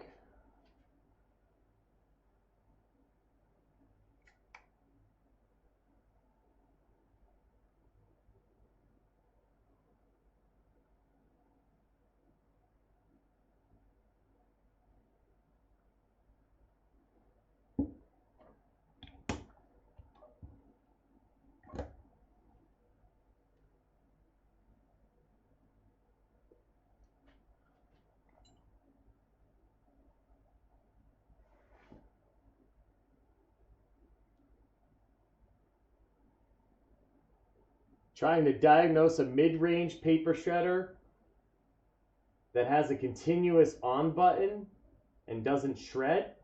So it says that it's supposed to be shredding, but it's not.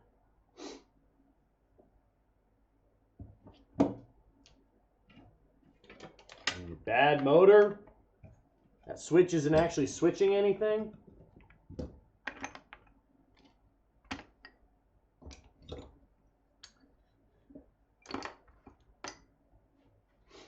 Now this is what we need to do, right? I'll show you what I definitely need to do right now.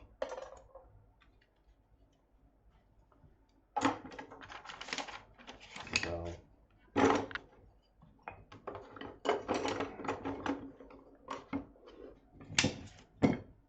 save your scraps, people. So like all these little bits and bobs and stuff, they become things. Save them until there's too much. And then burn them all. Let's see. Don't need you.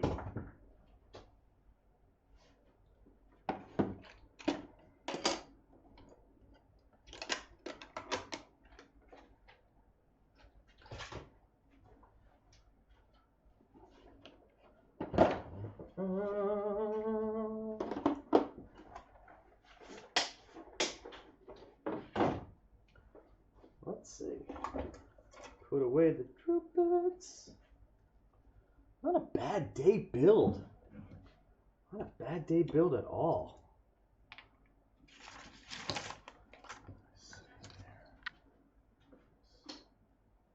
Put some stuff away.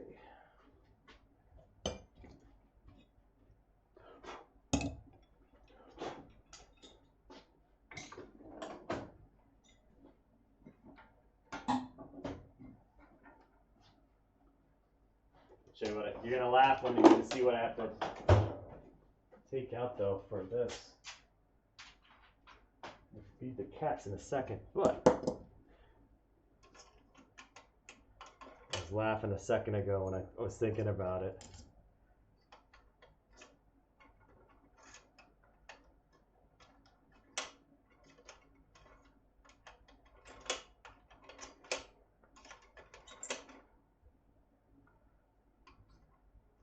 You know, it's one of those, these drill bits aren't even that great, but it's just nice having a full index.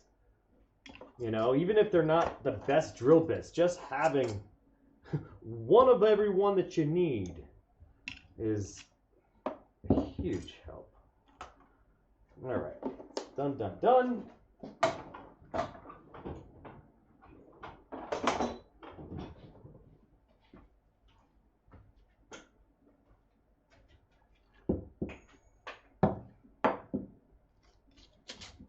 That was a drill bit. Drill bit. Okay. Let's see. Still got to do that Power Ranger.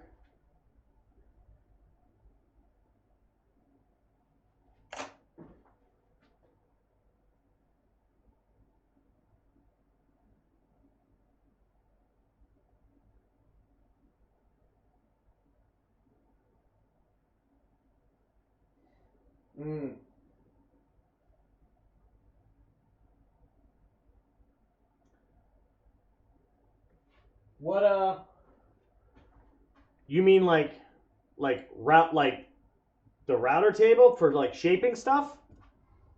What do you got? Or are you doing a homemade one?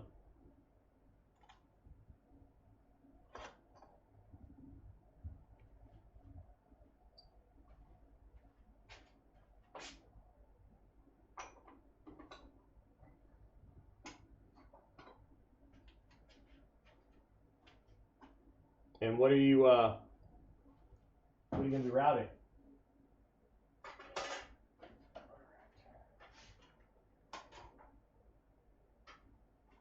Okay. Well, we'll put the rest of that away in a bit.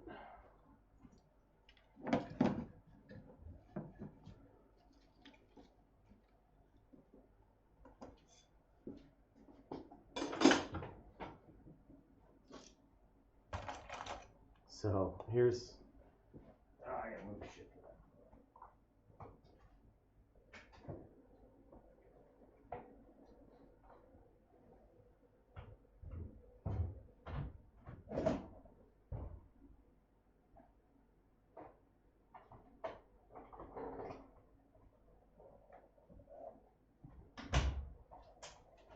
This is where I get to laugh, guys.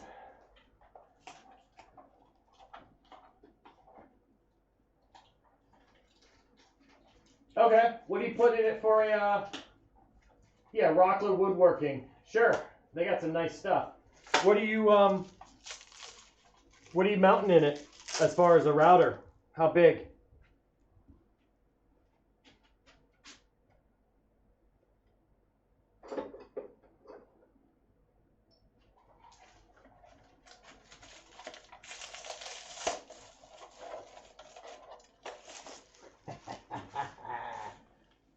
Ah, this is funny.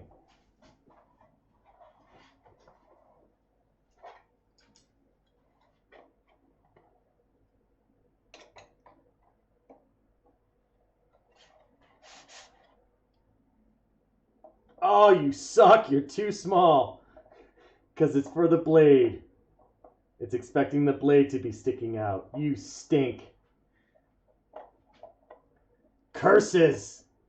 That would have been great.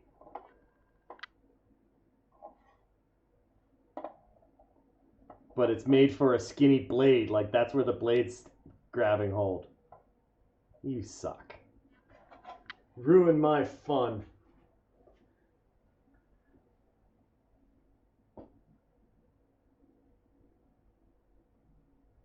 Okay.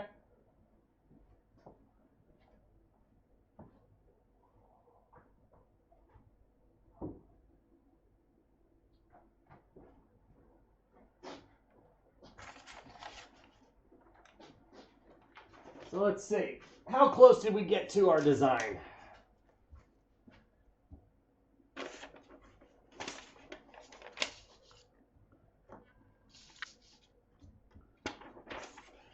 Only the most scientific of work around here.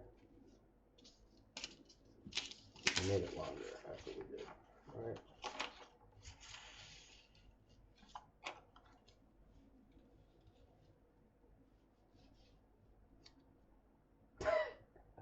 Fancy. Not bad. Pretty close.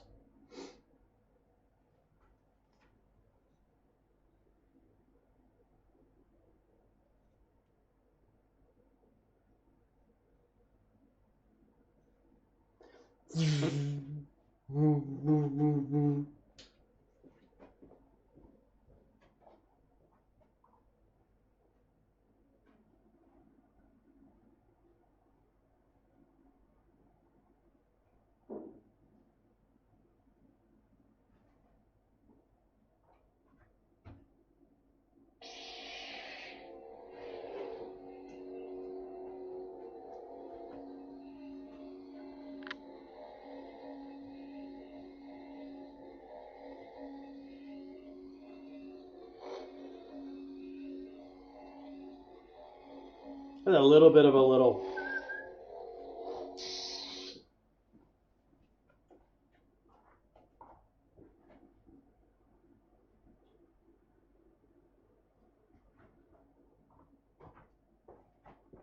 Yeah, there's a couple little things in it, but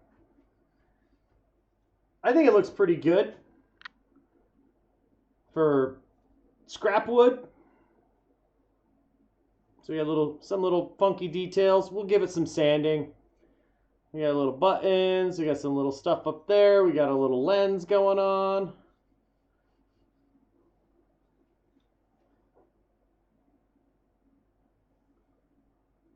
It may be smiling a little bit.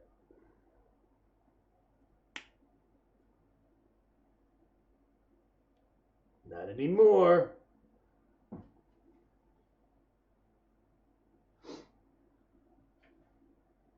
So, pretty cool. All in a day's work. So, all right. That's all she wrote for me today. I'm done.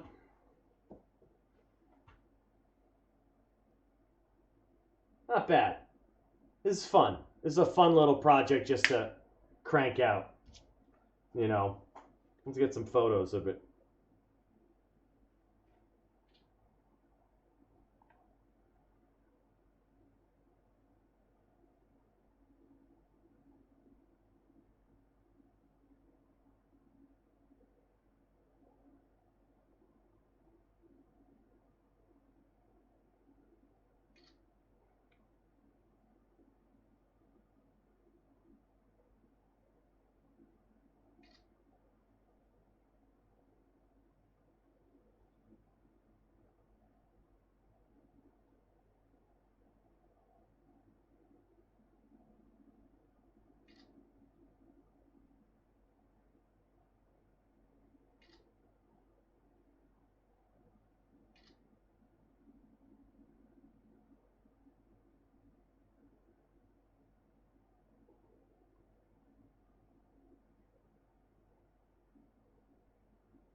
All right, guys, that's it for me. Let me get my remote control up. But that's it for me today. Been fun. Yeah, I've enjoyed myself. I hope you guys are having a good time too. I'm just gonna do the shellac, just the plain. I just do a couple coats of shellac, and it warms it up and seals it. I just leave it at that. I haven't done anything. So like, you've seen the other ones too, but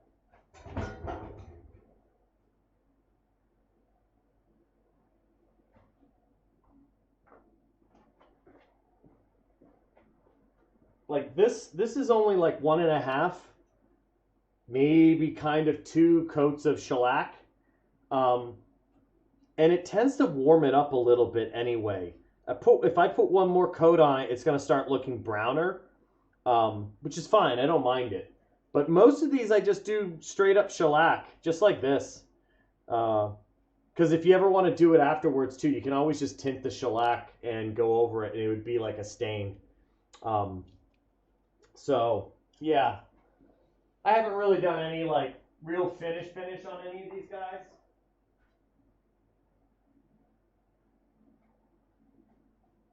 Also, that, part of it is, so like doing a nice finish takes a lot of time. You can build something in a week, but sometimes it takes over a month to do the finish. And that's just because of how long it takes for things to cure, chemicals. If you want to put a urethane over an enamel, you either do it like right away while it's still kind of fresh, or after like a month. So there's a balancing act that needs to be done. For these guys, because they're scrap wood, because I just kind of like rock them out as fast as I can, I don't spend too much time in the finishing area. Then I kind of like them. I kind of like that they look a little bit raw. It almost says that like it's still not done, or it's a toy, right? It's not an art piece. It's a toy. Even if you want to say it was kind of like an art piece, it blurs the line, I think. I'm just gonna soften up these edges, take care of any splinters.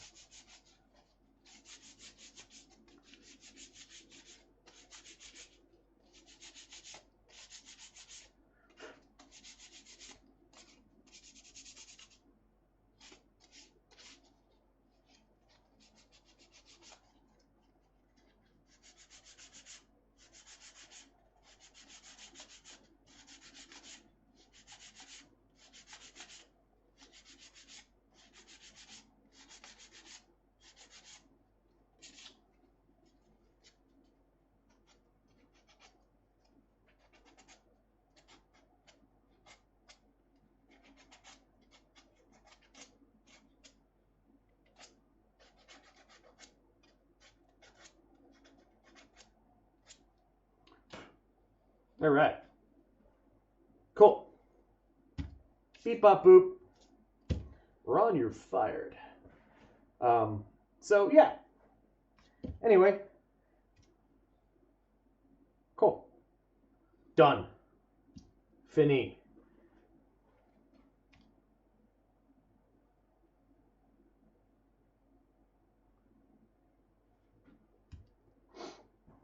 It's got like weird angles and it looks crooked. Damn you, crooked. All right. So, remote control coming up. Go feed the cats. Relax. Not that this wasn't relaxing. This is relaxing. It's nice when I can just like do it. So, all right, Arts. I'll see you around. Sorry about not getting that notification. Blame the software. And anybody else who's still in the room, I will catch you guys later at a hand grenade. So, Ash, I'll see you around. Remember what I said about hour-wise? You should be fine. I don't see any reason why you're not. So, anyway. Okay, guys. Have a good one. Thanks for stopping by. last week for classes for me. I might be doing some streaming. Yeah, you too, Ash. Stay safe, stay healthy. Say hi to your folks. Say hi to your dad. Hey, Dad. So, yeah. And, slack tide. So it is what it is. But I will see you guys later. Yeah, transitional banner now.